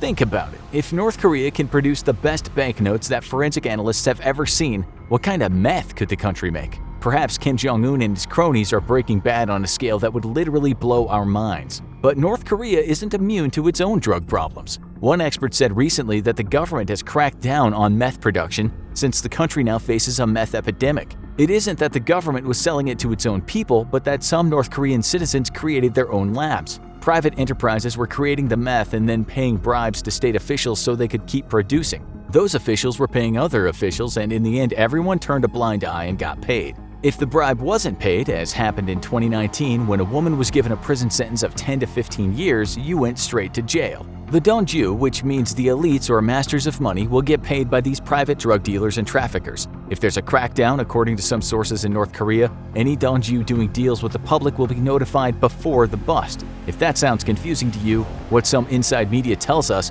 is that the government isn't happy about the average citizen getting in on the drugs business, and so they are being taken out. However, if they're connected and pay their way in bribes, officials are happy to look the other way. So who pushes North Korea's dope? The answer might surprise you. Scores of trade officials and North Korean diplomats have been arrested for trying to sell NK-made medicinal amphetamines and benzodiazepines worth millions of dollars abroad. This kind of thing goes back many years, and each time the North Korean government has said the diplomats went rogue and they weren't giving the profits back to the powers that be. No one really believed this, of course. One defector said in 2018 that Room 39 was about one thing and one thing only, and that is to supply the great leader of the country and his cronies with money. He called the money raised a revolutionary fund. He said that some of the exports controlled by this room are in fact legal, but of the $639 million to $2.5 billion made each year, a lot of the income is from illicit activities. This has been called a royal slush fund, and if you don't know what a slush fund is, it's what you might call dark money earned by corrupt means. He said he worked for the Kumgang Trading Company, which dealt in gold, gemstones, and ginseng. Because there are sanctions on North Korea, part of his job was to smuggle the products across the border into China, and from there it would reach the international market. And that's hardly the crime of the century, but defectors have also said another product being smuggled out of the country is weapons. Those weapons might make their way to organized crime or countries devastated by internal conflict. North Korean weapons have ended up in countries in Africa, South America, and the Middle East. And there's another type of crime North Korea engages in that might surprise you. Insurance fraud hasn't been talked about very much in the media. North Korea's Room 39 is said to have raked in hundreds of millions of dollars from international companies working as reinsurers, which means offering protection for insurance companies. North Korea has denied it, but investigators have said the country has made fraudulent claims on a helicopter crash, 2 train crashes, and a ferry sinking. Other dubious claims have been related to crop failures, mining accidents, fires, and floods. The state-owned Korea National Insurance Corporation will initially take the risk, but then that's passed on to international reinsurers from various countries in the world. Reinsurers in Europe, India, and Egypt were all involved in the payout for that helicopter crash, which some investigators say was staged. An expert who spoke some years after the crash said one lesson had been learned, and that was never agree to have disputes decided in a North Korean court, and never reinsure KNIC. So if the North Korean people are starving, where does all the money go? Well, a lot of the cash coming out of Room 39 goes toward the military and the country's nuclear program. Most of it fills the pockets of the country's leaders, and very little goes to the people who need it most, North Korea's citizens. A lot goes to the super rich of North Korea, like when the Italian government blocked the sale of 2 luxury yachts to North Korea in 2009. Room 39 was behind the purchase, and the boats were worth more than $15 million. Reports have also surfaced that through this office, North Korea has illegally imported hundreds of luxury cars, vans, and other vehicles. As a report stated in 2010, criminal proceeds are distributed to members of the North Korean elite, including senior officers of the armed forces, and are used to support Kim Jong-il's personal lifestyle and are invested in its military apparatus. But for a country most considered technologically backwards, North Korea has another criminal surprise waiting for you. Reports in 2019 stated that North Korea's hackers stole around $2 billion from banks and cryptocurrency exchanges in 17 different countries. Hacking might have become the country's newest and most profitable way of making money, and all without the risk of being stopped by customs officials and having their product confiscated. By now, it's sure that North Korea has made far more than the $2 billion originally stated, making hacking extremely lucrative for North Korean cyber whizzes. What'll come out of Room 39 next, we do not know. But we expect more nefarious cyber activity to be in the cards. North Korea has tried a lot of things, including the illegal export of fake Marlboro cigarettes and its very own version of Viagra, but it's likely that the hacking game will be the way ahead as long as there are sanctions on the country. As for the meth and the opiates, there will always be a market for that as long as North Korea can keep getting it through the large border with China. As one defector put it, the only way to earn hard currency is by drugs. But time has proven him wrong, and now North Korea's criminal enterprise exists in both the real and cyber world. Still, don't be surprised if some of the drugs on the streets in the USA and elsewhere start coming with the label proudly made in North Korea. 2 teenagers wake up in North Korea. One is the son of a high-ranking North Korean government official, the other is the son of an average citizen.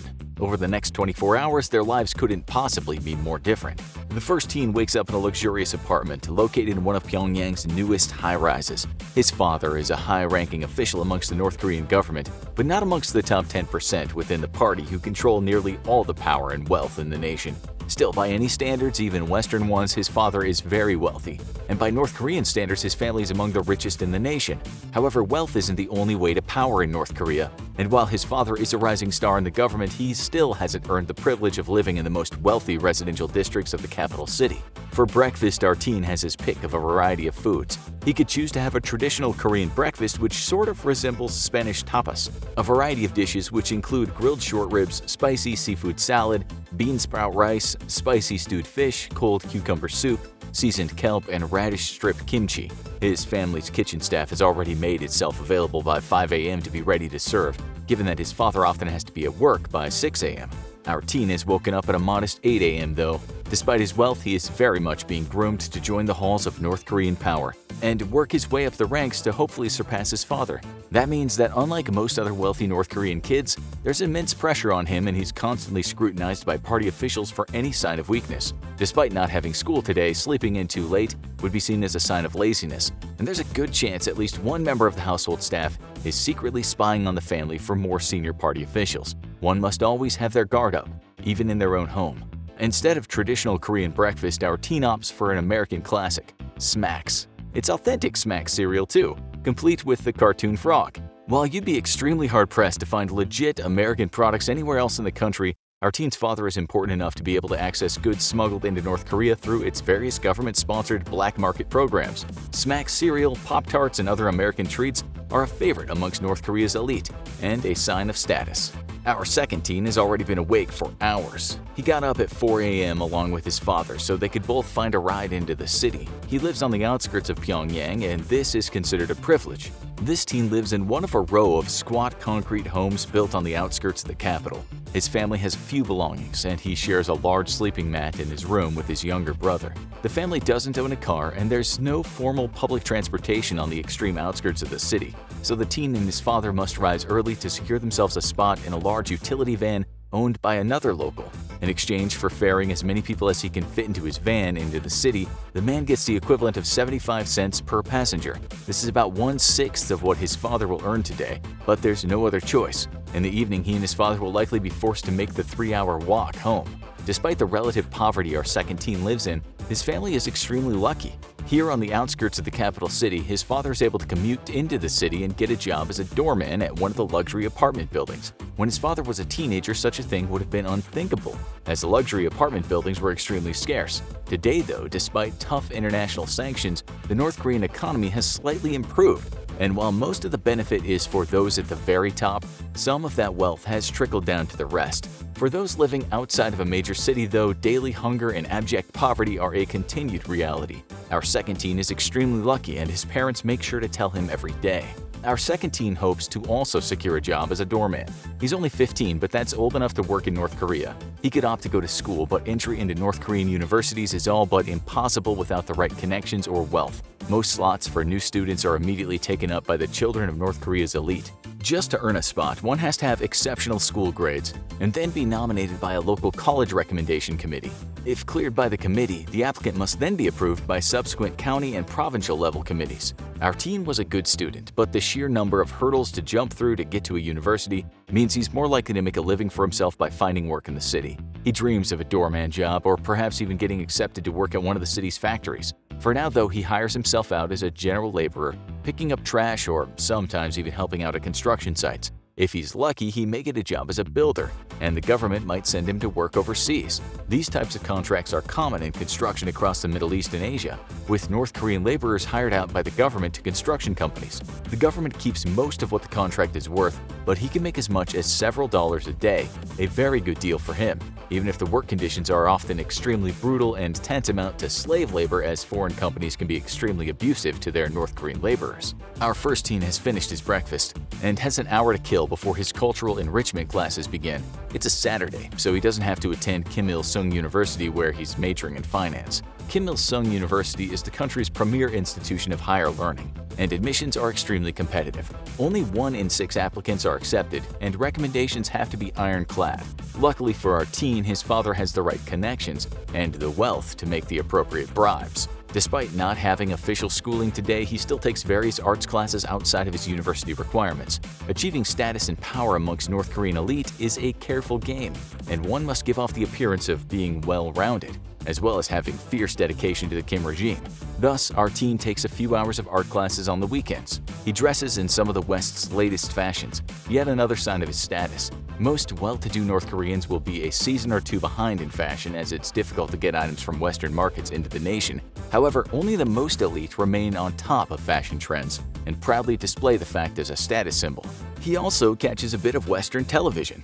While the rest of the nation only enjoys North Korean government-sponsored programming and international communications and television are strictly banned, a perk of power is access to satellite television. Even just to access the regular internet, one has to have special permission from the government, while the rest of the nation enjoys a nationwide intranet run completely by the government. Our teen has enough time for one half-hour TV show before it's time to leave. He dislikes the plethora of Chinese TV channels available to him, all of them also heavily censored by their own government, and instead appreciates the uncensored content from Europe and the USA. One day, he might even continue his studies abroad, and he hopes to go to the United States to continue his education. Given the relationship between the two countries, it seems impossible, but his father has the connections to get him fake Chinese documents that should fool US Customs. Riding an elevator down to the lobby, a shiny new Mercedes and a driver are waiting to take him to his art class. The Mercedes is very luxurious, but a few years old, a sign that his father isn't yet among the top 1% of North Korean society,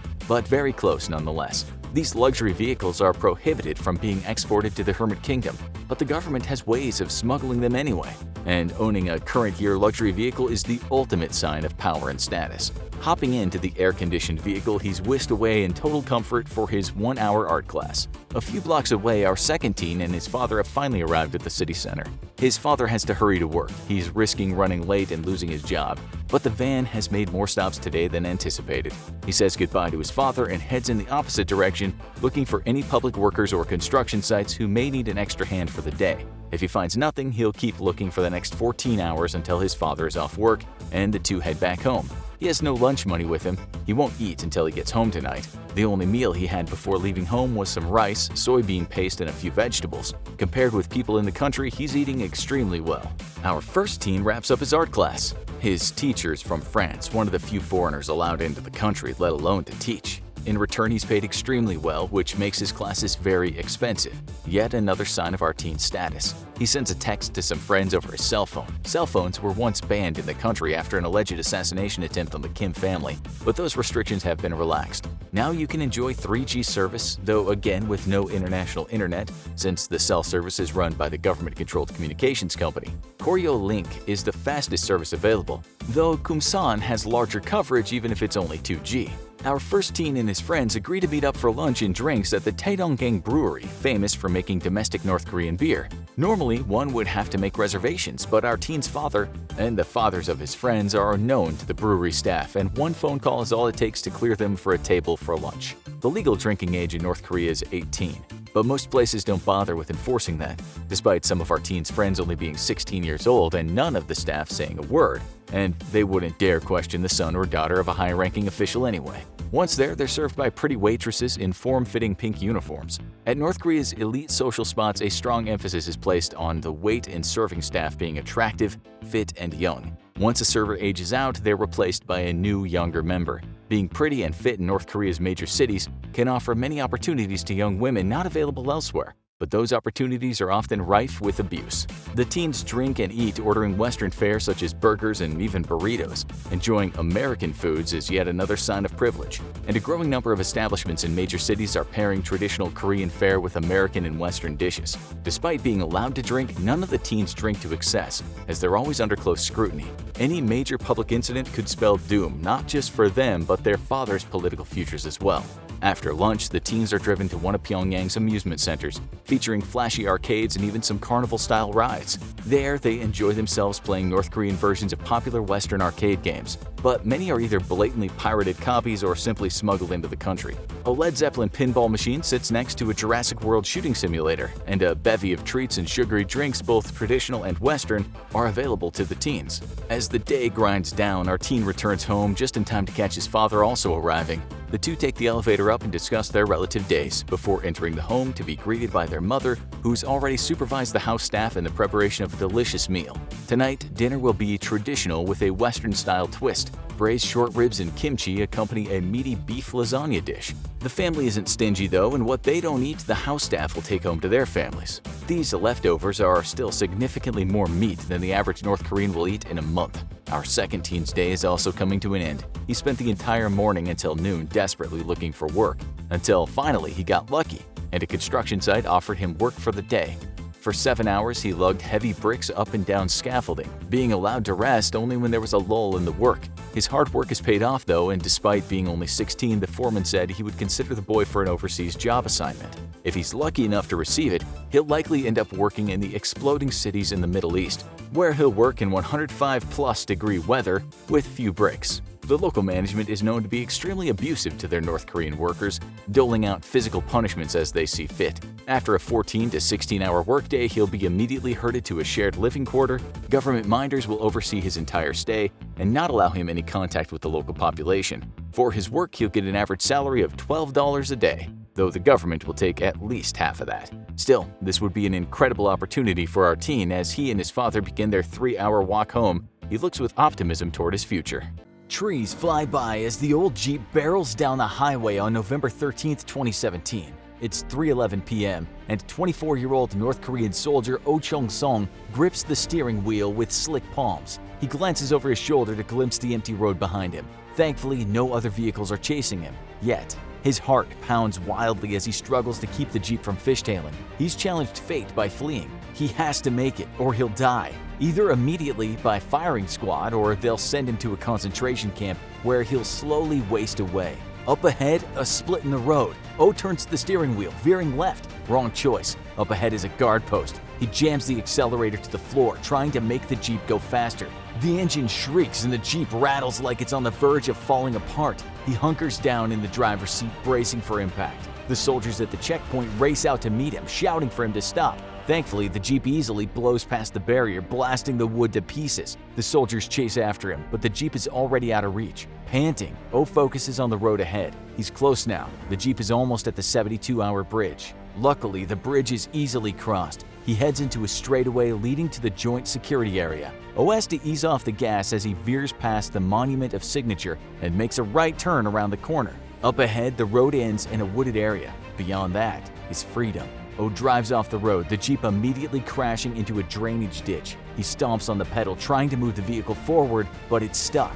Meanwhile, soldiers are bounding down the steps of the Panmungang Pavilion, sprinting down the street, guns at the ready, rushing after him. Oh twists the steering wheel, rocking the Jeep, but it's stuck fast. The soldiers are only yards away by now. Oh scrambles out of the Jeep, leaves crunching underfoot. He's only taken a few steps when he hears a pop and excruciating pain burns through his shoulder. But he lumbers forward anyway, pushing through the pain to cross the DMZ. The soldiers fire a hail of bullets after him. Oh finally collapses in a pile of leaves near a low-perimeter wall of South Korea's Freedom House complex. The JSA Security Battalion has been watching Oh's dramatic escape on CCTV. They continue watching as DPRK soldiers violate the armistice by firing guns into South Korea and briefly crossing the DML. The soldiers gather near the Monument of Signature, trying to decide what to do about the defector. Deputy Commander Kwon Young-hwan and another South Korean soldier crawl along the ground, carefully inching toward Oh, very aware that they were in range of a DPRK guard tower. Finally, they reach him at about 3:43 p.m., nearly half an hour after he'd been shot. They gently drag the wounded, unconscious soldier to a safer area and load him onto a vehicle. Oh is quickly transported to a helipad, where a U.S. medic team puts him on a stretcher and starts life-saving treatment. Soon after, a medevac team arrives on an American Black Hawk helicopter. The pilots push the helicopter to the max and make the 30-minute flight to Aojo University Hospital in Suwon in 22 minutes. Oh is rushed into surgery, and he's been hit 6 times in the stomach, right side of the pelvis, both arms, and both legs. During a 5.5-hour operation, doctors repair Oh's perforated bowel. He's lost more than half of his blood. Also during surgery, doctors find more than 52 intestinal worms in Oh's gut. On top of that, he's malnourished, has hepatitis B and tuberculosis, all signs of living in an impoverished country with little health care. Oh eventually recovers after multiple surgeries, 12 days in the ICU, and over 5 weeks in the hospital. For the first several days of his recovery, South Korean Special Forces guard Oh in the hospital because the government's worried that North Korea would try to assassinate him as a warning to other would-be defectors. In later interviews, Oh claims that when he woke up on the morning of November 17th, he hadn't planned to defect from North Korea. Crazy enough, it was a spur-of-the-moment idea. Since 2000, some 33,000 North Koreans have defected to South Korea. Very few defectors flee via the DMZ, the 160-mile-long stretch of heavily militarized border separating the two Koreas. Most flee to China and make their way through Laos and Vietnam to refugee-friendly Thailand, which will grant them asylum and fly them to South Korea. Once in South Korea, North Korean defectors are granted citizenship. In recent years, Kim Jong-Un has tightened security along the DPRK-China border. Also, China considers North Korea defectors illegal economic migrants and under a border agreement deports them back to the DPRK, where they're executed or harshly punished in prison camps. Chinese citizens who aid defectors face steep fines and imprisonment. As a result, the cost to use an escape broker who arranges transportation and shelter for defectors has greatly risen. Currently, using a broker can cost around $18,000, about 5 times the cost from a few years ago. However, there are some activist and religious groups that also transport escapees through underground networks. In recent years, alternative defection routes through Russia and Mongolia have also become popular. Here's another tale of a crazy escape from North Korea. On the night of February 7, 2017, 26-year-old Park Hyun-woo and his father left their home in the North Hamgyong province of North Korea, separately as not to arouse suspicion. They met up later that night near the semi-frozen Tumen River, which serves as a border between North Korea and China. The two of them had a comfortable life by North Korean standards. They both worked for the railway. Many years before, Park's two sisters had defected to South Korea and regularly sent them money through a secret network. However, father and son were frequently being hassled by local authorities for having defectors in the family. They took with them a smartphone memory card. It contained pictures taken of printed photographs they had to leave behind. They left the rest of their possessions behind in their house so as not to arouse suspicion that they were escaping.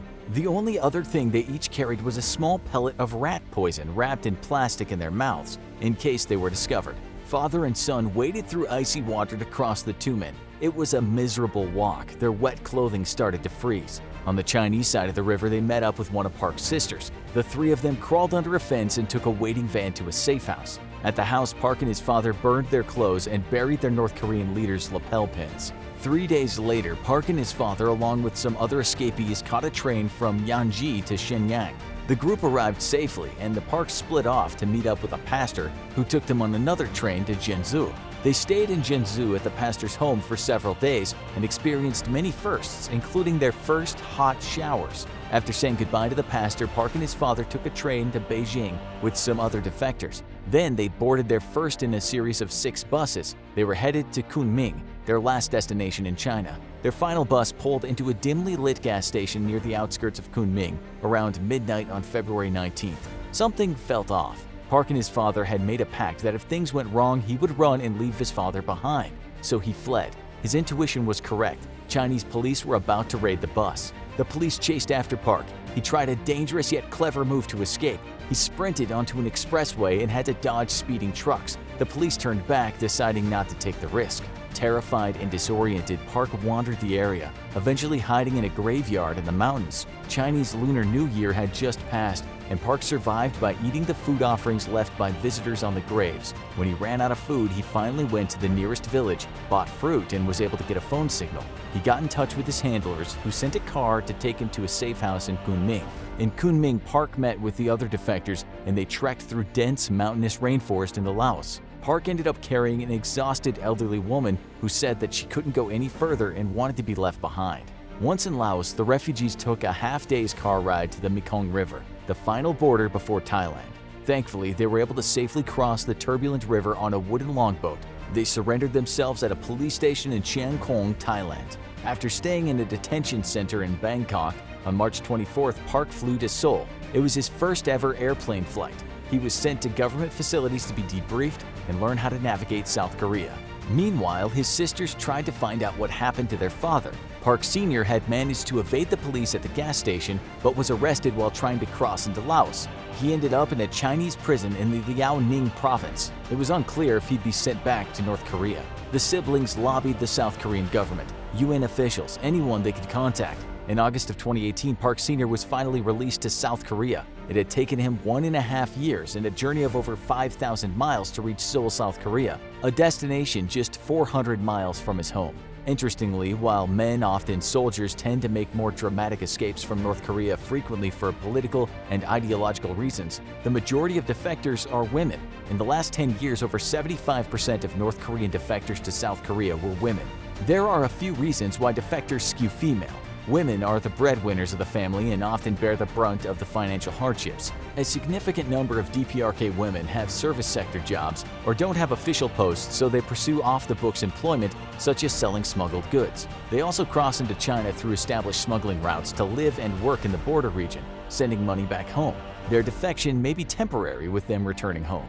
Also, unfortunately, female defectors are likely to get caught up in a human trafficking scheme. Korean NGOs estimate that 70 to 80% of North Korean women who make it to China are trafficked for between 6,000 and 30,000 yuan, depending on their age and beauty.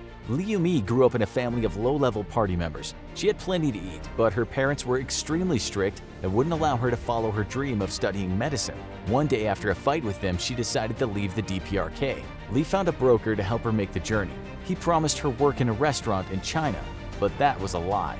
One night, Lee crossed the chilly Tumen River with 7 other girls. Once they reached the city of Tumen, which sits on the river, Lee and the other girls were transported to Yanji, a city in Jilin province about 30 miles from Tumen.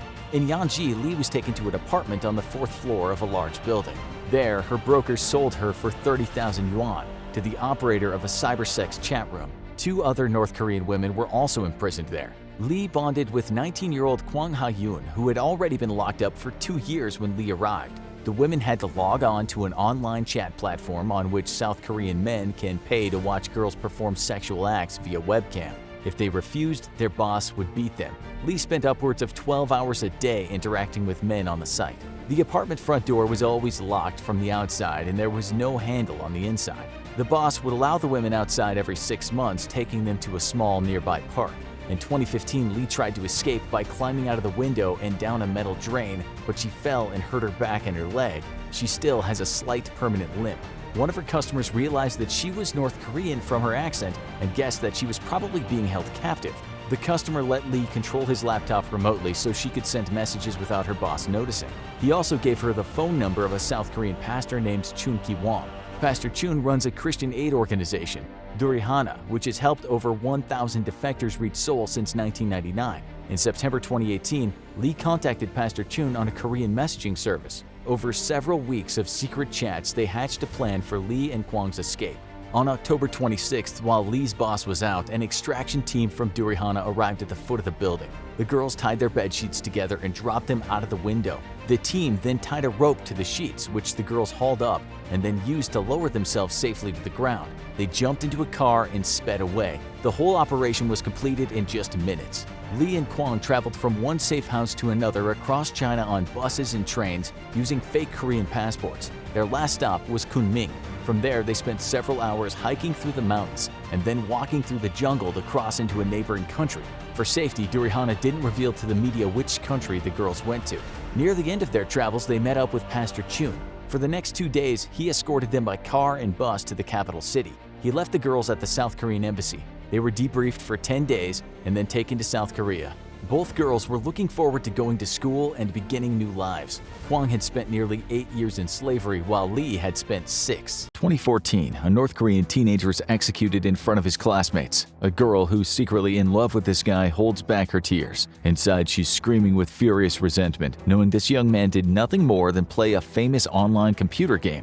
A game she's heard that her dear leader Kim Jong-il secretly plays with American kids. We'll get back to this story soon. 2014 was a time of pervasive paranoia in the Hermit Kingdom, since the Supreme Leader and his band of merry men had created new legislation that looked strict even for North Korea. They have internet in North Korea, but it's not the same one you use. Their internet is state-run. It's called the Kwangmyong Internet System and is mostly used by people who live in the cities. Rural folks in general wouldn't have the means to access it. As for the regular old global internet, you have to be an elite to access that, or at least a very important person such as a leading scientist or state-sponsored hacker. We'll tell you soon what the elites get up to on the regular internet, something that might surprise you. If you've looked at websites in North Korea, you know that fake news is the news. Spreading propaganda is the name of the game. We know this partly because about 8 years ago, some of those websites were made available to regular internet users outside of North Korea. You can access them today, but rest assured, North Korea only allows us to see what they want us to see. There's much more to their internet than meets the eye. Literally.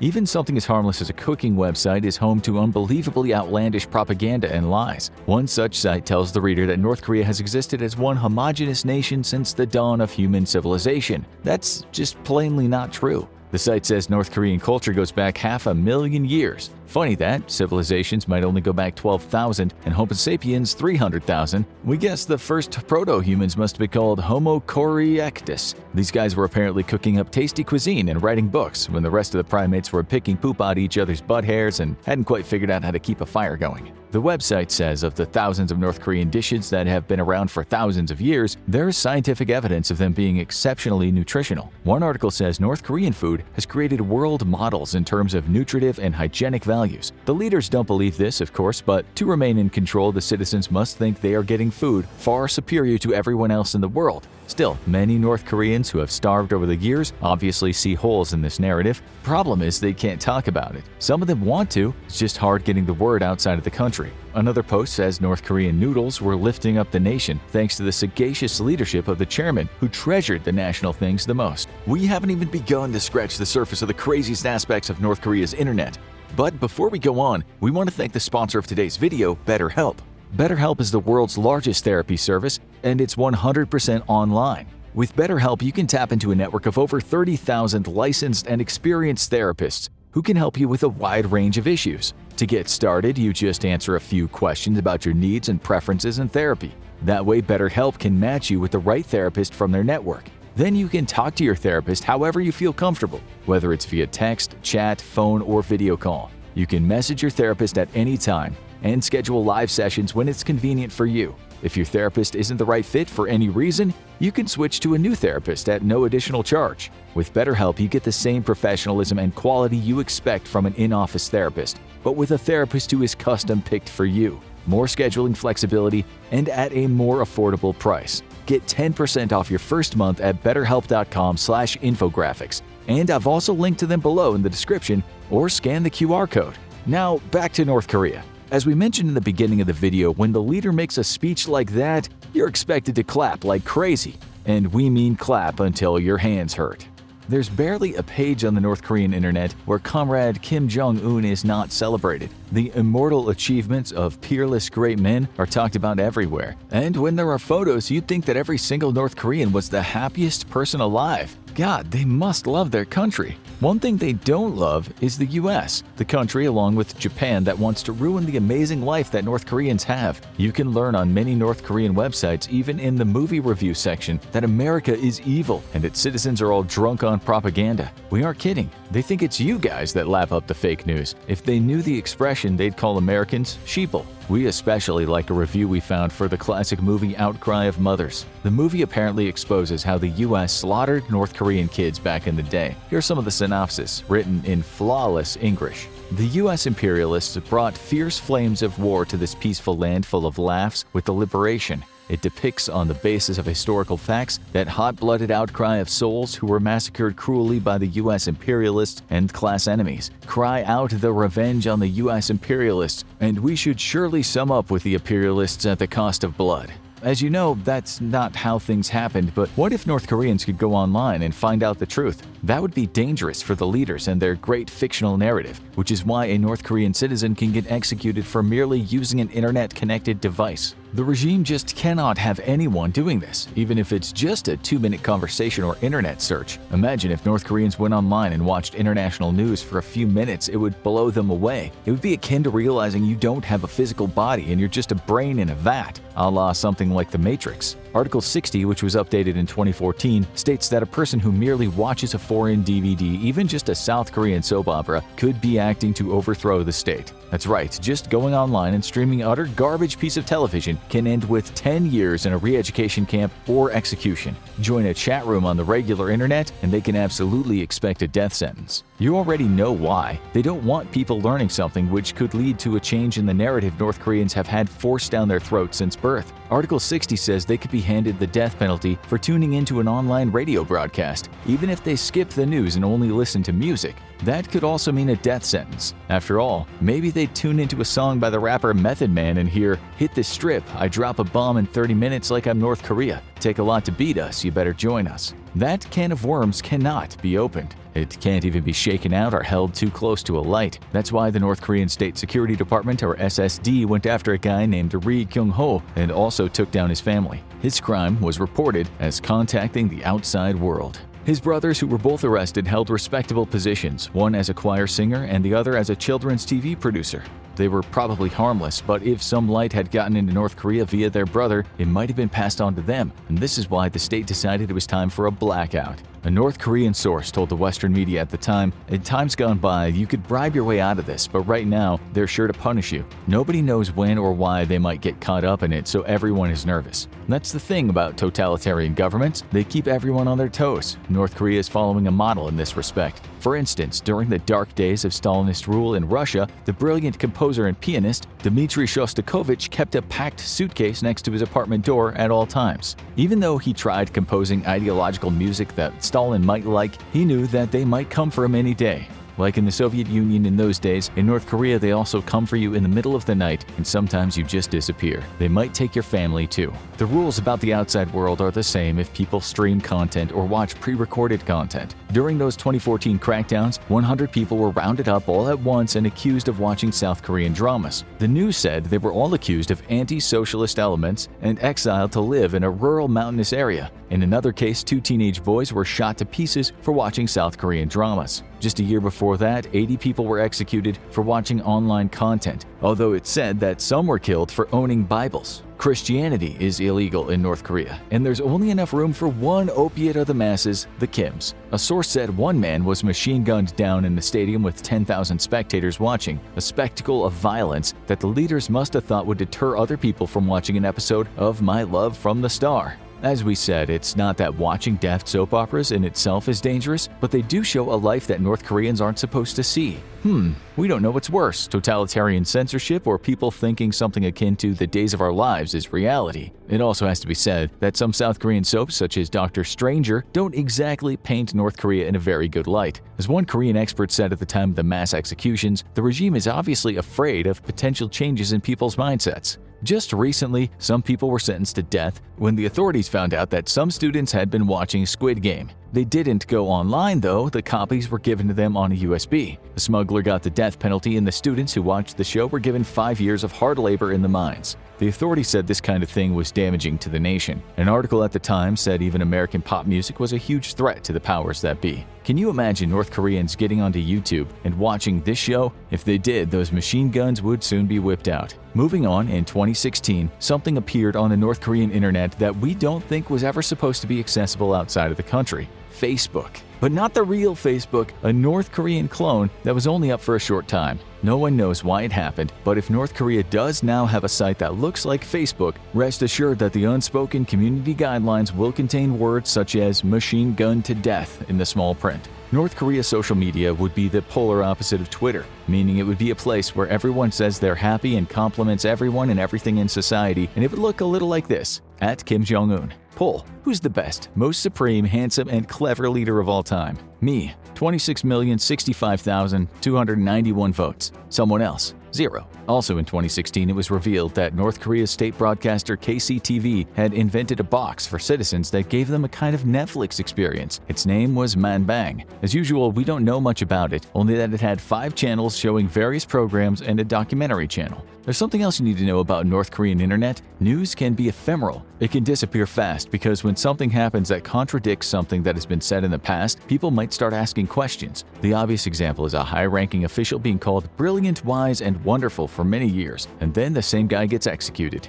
In this case, all the news about him gets wiped from the Korean internet. It happened to a high-ranking guy named Jang Song-thaek. For years, this man was hailed as a national hero. He was loved by the people, not only because of his immortal work, but because he was married to the only daughter of the former North Korean Premier Kim Il-sung. That made him the uncle by marriage of the great, illustrious Kim Jong-Un. Nonetheless, in 2013, Jong Sung-thaek was introduced to North Korea's famous firing squad. For what crime, we don't exactly know. He was accused of all manner of things from drug use to womanizing to corruption and gambling, and said to have lived a dissolute and depraved life. The reality is he'd been brave enough to criticize some of his uncle's policies. In his list of crimes, he was accused of only half-heartedly clapping when Kim Jong-un was made vice chairman of the Central Military Commission. In case you didn't know, just like in the days of Stalin, no one in North Korea dares to be the first to stop clapping, which can make clap fests go on for a rather long time. On North Korean TV, about 20% of the content you see is happy people clapping.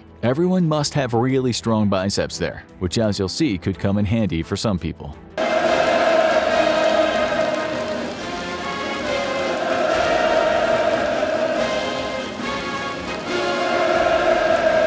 Many top officials end up being sprayed with bullets, so every now and again someone has to go through the internet to make sure their name no longer appears in any stories. That must have been some job with Jang Sung-thaek because he was all over the internet. In 1 year alone, 15 officials were executed after being accused of challenging Kim Jong-un's authority. The people don't usually question why someone goes missing from the internet because they've already been told the guy's a traitor. Still, what would you guys think if Donald Trump or Joe Biden were rubbed from online history after being impeached and removed from their POTUS positions? You'd be suspicious, and we'd guess some North Koreans have felt that way too. It goes without saying that the real internet won't come to North Koreans anytime soon. Just in 2021, Kim Jong-un called the global internet a vicious cancer in reference to things found on it, including pop music. Reports at the time said some people had just been executed for nothing more than watching or distributing K-pop videos. It's more likely they watched copied content rather than access the outside internet, though. The Supreme Leader said such content corrupted the minds of North Koreans, seemingly unaware he'd spent his entire life doing exactly that.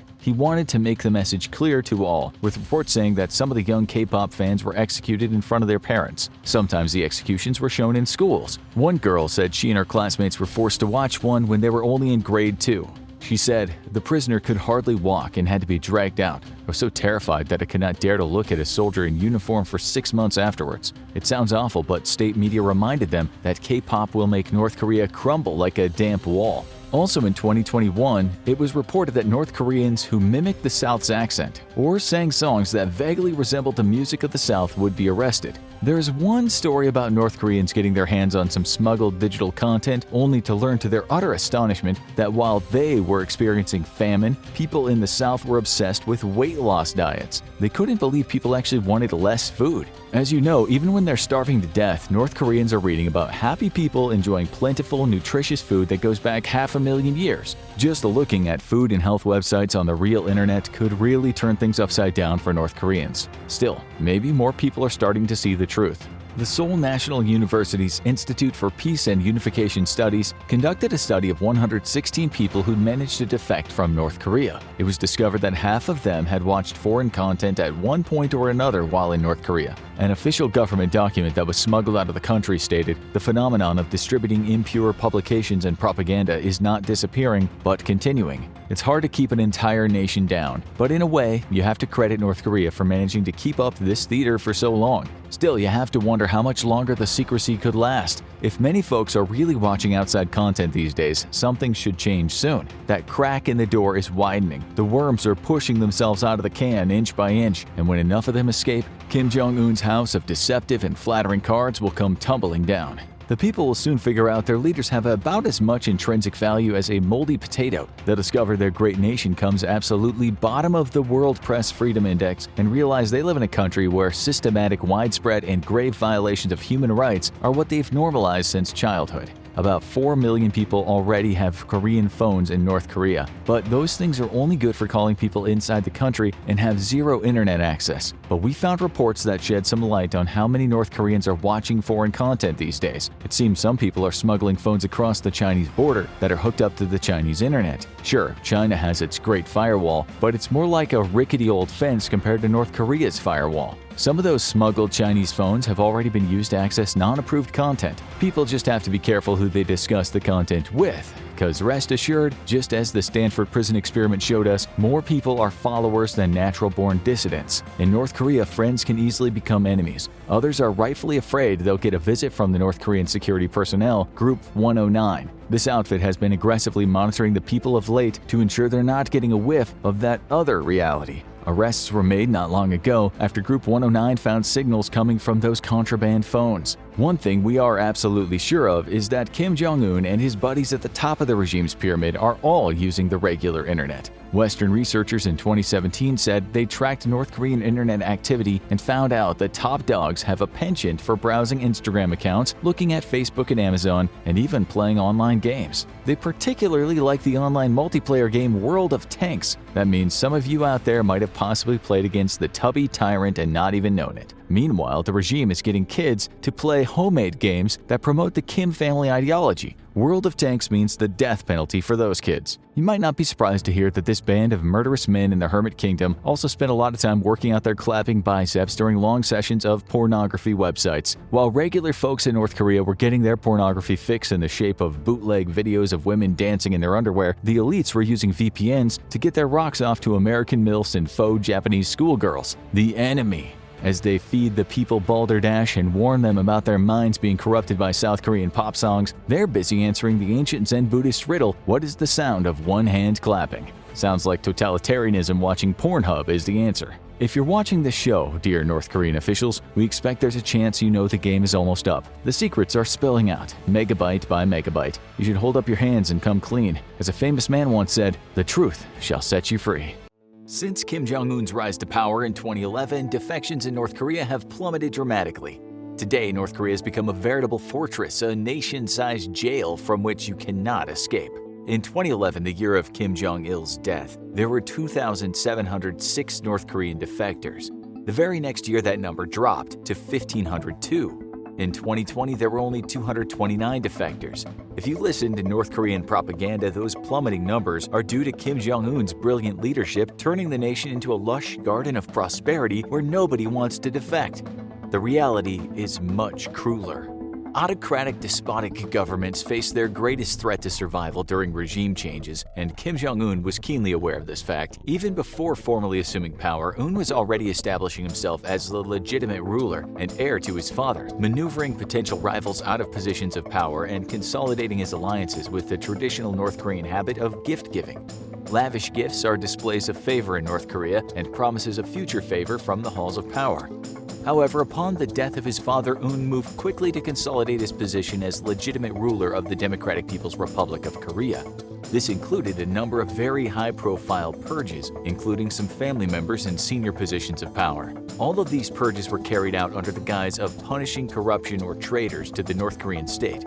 But much like the famous anti-corruption purges carried out in China by President Xi Jinping, this was merely a cover for elimination of political rivals. The truth is, Kim Jong-un was knocking out anybody that could be a threat to his power. But almost immediately upon taking power, Un had another serious problem: North Korean defectors. A transition of power presents an opportunity for anybody looking to replace a current government, even through military force. And Un now had to worry about the United States using this opportunity to remove him by force. To avoid this, he needed to project the image to the world that North Korea was firmly under his control, and even more importantly, that it was a happy and prosperous place under his leadership. The US wouldn't dare depose him by force if the nation was stable and prosperous, and while the US never had any such plans, the paranoid mind of Kim Jong-un fed him constant fears of losing his newly acquired power. The best way to repair North Korea's image was to deny South Korea its biggest weapon against it: North Korean defectors. During his father's reign, North Korea had seen steady rising numbers of defectors who would inevitably show up on South Korea's media to denounce the North and tell the world about the real state of affairs within the nation. This counter-propaganda even reached citizens in the North who had illegal satellite internet connections or radios able to pick up powerful broadcasts aimed directly at the North from the South. Secure in his power, Kim Jong-il showed practically no concern for the rising number of counter-propagandists and defectors in the South. But Kim Jong-un couldn't afford not to care. One of the first things he did was tighten up security along the DMZ. In the past, defectors have been able to navigate the myriad stretches of barbed wire and thousands of landmines to get to the safety in the South. However, he needed to do this in a way that wouldn't provoke the South to increase its own military presence. He increased the number of border patrols only modestly, both to avoid provoking the South and its American allies, but also because of the simple fact that most DMZ defections were of border guards themselves. Placing more of them on the border would only increase the rate of defection, not decrease it. So instead, he focused on improving border security infrastructure, including replacing old fences and reinforcing new ones. Vehicle barriers were also upgraded to stop defectors from ramming through security barricades and speeding to the south, as had been done numerous times before. However, while the DMZ was the most direct route out of North Korea for defectors, it actually wasn't the most widely used one. The heavy security presence made it almost impossible for civilians to approach, leaving it mostly used only by military defectors who were already present at the border or could more easily pretend to have a reason to be there. Instead, North Korea's greatest avenue for defectors has always been its long-shared border with China.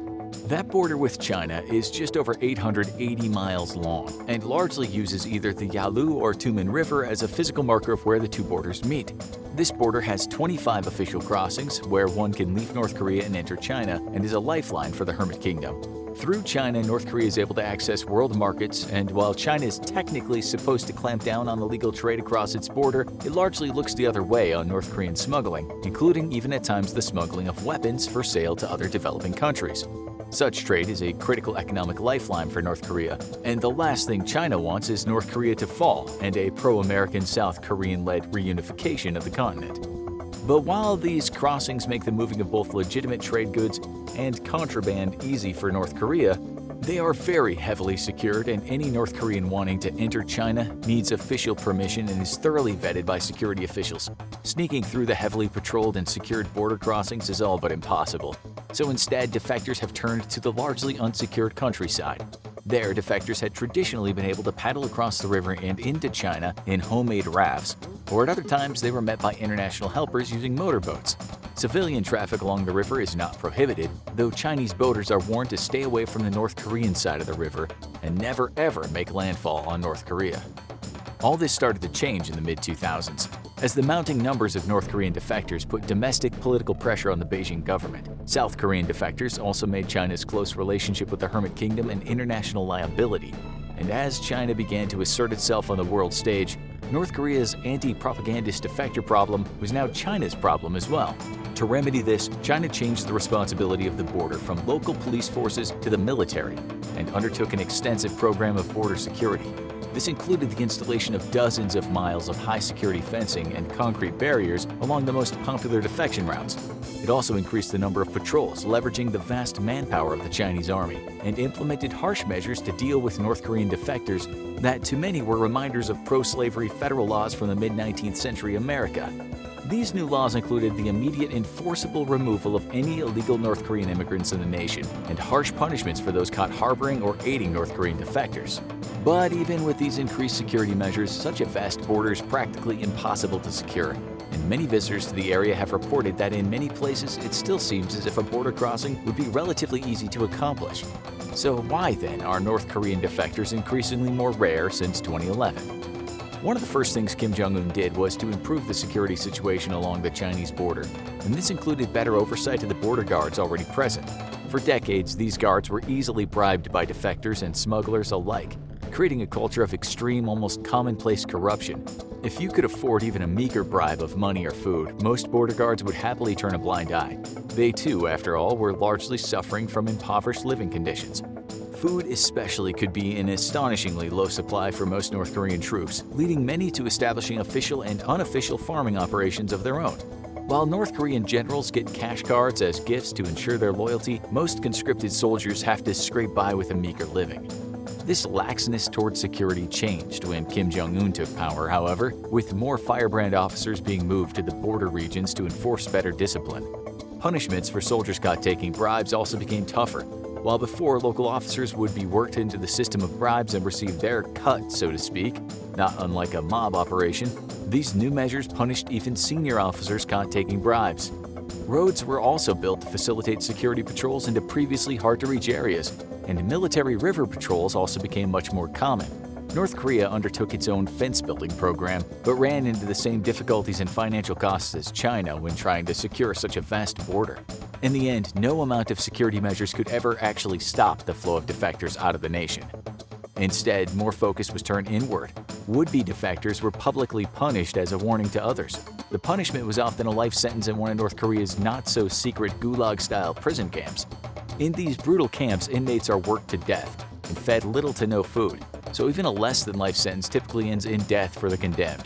However, under North Korean law, up to 3 generations of a family can be punished for a single crime, meaning that a defector could be condemning not just themselves, but their parents and children to life imprisonment in a brutal prison camp.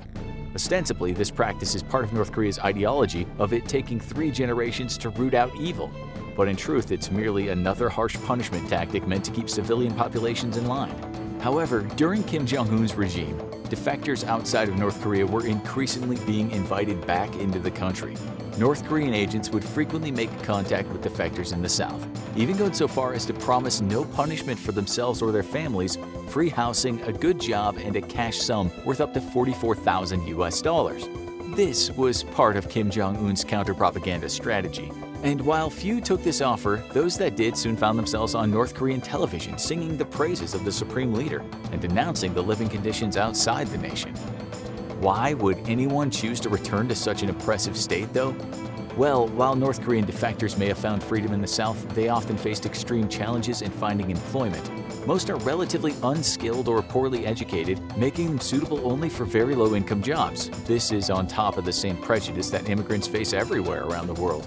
And while they do receive a government stipend to help them start a new life, the stipend is itself very meager. Facing financial hardships and very likely homesick for a family they left behind and will never see again, some defectors are glad to take up the North's offer of amnesty in exchange for being used as a propaganda tool. But the real reason why today you can't escape from North Korea has to do with the same recent events that have rocked the entire planet: COVID-19. Unlike many nations around the world, North Korea has taken the COVID virus very seriously and implemented very stringent measures restricting movement of the population. As the nation is currently teetering on the verge of the worst famine in 3 decades, it has been forced to act to limit the health disaster of a full-blown COVID outbreak. And given the authoritarian nature of the government to begin with, implementing full-scale movement restrictions of the civilian population has been relatively easy. This has made it all but impossible for defectors to make the long and difficult journey to the border crossing areas from their hometowns. And while in 2019 over 1,000 people defected, just a year later, 2020 barely saw 230 make it out of the country. That figure is expected to remain equally low at the end of 2021, though it'll be some time before we have an official count, as the process of actually defecting often involves a journey lasting up to 6 months through Southeast Asia. The Korean War has never formally ended, and for North Korea there's only one acceptable outcome: reunification under North leadership. Alarmingly, despite South Korea being protected by the might of the US military, it might be able to achieve this. North Korea views reunification not just as a matter of national pride, but of survival for the Kim regime. The situation in the North is bad, really bad, with even Pyongyang experiencing food shortages in recent years. The COVID pandemic also put a lot of pressure on the Kim regime, and as the South continues to prosper while the North stagnates, reunification by force may be the regime's last chance to stave off an insurrection. Standing in the way of reunification by force are about 600,000 South Korea troops and 50,000 American troops. The South fields a largely modern and capable military and has the explicit backing of the United States of America. Together, the two are a military juggernaut that the North can't hope to beat, or could it? Because North Korea has some plans to either break this alliance or simply win before the US can bring its full might to bear. With over 1 million troops, North Korean forces outnumber the ROK's own by 300,000. Their equipment is outdated, and the bulk of their armored forces consist of Soviet-era T-62s. By comparison, the South fields the mighty K-2 battle tank, a fully modern and extremely capable system. North Korea's air force is antiquated and largely a token force, and its navy has a little bit of a punch, but is outclassed by the South. But the North has one thing going for it: a massive concentration of artillery that the South can't counter. Artillery has become the saving grace of failed militaries around the world, and nowhere is this better displayed than in Ukraine. After Russia failed at combined arms operations, its best tanks were eviscerated by American and British anti-tank missiles, and its air force failed to suppress Ukrainian ground forces. It went back to the type of fighting it knew best: indiscriminate and overwhelming firepower via artillery. With as much as a 20-to-1 advantage over Ukraine, Russian artillery has been able to grind the war to a slow, steady grind and prevent an embarrassing all-out rout. North Korea's artillery may be old, but the beauty of artillery is that it doesn't have to be very modern to be extremely lethal, especially when you have a huge amount of it. And North Korea has one of the biggest artillery forces anywhere in the world. That's not on accident. The nation has an estimated 5,000 self-propelled artillery pieces, alongside 5,000 towed howitzers. It's the second largest stock of each system anywhere in the world, outclassed only by Russia. Its multiple rocket launcher system fleet is the third largest on Earth, with nearly 3,000 of those systems in its arsenal. North Korean artillery doesn't even come close to modern American systems like precision-guided HIMARS or Excalibur-guided shells, but they don't have to. With thousands of guns ready to go at a moment's notice, precision becomes irrelevant when you overwhelm your enemy with huge volleys of saturation fire. And North Korea is prepared to do just that. In fact, they count on this artillery to secure victory in a new Korean war, and they have one massive trump card over the US and ROK alliance. The city of Seoul is one of the most modern and prosperous in the world. It's also within the range of North Korea's long-range artillery stationed along the DMZ. With several million inhabitants, Seoul has been the one weakness in every war plan developed by America and the ROK. Multiple times in the last 30 years, the United States has been prepared to launch strikes against North Korea to punish it for its nuclear program and to attempt to destroy it in place. Each time, the South Koreans politely remind their American allies their capital was directly in range of North Korean guns. To counter the artillery threat, Seoul has built a large underground bunker system where its citizens can hide out for days if need be. They also have deployed significant counter-battery systems along the DMZ, with artillery units specifically trained and tasked with responding to northern fire and destroying the North's guns. The South Korean and U.S. Air Forces are both prepared for rapid response missions across the vast DMZ to eliminate northern batteries. But the North isn't ignorant to these plans, and it has its own in order to extend the survivability of its big guns. First, North Korea would immediately target Seoul with its longest-range guns. Equipped with incendiary munitions, the damage would be catastrophic, and not all civilians could hope to get to safety before the rounds started raining down around them. It's estimated that North Korea could deliver several thousand rounds in an hour to the city. Even with U.S. ROK counter-battery fire, an estimated 40% of the city would be destroyed in the opening hours of a new war, leading to catastrophic economic damage for the South. Second, North Korea is guaranteed to use various chemical and possibly even biological agents in the opening hours of its attack. With a fleet of an estimated 600 Scud missile launchers, North Korea would target ports, train stations, and airports with chemical and biological weapons in order to paralyze the South's transportation networks. The aim would be to make escape impossible for South Korean citizens. Much like Russia, North Korea views civilians as a legitimate target for war and a way to force its enemy into concessions. Trapping South Korean citizens in Seoul and other major cities would be of greater strategic value to the North than destroying ROK military facilities themselves. The North would attempt to negotiate for peace under its own terms by holding South Korea's citizens hostage, or at the very least, would seek to limit U.S. involvement.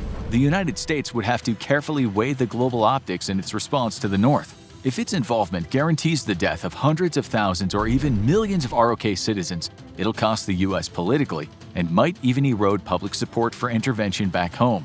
Next, chemical weapons with persistent agents that can last for days would be used against the ROK and U.S. air bases near the DMZ. North Korean victory would rely on it quickly taking Seoul and then holding it hostage, forcing the South to sue for peace and the U.S. to stay away by threatening the death of millions of Seoul civilians. However, the biggest threat to this plan is Allied air power, and thus it would be critical to shut down airfields near the DMZ quickly as possible to prevent rapid response strikes. Persistent agents delivered via ballistic missiles would ensure that airfields remain inoperable, and aircraft themselves require extensive decontamination efforts. Allied air power would be forced to fly from airfields further to the south, or even completely out of the country for the U.S., significantly slowing mission sortie rates and response times. Shutting down Allied air power is of critical importance to the North, because the terrain leading from the north to the south is very difficult, and large offensives could only take place via half a dozen or so routes through the hills and mountains. This would create a dangerous bottleneck of forces, which could be devastated by superior air power, much as we saw retreating Iraqi forces annihilated by the infamous Highway of Death leading out of Kuwait. But even with runways operational, the Allies might have trouble flying strike missions against northern forces. The DMZ is home to a very dense network of northern air defenses, and while these are largely old Soviet-era models, as we've seen in Ukraine weapons like the S-300, it's still a significant threat to modern aircraft. The United States has tools to operate in such highly contested environments, but this would force it to rely on the F-22, F-35, and B-2 stealth bomber. The B-2 is too few in number to stem the tide of northern forces and would already be tasked with delivering decapitation strikes against the Kim regime and destroying its nuclear weapons infrastructure. This would leave the F-22 and the F-35 to respond, and neither aircraft is capable of bringing the type of firepower needed to stop a million-strong army equipped with over 6,000 tanks. Sure, North Korean tanks might be relics, but they are still tanks, and there's 6,000 of them, most of which would be surging towards Seoul or fixing southern forces to prevent them reinforcing the Seoul axis. What the US and South Korea needs is the American B-52 bomber. This is the world's preeminent bomber aircraft, capable of bringing the pain in the form of 70,000 pounds of high explosives per aircraft. But it's the actual weapons that really matter here, and the United States Air Force has weapons specifically designed to devastate large armored formations. During the Second Gulf War, a single Marine recon platoon in unarmored Humvees ran into an entire Iraqi armored foundation. The Marines called in fire support from a loitering B-52, which dropped 4 CBU-97 cluster munitions. Inside each 1,000-pound bomb are 40 sensor-fused projectiles known as skeets, which, when dispersed over an area, automatically target armored vehicles and destroy them from above. The Iraqi armored formation was immediately forced to retreat after losing approximately half of their vehicles in the first attack. These types of weapons, which the US has in the thousands, would devastate North Korean armored formations, but the United States would have to carefully weigh the costs. Without stealth, B-52s are nothing more than big bomb trucks and significantly threatened by even older ground-based air defenses. While B-52s in Vietnam showed they were able to deploy electronic countermeasures to dramatically increase their survivability and limit casualties while bombing the densest North Vietnamese air defense zones, the US would still have to carefully consider how much of its bomber fleet it's willing to sacrifice to try to stop northern armor, and if it would be even able to bring enough aircraft to the fight to do so. That's why the US would be limited to flying missions from outside of South Korea, basing these mighty B-52s from Japan and Guam. This limits how many of the aircraft can be brought and stored in theater, and dramatically lowers sortie rates as the big bombers are forced to fly further. To further disrupt the Allies' response, North Korea would immediately deploy the largest special purpose forces in the world. With an estimated 60,000 Special Forces operators, Northern SOF would infiltrate the South in advance of any attack or immediately before one is launched. Dressed in civilian clothing or stolen ROK uniforms, North Korean Special Forces would conduct a massive campaign of sabotage and disruption, significantly complicating a military response by the South. And North Korea has multiple ways of getting its special forces into the South, unseen even by sophisticated ROK and US surveillance tech. North Korea maintains a small fleet of biplanes. With canvas skin, these aircraft are throwbacks to World War I and of zero military threat to the South, except for one unique feature. Because they fly low, very slow, and have very few metal parts, these biplanes are incredibly difficult to locate and track with search radars, let alone target with modern air defense missiles. North Korean forces are trained to parachute out of these antiquated planes, and hundreds of them could probably manage the task even under cover of night. The second intrusion vector into the South would be via a fleet of mini submarines that the North operates. Some of these are large enough to pose a threat to Allied ships, but many more are designed to take squads of soldiers past the 38th parallel and to the southern beaches. Operating in very shallow water, these small subs would basically be undetectable, and only vigorous beach patrols could hope to stop infiltration using these craft, diverting badly needed manpower from the war spilling across the DMZ. On the DMZ itself, though, North Korea has yet another infiltration vector, though it's not known just how active it remains today. Throughout the 90s, the ROK forces discovered multiple tunnels that the North had dug right under the DMZ. Some of these were big enough to allow for an estimated 3,200 soldiers to pour through them per hour, completely bypassing the dense defenses of the DMZ itself. Such a force could wreak havoc behind enemy lines, and while they would be largely engaging in suicide attacks, heavy indoctrination has prepared North Korean special forces for the sacrificial task. No new tunnels have been discovered since the 2000s, but that doesn't mean they haven't been built. Disruption is the name of the game for North Korea, and of its strategic goals in the invasion of the South, none is more important than knocking the US out of the fight and keeping it out. To achieve this, North Korea needs to shut down major southern ports, which would allow for the offloading of large amounts of American troops and equipment. The US could surge several thousand light infantry via its large air transport fleet, but bringing America's mighty armored division into the fight would require approximately 60 days. This would leave the North with just under 2 months to shut down the South's major ports. Normally, incoming reinforcements would be better intercepted at sea. North Korea does have a small fleet of diesel submarines, but these subs have short ranges and are not very sophisticated. They would be better used laying silently in ambush to attempt to intercept ROK and US naval forces pushing north past the DMZ to unleash volleys of cruise missile attacks. Even then, they would not survive for long up against both fleets' anti-submarine assets. Instead, North Korea would need to shut down the port facilities themselves. This is where the use of chemical weapons would once more come into play, with the aim of contaminating disembarking points for US troops. The US and South Korea have formidable air defenses, including the Patriot air defense system, but North Korea is prepared to launch massive volleys of ballistic missiles in order to overwhelm the southern air defense network.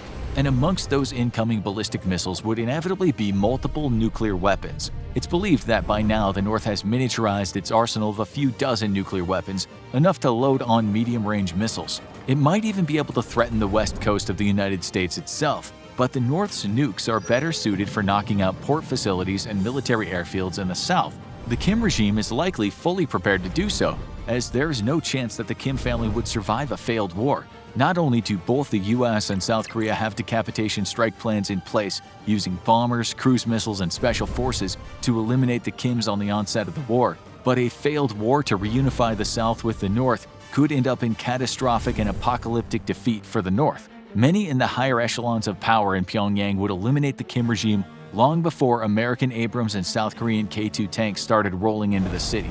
For North Korea, the outbreak of war is an all-or-nothing affair, with national survival at stake. The use of nuclear weapons is thus naturally assumed. The skyline of Pyongyang, North Korea is dominated by a massive hulking structure, outshining every other building in sight. It's the largest building in North Korea, but on the inside it's more like a ghost town than a monument to a thriving modern metropolis. Standing at a staggering 1,080 feet tall with 105 stories, the Ryungyong Hotel, better known as the Hotel of Doom, is the tallest unoccupied building in the world. So what is it about the hotel that earned such a sinister nickname? Like many other aspects of North Korea, the unfinished hotel has a dark and complex history. Construction on the impressive-looking vacation destination was started in 1987 under Kim Il-sung, who was president of the republic at the time. The construction began after the completion of the Westin Stamford Hotel in Singapore, which was at that time the tallest hotel in the world. The Ryungyong was meant to be an answer to this, and a striking, if admittedly pretty petty way to surpass the achievements of North Korea's neighbors. It was intended to be the tallest building in the world and the largest hotel ever built, but predictably the construction process soon went south. The hotel was built in the shape of a pyramid or a large mountain and was intended to be topped with a 14-floor cone that would revolve and include restaurants, shops, and ballrooms amongst its luxurious rooms. Many have noted the hotel's resemblance to the description of the Ministry of Truth from Orwell's 1984, the home of the government's propaganda machine in the famous dystopian novel. Whether this is deliberate or not is unknown, but it does carry a certain cruel irony nonetheless. Initially, the construction of the hotel was funded by the Soviet Union. However, when the Soviet Union collapsed, the funding was lost, and the construction was stopped as North Korea experienced a massive economic crash. After electrical issues, famine, and a lack of quality materials hit the project, construction was officially stopped in 1992. The hotel was left unfinished, with the outside built and standing at its full height, but the inside incomplete and empty. It is during this time that the hotel began to earn its nickname, the Hotel of Doom, and many media outlets referred to it as the world's worst building.